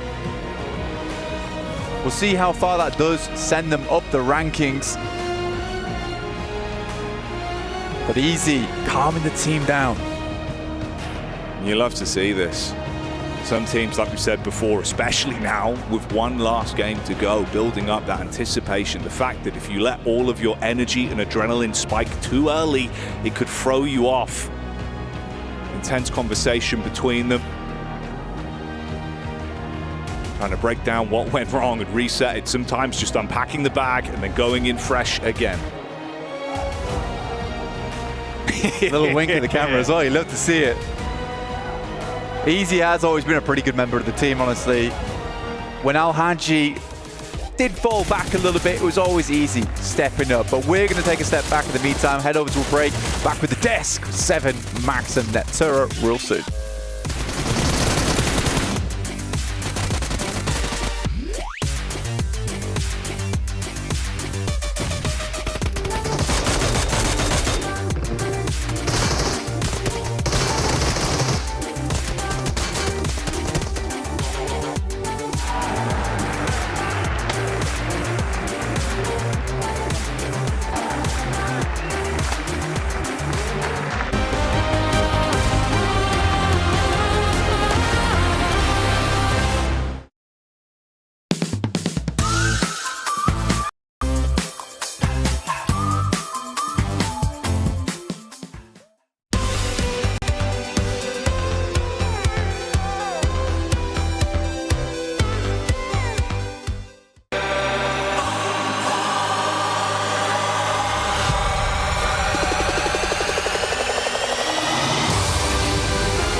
Dear PUBG Mobile fans, we are delighted to invite you to the 2025 PUBG Mobile World Cup at the Esports World Cup in Riyadh, KSA.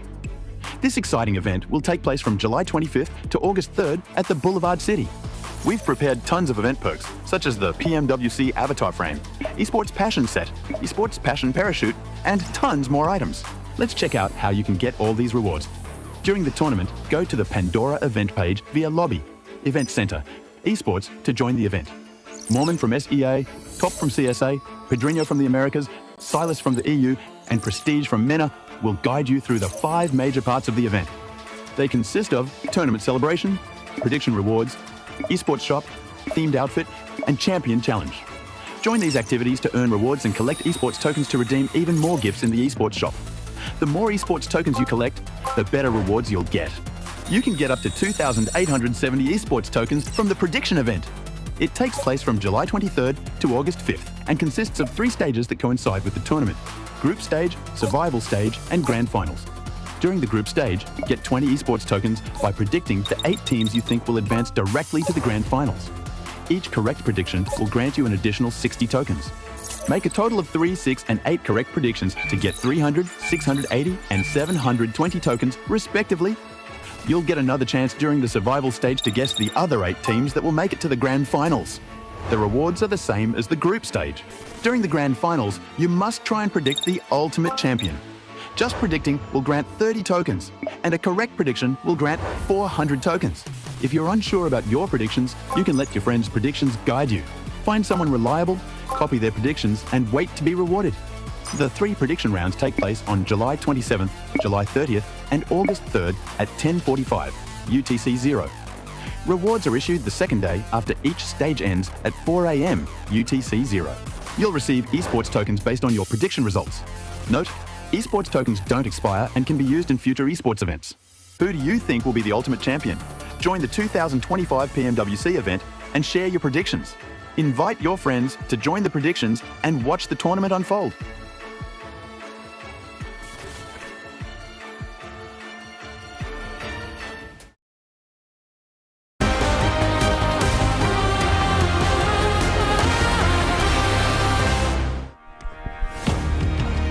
Power with the win there in the first Miramar of the final day for group stages. An impressive win too, Neptura. The way this team was able to just control that whole circle, the 8th circle especially, it was amazing. It was amazing. I think they took many notes from the previous game with APG, because that's basically was the exact same split over on the east side, and it worked so well for them. Able to take just so much of that control, so much of that ridge of the zone of everything, and had all the angles at their disposal. Little bit iffy of a push going over towards EA, a little bit, but you know what? They got a big win from it, and they're looking very good now. Mormon, easy 1v2 right there. Like, they just give 2 1v1s in a row, so that was very easy for Erangel to secure. So very happy with those 2 eliminations going over to the side of SEA, allowing them to jump up actually in 3rd place when it comes to these match rankings, but 21 points for Power. Actually getting 2 wins today. Is it too late, though, to get into the top 8, or is that going to be maybe allowing him to cross the finish line just at the end? Honestly, don't know, because we've seen what Nonshim was able to do earlier in the day. We've seen what now Power might be able to do when we end up looking at the overall. Alpha Gaming as well. I mean, that's a team that ended up passing Alpha 7. Alpha 7 hasn't really been doing much. Anything could happen here, especially going into the last match. We'll end up finding out which 8 teams are going to be moving on to the grand finals and which 16 teams will end up actually going to the survival stage. Intense game, once again, being able to get like at least 4 points, but Weibo Gaming, 10 points. Yeah, actually, I want to go on possibly the second page in a little bit, because Alpha 7... They're going to have to go to survival stage. Yes. I think that there's no momentum. Well, there is momentum. It's a bad momentum. A bunch of 0 and 1 point games from Alpha 7. That's what we're witnessing so far. I think they just lost everything right now. They're just not feeling themselves, and they're being overtaken by your Thunder Talks, by your EDA, by all these other squads that are just performing today, and they are just not. I mean, what are you going to be doing whenever you have... Legolas, Sook, with the explosive bow? I told you, it's something that you can definitely use, and this man is one of the best ones out there, using that explosive bow to his advantage and making it happen too. At some point, I want to see more people starting to use it. If we can just increase the damage that the explosive does, the explosive bow does, and on top of that, just the range. I'm sorry, Alpha 7, it makes sense they had a bad day. Like, you're encountering Sook with the explosive bow. You know what? Everything is excused. It will make sense. I want to get your take on this, though, Neptura. Yes. Do you think with the way that Alpha 7 is playing, going into the last match, even though usually Miramar tends to be one of their best maps, right now they're just throwing? Yeah, I think it's just bad game after bad game, and that's got to do a lot for the morale of particularly a team like A7 that really pick up from how they're feeling and put that into their games. When you're a highly emotional team like that, having a bad game is going to be something that will hinder you. So I feel like if they had had their second day yesterday, they would have done a lot better coming off of their great first day, but having that break just hasn't worked for them. I mean, we know Alpha 7 usually has an edge team. They're just always teams in the edge, but a little bit ahead of them, and they just keep getting gate-kept. I think that's the thing. They cannot enter the circle. It's the thing you keep talking about, team spirit, is that they're really slow, actually. The edge play is good, the rotations are good, but they're just too slow to do them in this lobby. Yeah, it seems like it, unfortunately. It's just not working out, unfortunately, today. Something that was working out during that match, Neptura, was the 3-1 splits that a lot of teams were doing. There were so many. I was really surprised by that. And what really got to me was, wait, they're actually using these 1-3 splits as an anchor point. The 1 split, or the solo coming up onto the high ground, was on that high ground. So rather than a full squad, wait.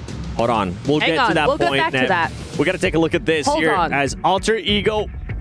Are they going to be able to make it? Are they going to be able to get in that first place? Because remember, there is some money at stake here when we end up talking about the rankings for group stages. First place will end up getting $80,000. Second place, $77,000. Third place, $75,000. But I want to keep going down that list, because now you have Thunder Talk. With the way that they have been playing, that team has pushed up in the top 8. Yangon Galacticos gets pushed out. They're going to be going to none other than survival stage, and Weibo Gaming, look at them, how close they are. It's gonna come. I honestly don't know who is gonna be that A team. Alpha 7 Esports with just 70 points. Max, you were talking about it. They are slipping. Look, I said at the start of the day, I was like, I don't expect it to happen, but it could, you know, it's a possibility. Worst case scenario here for all the Brazilian fans out there here for PUBG Mobile Esports, and they've been having a really, really bad time, unfortunately. Going on to this third page. Last game, nothing's going to really happen. If you're down there, you're going to survival. You'll have to try once again to reach the finals. They could play a bit of a spoiler role for some of these teams. We've seen it happen in the past too. Even though it is group stages, they might just want to try something different. You already know that you're going to be going to survival stage, why not try to get a highlight? Get a clip. Coming with me. Dragged him down into the abyss of the survival stage. Hey, it's a strat. It's a real one. Yeah. Out of all these teams, I wouldn't be surprised if it actually does end up happening. We've seen some of the other teams starting to step up. Intense game. Obviously, for most of these teams, it's just going to be a little bit too late to even do anything. But those improvements are taking points away from some of those other teams actually hunting down for that top A spot. But something I want to take a look is none other than Maxman's Grenade of the Day. Maxman's Grenade of the Day.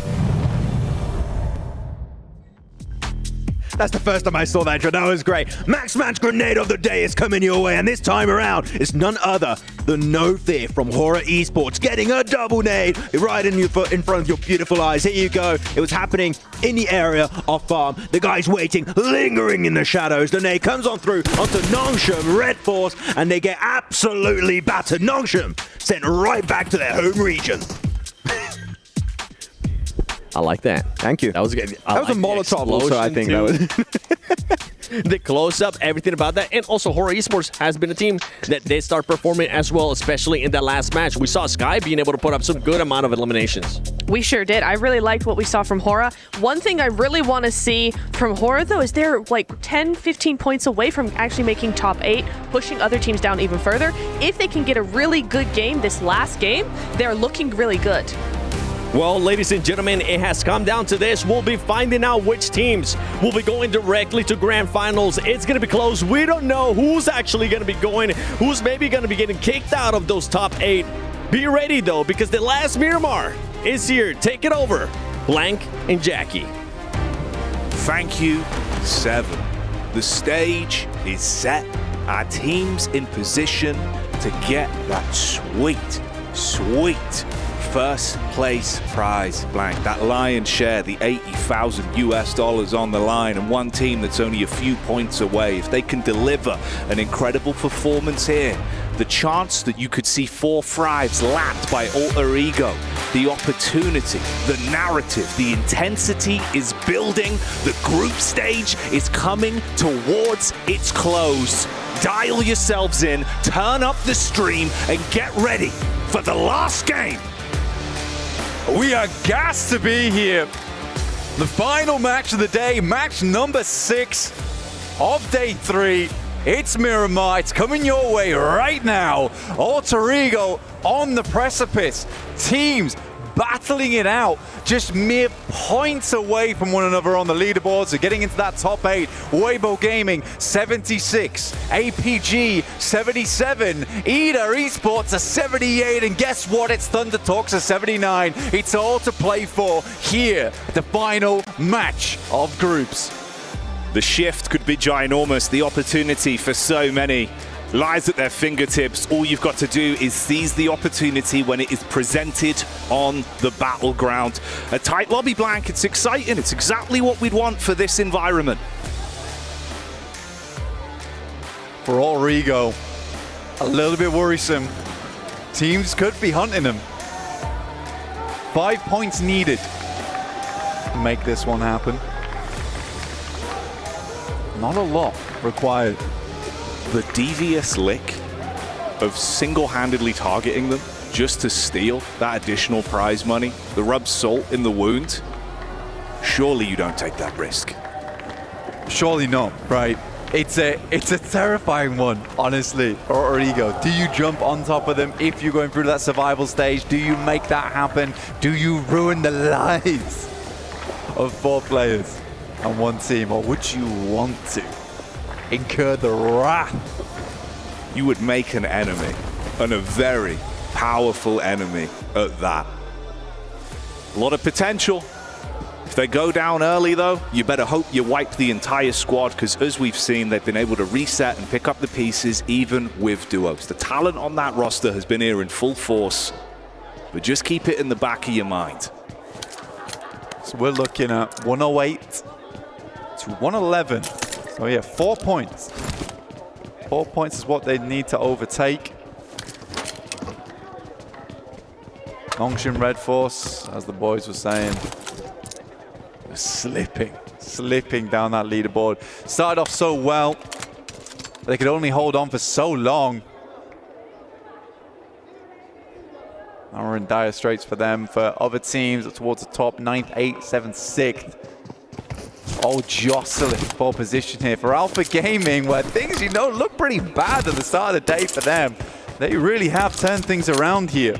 77 points, just shy in towards that top 8. For Alpha 7, a bit more of a difficult task to jump up. Right now, we closed it out. The Thunder Talks, Ida, and APG moving through with Weibo Gaming and Alpha 7 not quite making it. There is still a chance, though, for Nongshim Red Force. They started off well, and they close out the day well.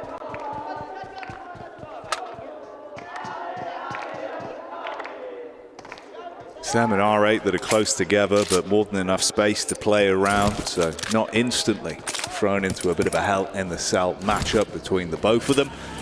They can keep each other at arm's length, not wanting to run any risks there, but for R8, far less to lose. And of course, Nongshim Red Force, when you look at the point differential. Take a look at where we're sat on the map right now. Up towards Hacienda del Patron. Kind of similar to what we were looking at before, but a little bit further off towards that eastern side right now, giving Alter Ego a little bit more chance to play it. Luckily for them, not a single player lost at the start of the game here, so it starts off fairly smooth for them. Thunder Talks down towards their south side though, and there has been some scrapes, some arguments between that team, but it's Nongshim Red Force to find Damar to start things off. The shoe's on the other foot right now, but Biddy immediately knocked. And this could be problematic. Like we said, their fate's in their own hands right now, so you want to reset from this. Quick vision on the jump up. Oh, trying to go for the play as the bullets are shot back towards his face. Both of them feeling relatively uncomfortable. You overcommit into the drop, instantly hit by the buckshot, and you'd be taken down. Prime on the nades as well with a quick follow-up, so if you do peek off the back of it, you'd be hit by the secondary. Clearing them off the angles, clears the corner, but Nongshim Red Force is afraid to move up into this one, letting their teammate bleed out. In the meantime, Prestige will find one, and R8 making it happen for Nongshim Red Force. The dream dying in front of their eyes. They're going to try and revive things right here, right now. Quick response back from Tizzy on the dive in, the shutdown Prestige. And they do save themselves the misery that they would have been feeling. Get each other back up, no full commits, just knocks. Binny crawling on the outside, desperate for a pickup. Just about gets behind this crate, but Marth is searching. He doesn't find him. Playing a game of hide and seek, just about manages to move out of the eye of Marth. But look at that, Nongshim Red Force nowhere near, and despite the slick maneuvers, it's not meant to be for Binny, and Nongshim Red Force will play on with 3. It's rough, man. No one in position to play. Medic getting back on his feet, like you said, even with the heads-up plays from the knock state. You might not find him, but you'll snatch away one anyway. R8 with a single elimination. Marth knows he's being hunted now. I can't believe he managed to crawl around that crate, have the wherewithal to come back around. Henry going down, that's to Alpha 7 right now. We're getting a real group up over towards the central side of the map around Hacienda. Not an easy position to play around Graveyard as well, very open, Jackie. The Valley of Death on that side. Sticky sent in over towards Marv. There's no quarter here. Nongshim Red Force want to put the final nail in the coffin to the team that really ruined their chances last match.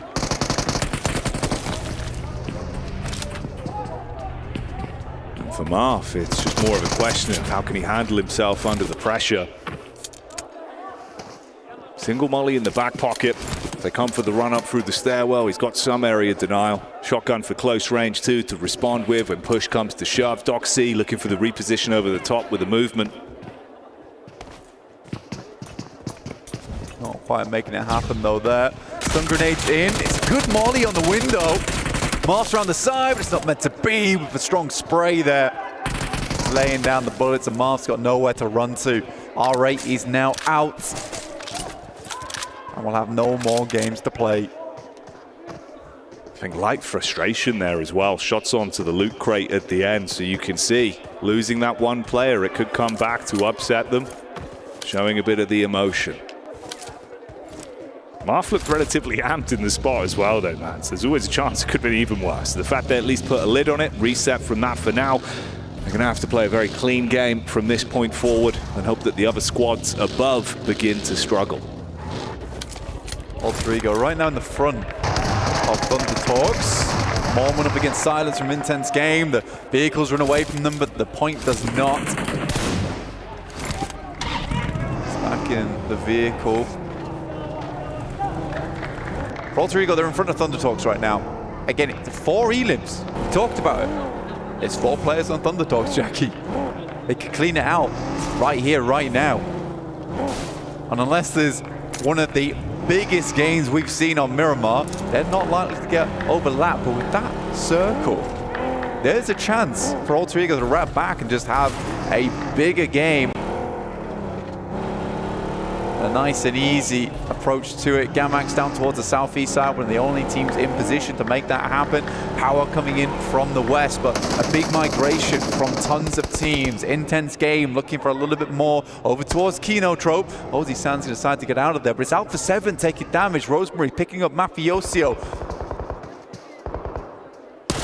He's able to get himself back into cover as well. Took a hit from the sideline. Carrillo trying to assist the squad. Frustrated off the back of losing his brother in arms. Oh, you don't want to be up against this man though. Alpha's been on point. What a wrap round. Leo knows that he can't sit around here for too long. In comes the sprays. Tries to get away. No wheel getting taken out just yet. Leo remains unpopped here. That could have been 1 extra point.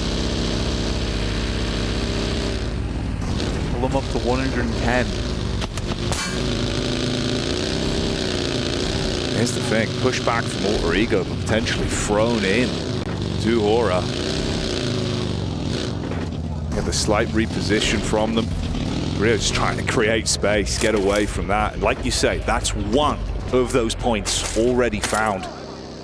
It was the sandwich between Thunder Talks in the back line, Alpha 7 coming in from the forefront, heads up engagement from Rosemary. All 4 players still remain. 10 minutes in now, still 15 teams, 57 alive. It's a lot of players to be working with. Most teams did have awkward starts to the game in terms of the positions they were playing, so we got some slight variations on the rotates coming through. We're heading over towards Truck Stop. Kind of a similar terrain to what we saw last time around. Just a lot of defilades, little ditches, rocky outcrops to play around.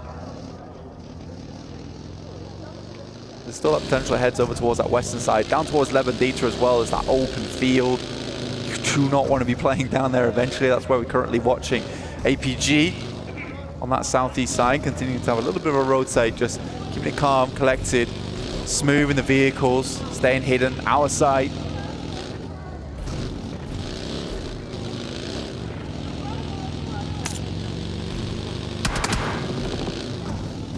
Ida taking a little bit of chip damage from the sideline there as they make their move up towards Alpha 7. AX just behind, and of course that last duo just coming in over the ridge side. It's a reposition with Nongin Red Force coming down. Ida's not safe by any means, right? Look where they are on the map as well. Alpha 7 to their right, Nongin Red Force off towards their left. They got AX in front of them, so Ida's got to make a quick wraparound. They could head over towards Graveyard quite comfortably, especially with this circle heading over towards the west, the east, and then coming back over towards that western side. Ida can be quite confident that a lot of teams have sent further out towards that east, and this western portion of the zone could be open. So they've got to make that quick rotate now. AX is also feeling the burn. Right, the time is ticking down, and they're heading over towards a similar compound. This is a big moment now for Ida. Gonna make the most of this when push comes to shove. See how that develops. Weibo as well in position. Meanwhile, more going the way of Alter Ego. It's back onto Alpha 7. And this is what we were talking about. One elim at a time. Building their way. up towards that lion's share of the prize money, but response back over. It's not entirely free. Damage onto Alva. One player fragmented from the squad as well. Krypton up on high, trying to assist Moana further back. And Krypton actually went down there. And it's not a good player to have go down in this situation. I think for Krypton, maybe a little bit overzealous. You need to provide that information back to the team, and going down up on that hilltop, it's hard to get your buddy back up again. In the meantime, Horror starts to move over the top, senses the nade, sees it go through. Rosemary now have another look to put it on target. This one looks fairly decent. Does half damage, gonna look to do the rest of the work with the DBS, and that's it. 3 elims. Tucks himself back in, looks to stay alive. Rosemary surviving for now, a critical position. They know how big this can be. They've almost completed the task they set out for inside of this lobby in the final game blank. See if they can finish the mission. Come home victorious. It might be a little bit of a lackluster game from them, but they've done what they needed to do. Yesterday was an absolute banger. Alva's finally going to try and rock up over towards Krypton, but he's finding it fairly difficult.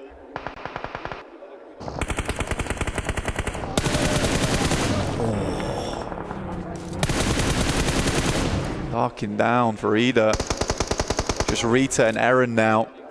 And this is the team that really wants to hold on to position. Weibo Gaming, the team chasing over towards Ida. This could be a great nade though, down towards them. Instantly orders backing it off, but they will lose Suck. Oh, quick peek up as well. Goes both ways though. You got protection in the rear, the shots over the side, keeping Pin back in so he can't commit to it fully. Fantastic work though, dropping Weibo down. I think that's it. That's it right there, over towards the arena. Alter Ego take first place and the 80 grand. 4 Thrives cannot catch up to them. Came into it knowing what they had to achieve. And with those 4 eliminations being found within the first 15 minutes, they guaranteed themselves that. It's just a matter of how far can they go now. They've shown us some stalwart gameplay consistently throughout the entire group stage. But they know their heads can lie easy at least from this point. For Weibo, 3 plays alive. Either just needs to live this one out. Eren has the angle over towards AJ. Sandwiched between 2 PEL teams. Eren not quite out of his depth though. He relishes in these moments of intensity. Longshin Red Force still going 4 elims now on the plate and looking to make that more. Hello? There's no way. Oh, mate! Surely not anymore. AJ with a drop down. See you later, Falcons. You would be furious. I looked away for a second. I saw Ralph pop up there as well. Nades flowing on down. More damage done. Koa on his last breath. Now Valo trying to do the work, but doing more damage to himself in the process. Panic stations. And he knocked his teammate as well. Oh! Took him out of the fight. Makes it uncomfortable if it wasn't already. And that was just Narvalo alone, tucking in to try and stay alive. Ida, it might not be perfect in the battle of attrition, but 2 players could still make a world of difference for them. The most they could squeeze out of this, see if they can keep on going. Alpha 7 have made enemies in Alter Ego, and they are still finding knocks and elims from that. What an odd final match this is. Looking like my hotel room, because it is messy right now. Falcons were just Narvalo up, still kicking. Rita having a wander. Jumps off to the side. Now they have information on. Eren's going to look to back him up. Back behind safe, solid concrete. Such awkward sight lines as well, so the fact he's revealed himself, it works out better for them. Meanwhile, down towards the bottom side, compound between the two of them. It's Nongshing Red Force, of course, went down to 3 players early. They're going to try and build some points from this one, but they're not being given any blessings whatsoever. Doxy in a world of hurt. Tizzy down, no opportunity to pick him back up. You got the split from Kino Trope, Nade being primed as well. Tucks himself inside of the building with the smoke. Mark commits onto that one to completely remove him. For Nongshim Red Force, I think that this might just be game for them. Not making it to that top 8 really does suck after today had been so good for them. Depends if Doxy can pull something magical out the bag. Horror, Sky finding a shot over towards Alva, but for Alter Ego, do they even care at this point? I do not think so. Their main quest in this lobby is completed. It's all just about the side objectives for them. And for Gamax, leading on to this one, of course, like you said, it 100% guarantees there's no opportunity for enough points to be accrued for Nongshim Red Force. Doxy just trapped on his lonesome. As they push up close, he's got the DBS prime for the entryway on the door. For the reigning champions, Alpha 7, they're out, they're done. 70 points was their mark, and they will be going through the survival stage. Have to show some more heat over there, because not joining the 8 others over towards that finals. It's Weibo Gaming, Nongshim Red Force, which honestly at this point in time, the chance is looking very slim at them making into that top 8. But Weibo chasing over towards APG. Rosemary up on the hill, dialed in, eyes like a hawk, just looking for the opportunity to be presented from this skirmish between Gamax and Doxy. Fires out the bait shot, tucks back in for the close pre-nade. He's still got a couple to work with, but from the side, it's Narvalo, the Falcon solo. Nongshim Red Force down and out, so just one chance now for Weibo. Realistically here, Power could go for something absolutely marvelous over the back-to-back on both Miramars and send themselves up the tables, but unlikely. Teams we're looking at now, pretty much Weibo, APG, Ida, and Thunder Talks. Thunder Talks leaving this game at 79 points with just one player remaining in Xing over towards that northeast side. Gamax on the backup, trying to play off one another. Rosemary on the move. He's got to be swift about this. Boundless bullets being fired his way. Somehow still dodging from them, being able to stay alive. Heart pounding. He's down. APG versus Power. This is a big one. Power looking to cut them short here. Open up a path up towards the top 8 already. One down in the front lines. Yol's able to find easy. They are not making this one easy for Power. And Gamax again constantly chiming in on these important engagements. Yeah, there's no breaks. Everyone just throwing themselves into the fight right now, making it uncomfortable for these teams. Oh man. Bullets from the side. Top gets the shot onto Ragnar. Power, if they wanted an opportunity, it is getting ripped away from them. And of course, who else but Alpha? They're the ones to commit to it. Good work from Zol. Top assists as well. Squad still alive.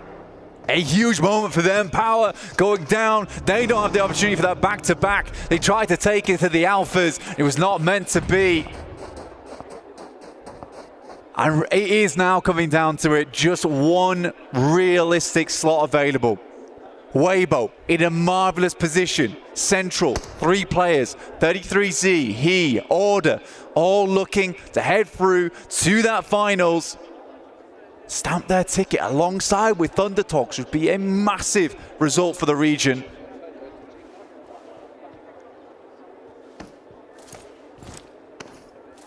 They can play passive from it. Great cover, good position to be in. Information from either side as well from the rotation in. Alpha Gaming give it a wide berth with the 2-2 split.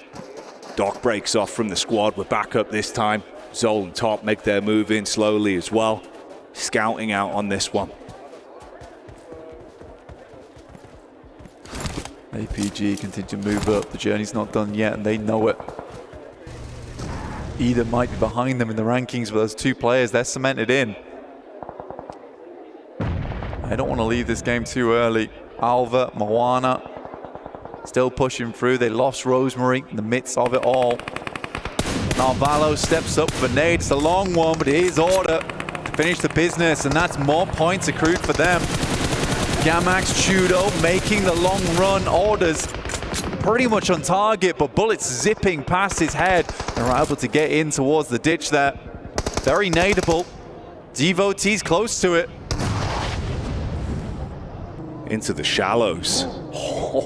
Here you go. This is why they split up. As soon as they catch whiff of potential for the elims, they start to dive in. We wave goodbye to Thunder Talks, and Alpha look to claim more from this. You are trapped in position. The nade is enough, blows them up. One goes down. Moana from the side falls as well. Alter Ego lose a player. Hora with opportunity to strike back and slow down Alpha. Joel with the response. Losing top though does feel rough here for them, but they will finish off Hora. Alpha Gaming just looking to put more points up on the board. It's been a big run for them today. A lot of expectations on this team. Quite literally a mythical roster, this one. I think many fans would have been sad to see Alpha Gaming not make it in towards the finals itself, and right now they claim 5th place on the leaderboard. Chudo goes down, they continue to rack up those points.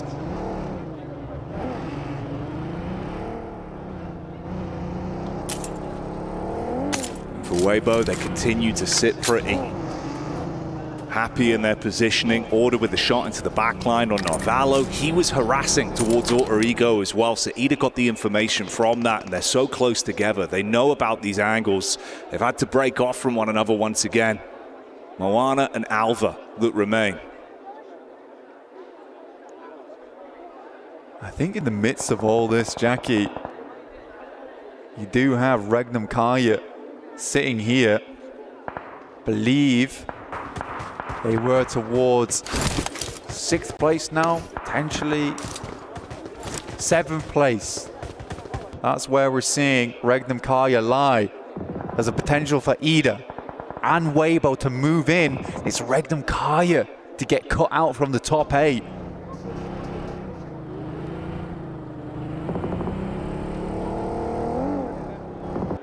For Gamax, of course, hunkered down for so long, no real room to move. It's the split from AX that would find them on the push-up. Everyone taking their time, knowing the points are pivotal. It's 2 points for Ida. That's all they need. They need 2 more points here. Eren standing up versus Alter Ego, has the nade in hand.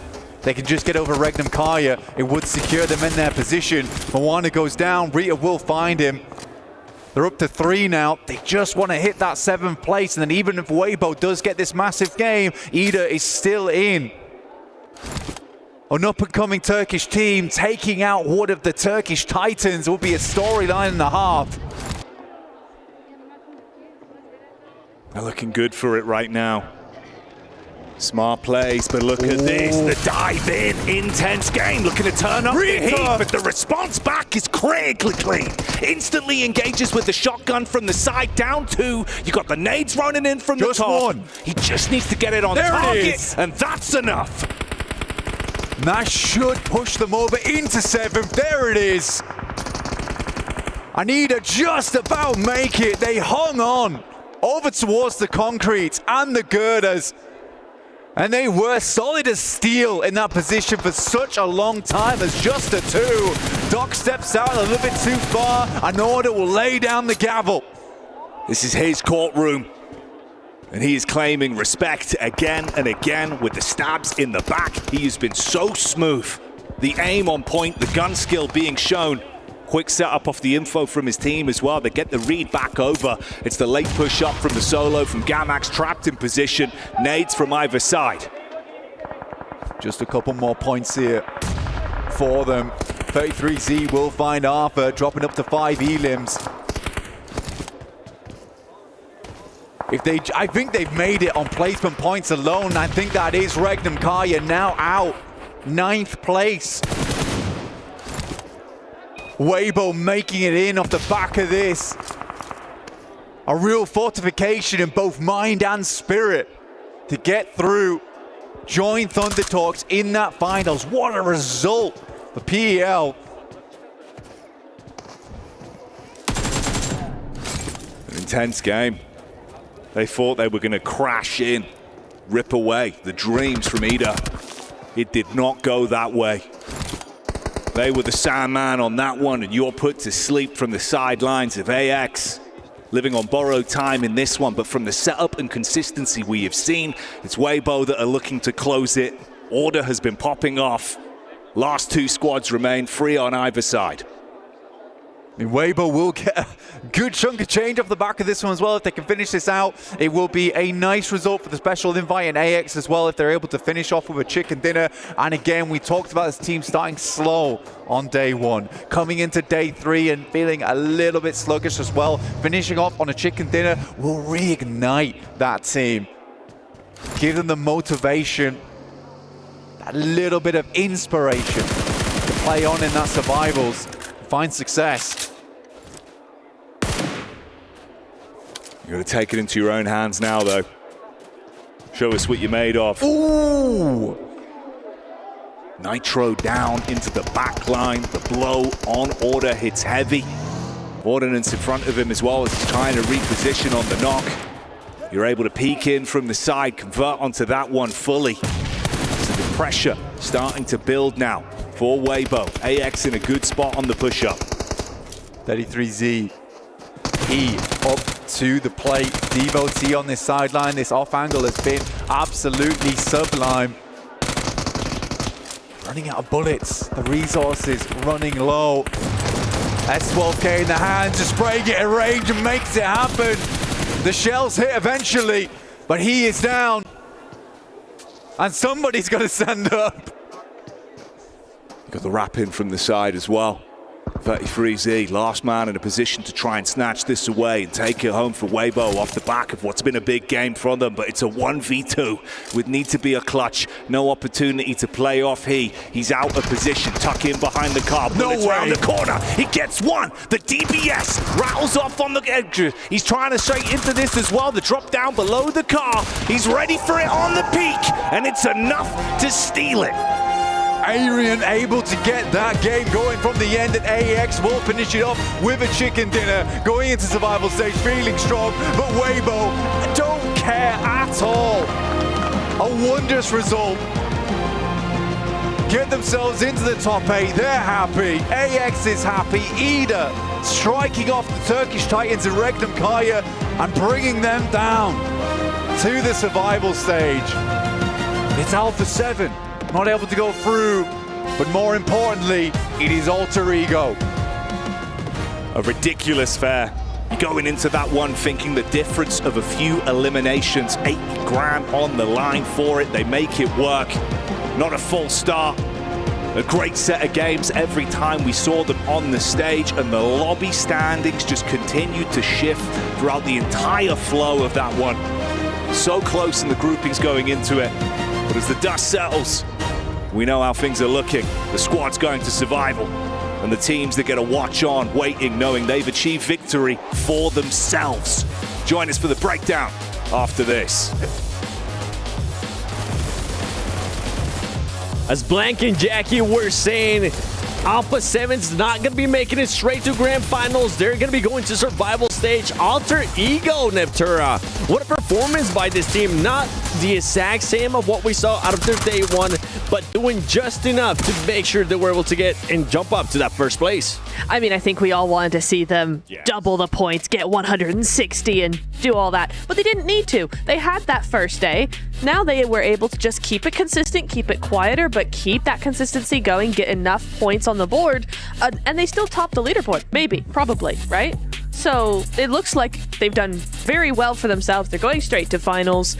I think this has probably been the biggest performance from any of the teams we've had today, this in the group stage. Well, I mean, let's take a look at this. We got to give some props there to AXTMG, the special invite team, getting their first win. It is going to be a bit of a confidence boost. Keep in mind, though, that team is going to be going towards the survival stage. They got 18 points, but I'm going to be looking at Weibo Gaming. Was that enough for them to actually secure a spot in the top 8? Non-Shim Red Force as well with 7 points. Alpha Gaming there with those 9 points. We don't know what that top 8 going to the grand finals are going to be looking like, Max. Yeah, Nongshim getting 7 points, Ida getting 5. I do think that it's going to be quite close to our top 8 from earlier. We might have just a little bit of a push with WBG in particular because Thunder Talk did not get a lot done this match. Unfortunately, you see only getting themselves 4 eliminations at the bottom. Yeah, Alpha 7, bro.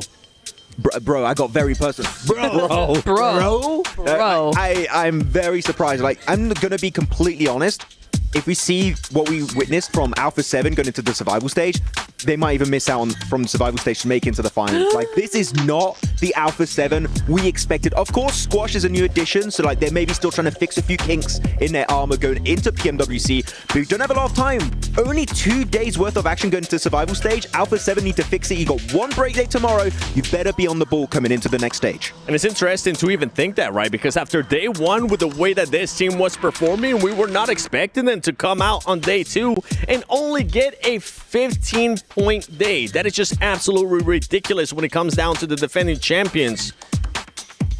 And for some of the other teams, for APG, I'm keeping that in mind. I'm hoping that they did enough there to go to the grand finals, but we need to start seeing them get the docketing. You need to fix that before we even go to grand finals. Every single time we saw this team being together, wonders happen. But before we even talk about more of the APG, I want to see what that top 8 is looking like. I want to see who's going to be going to the grand finals. We know Alter Ego's there. Ida Esports, Thunder Talk, Team Secret, Alpha Gaming is also going to get in there. Weibo Gaming, DRX, Sport Thrives Esports, and Alter Ego, Max, Neptura. A lot of teams got pushed out. I want to see how close it is, actually. Hang on. 3rd and 4th, tied. 5th and 6th, tied. 7th and 8th, tied. All with what, 6-point difference? Wait, do we have a tie on 83 points with 9th place? Now that would be wild. Would be rough. We'll see who's going to be down there. DRX maintaining a 3rd place. Oh, Ringnam Karya, 81 points. Nongshim, even with the 2 wins today, didn't do enough. It was just not enough. They slowed down way too much after those 2 wins, Nep. They did. Those last 2 games just weren't really in the cards for them. I saw them playing well. They were trying to play the exact same way, but I think maybe they were trying to play an Erangel on a Miramar where all the other teams had a specific Miramar strategy. That's kind of what it felt like to me. So yeah, you definitely had that thing where they just kind of slowed down. Max, another team that was able to get 2 wins today, Power Esports. You were wondering earlier, is that going to be enough? Is it a little bit too late? That turns out to be the case. Yeah, they didn't make it. Quite unfortunate for them. I mean, very good step up. I especially like their 3-1 splits they were doing on Miramar and their 1 chicken dinner a little bit earlier on in the day. That was very well executed for them, so hopefully they can maintain that kind of composure in the matches going into the survival stage. So the last page here. Now, these are the teams we need to see a big step up going into survival, and one team we just need to highlight. It has to be Team Falcons. What has happened with this team? Like, I'm sure that PMSL Europe is a different caliber of play, but they played so much better over there, and here the synergy just looks null and void. I just don't see them playing together. They're split. They get picked off 1 by 1 by 1. The pushes 2 by 2 are odd 2. Team Falcons, this is the lowest I think I could have ever expected to see them, and even then I am shocked beyond belief that they're that low.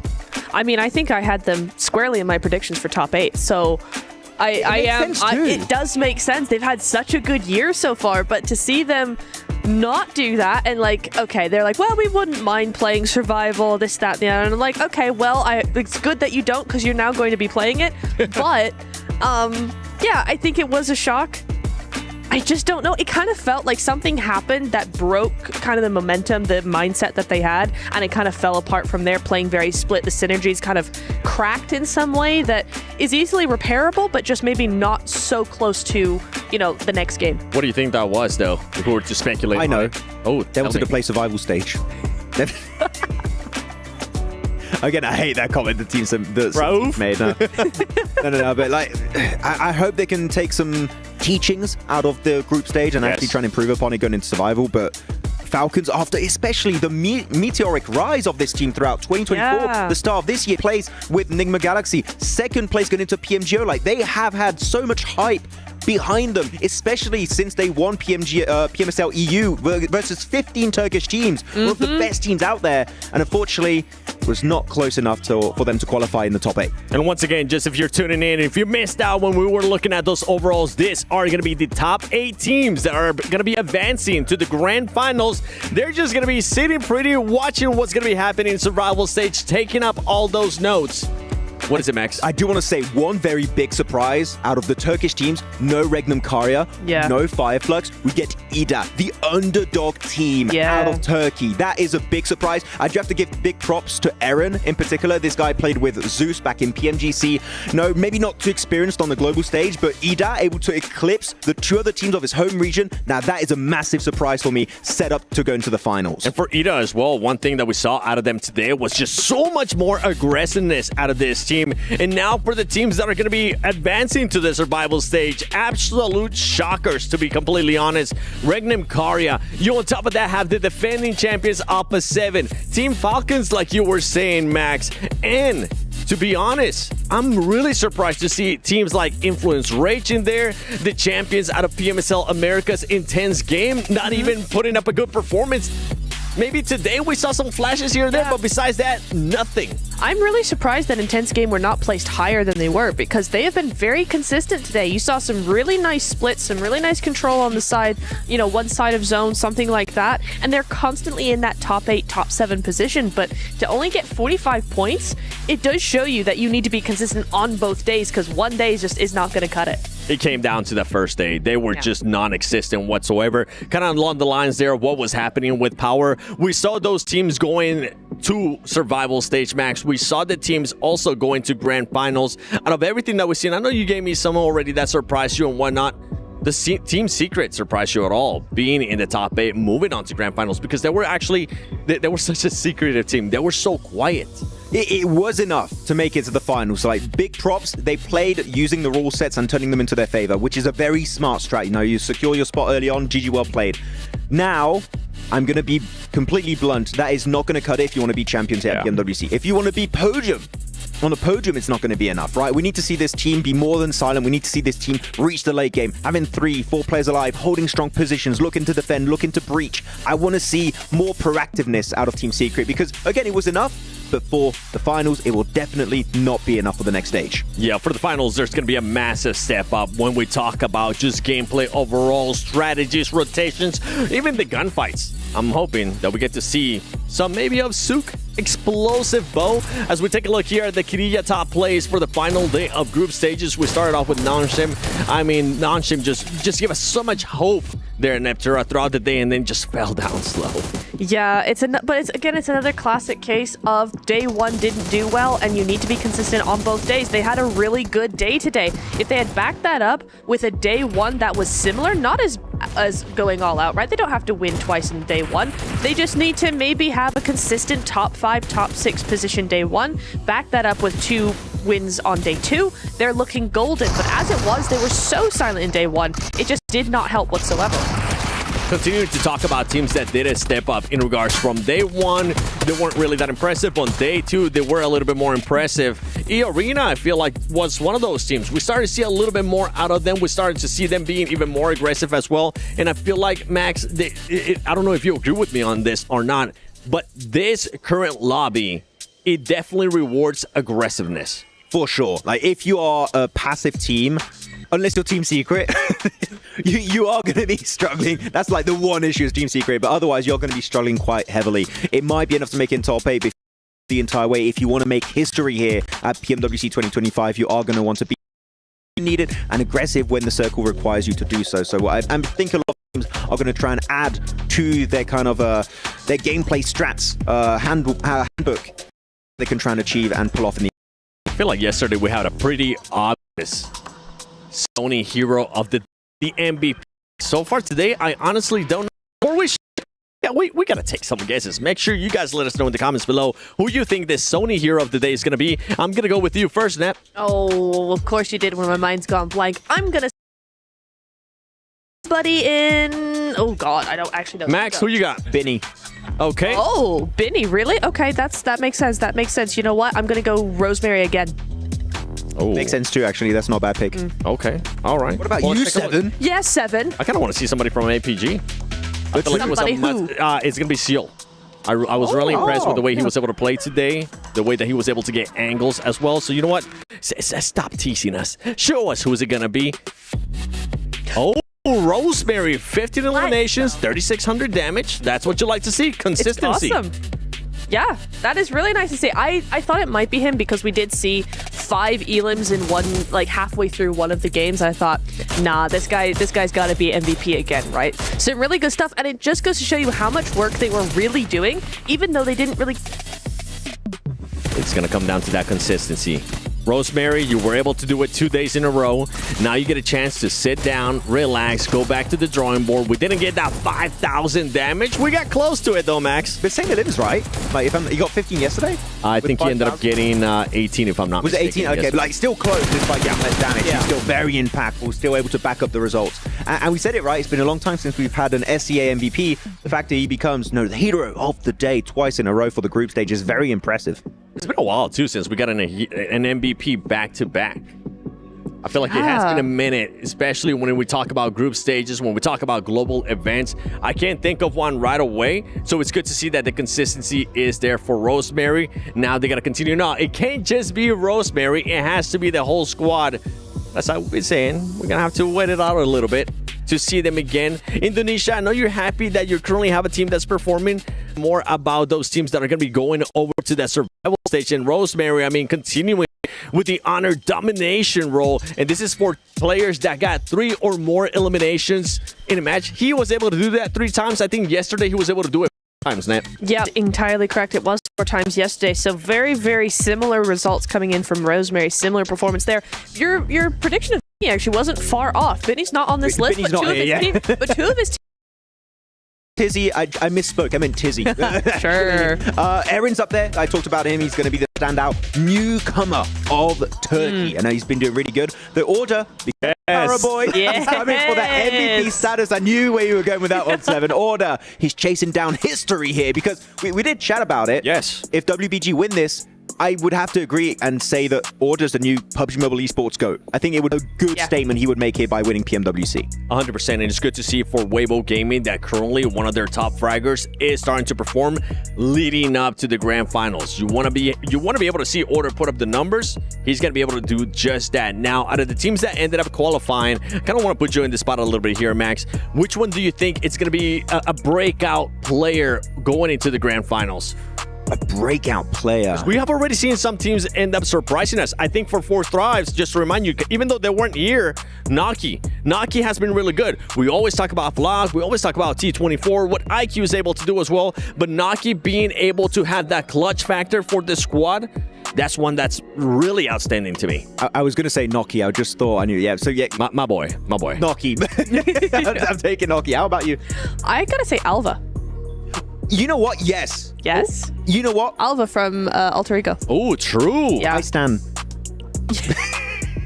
Are you vibing with him? I'm vibing. Are you vibing? Alva. Yeah. We're standing and vibing. Okay. Raised up the lobby. The vibes. Really good. The vibes are good. You know what else? This. You know what else is good? Don't forget that from July 25th to July 27 and August 1st to the 3rd, log into Summon Airdrops and collect 2025 airdrop vouchers to enter prize draws for official merchandise, smartphones, BD partner rewards, permanent in-game items, and more. Every participant is guaranteed to win. Additionally, from July 25th to the 31st, vote for your favorite airdrop partner for a chance to receive special gifts from them. Don't miss this year's airdrop carnival and unbox your surprise because we have already gotten a bunch of surprises here, especially in the group stages. Defending champions gonna have to struggle, gonna have to go to the survival stage. I am happy though, not gonna lie. I'm happy that that's gonna be happening because I haven't been really impressed with the way that Alpha 7 has been playing. Even going all the way back to PMSL Americas. One thing that this team was able to do, they barely qualified to PMWC. It came down to that last game. That's not a really good precedent, is it though? Really, I mean, barely qualified to get here in the first place. Barely just about not quite make it to top 8 for finals. And now you're looking at, survival stage. I mean, I think everybody has shoe in, right, for finals based on survival stage, based on the way the other teams have been playing. However, we saw big step-ups from teams like EA. We saw big step-ups from teams like Nongshim as well. So those teams who are also going into the survival stage, I'm kind of like, A7, I mean, at least today, those teams outperformed them by a lot. I hope it's a wake-up call. I hope it's a big wake-up call for that team because I feel like, yeah, they have been having fun. They have been testing out different stuff, but you can't do what you do in PMSL Americas here in the global stage. It's just not going to work out that way. And before we end the day, Max, is there anything you want to tell the viewers in regards to going to survival stage? Maybe some teams to keep an eye out on. You need to get ready because what we just witnessed from teams such as Alter Ego, Four Thrives, DRX, like they are going to play in a very similar fashion going into the finals. You need to be able to match, if not exceed, those kind of plays that were pulled off by those teams. So you better get back to work because otherwise, guess what? You're not making it to the finals and you're definitely not going to be taking home that trophy. A big step up of this team, especially the teams that are towards the bottom, Neptura. Yeah, I'm looking at a lot of those teams that are down there. I mean, you've got G-Maxes down there. We haven't seen hardly anything from them. They are going to the survival stage. If they want another chance at those finals, then they really need to put in a lot of work because we've, over 2 days, have not seen anything from them. There's a lot of teams that we could say the same thing about. So definitely there's got to be some research going in there. Something's got to change. Yeah, and we both agree Falcons is like the outlier. Falcons. Please, Falcons. We need to see more presence in these games because right now, I'm going to be brutal here. I'm beyond disappointed. I wanted to see way more, and we know they can deliver. So I'm just hoping that we're going to be seeing their S-tier gameplay here going into the survival stage. This is the thing.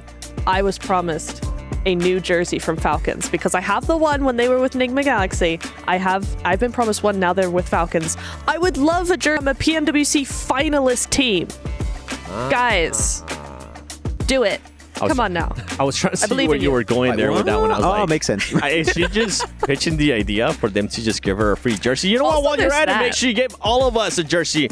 But I'm excited. I'm excited to see what's going to be happening in survival stage. I'm excited to see how this team's. They're going to have a day off, luckily. They're going to be able to go back to the drawing board, talk to their coaches, talk to their analysts, do everything that they can to set themselves up perfectly to not just succeed in survival stage, to also improve when they go to the grand finals. My name is the 7WG, joined by Neptura and Maxman. I do hear, though, that we have an interview with none other than Barney in order from Weibo Gaming. Guys, this man on my left, it is of course Order from Weibo Gaming. What a final match for you guys.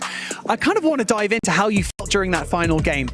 Did you guys know that you had secured a place in the grand finals directly? And what were the comms like? Were you guys nervous? 首先就是很精彩的最后一局，就想问你，当时最后一把的时候，你们是已经知道你们成功的晋级了这个总决赛了呢，还是当时可能队内还是可能比较紧张一点的，以及你们当时最后一把的队内的沟通是什么样的？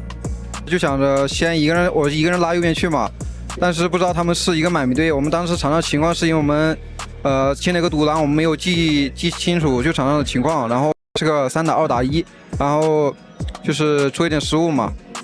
然后分数的话，我们都一直是不担心的，我觉得我们都是稳进。I would say that generally we were pretty self-assured in the sense that we knew that we were definitely gonna go to finals early on, but for the final matchup when we were up against the final remaining team, there was a bit of miscommunication. We saw that there were like 3 players alive. We thought that it was us 3 against 2 teams of like 2 players and a single lone wolf. However, it turned out that it was like a full team, so we had a bit of miscalculation there, and we made some misplays. I think that if we were in a Well, nevertheless, you guys made it into the grand finals, so congratulations. You've got 4 days now between the grand finals. What's the plan? Are you guys going to, relax and reset, or is it straight back into practice and creating strategy? 现在你们成功晋级到这个总决赛，你们有4天的休息时间。你准备这4天功夫大概做些什么事情呢？你们战队是可能更偏向于休息调整，还是可能更加刻苦的训练呢？因为我们白麦还是不是很适应嘛，所以我们需要花更多的时间去练习。Well, we think that we're not exactly very used to the new patch right now, so we're definitely going to spend this 4 days practicing a lot more. I like that. We're grand finals. Congratulations once again. Thank you so much for joining me in this interview, Order. And with that, the group stage is now over. The survival stage will be beginning on Tuesday, and it is going to get spicy, I can assure you. Thank you so much to all of the players, production and talent. You guys have been fantastic over the last 3 days. But of course, thank you so much, mostly to you guys, the fans. and supporting all of your favorite teams throughout this. We've got more games to play. The survival stage starts on Tuesday. We'll see you then.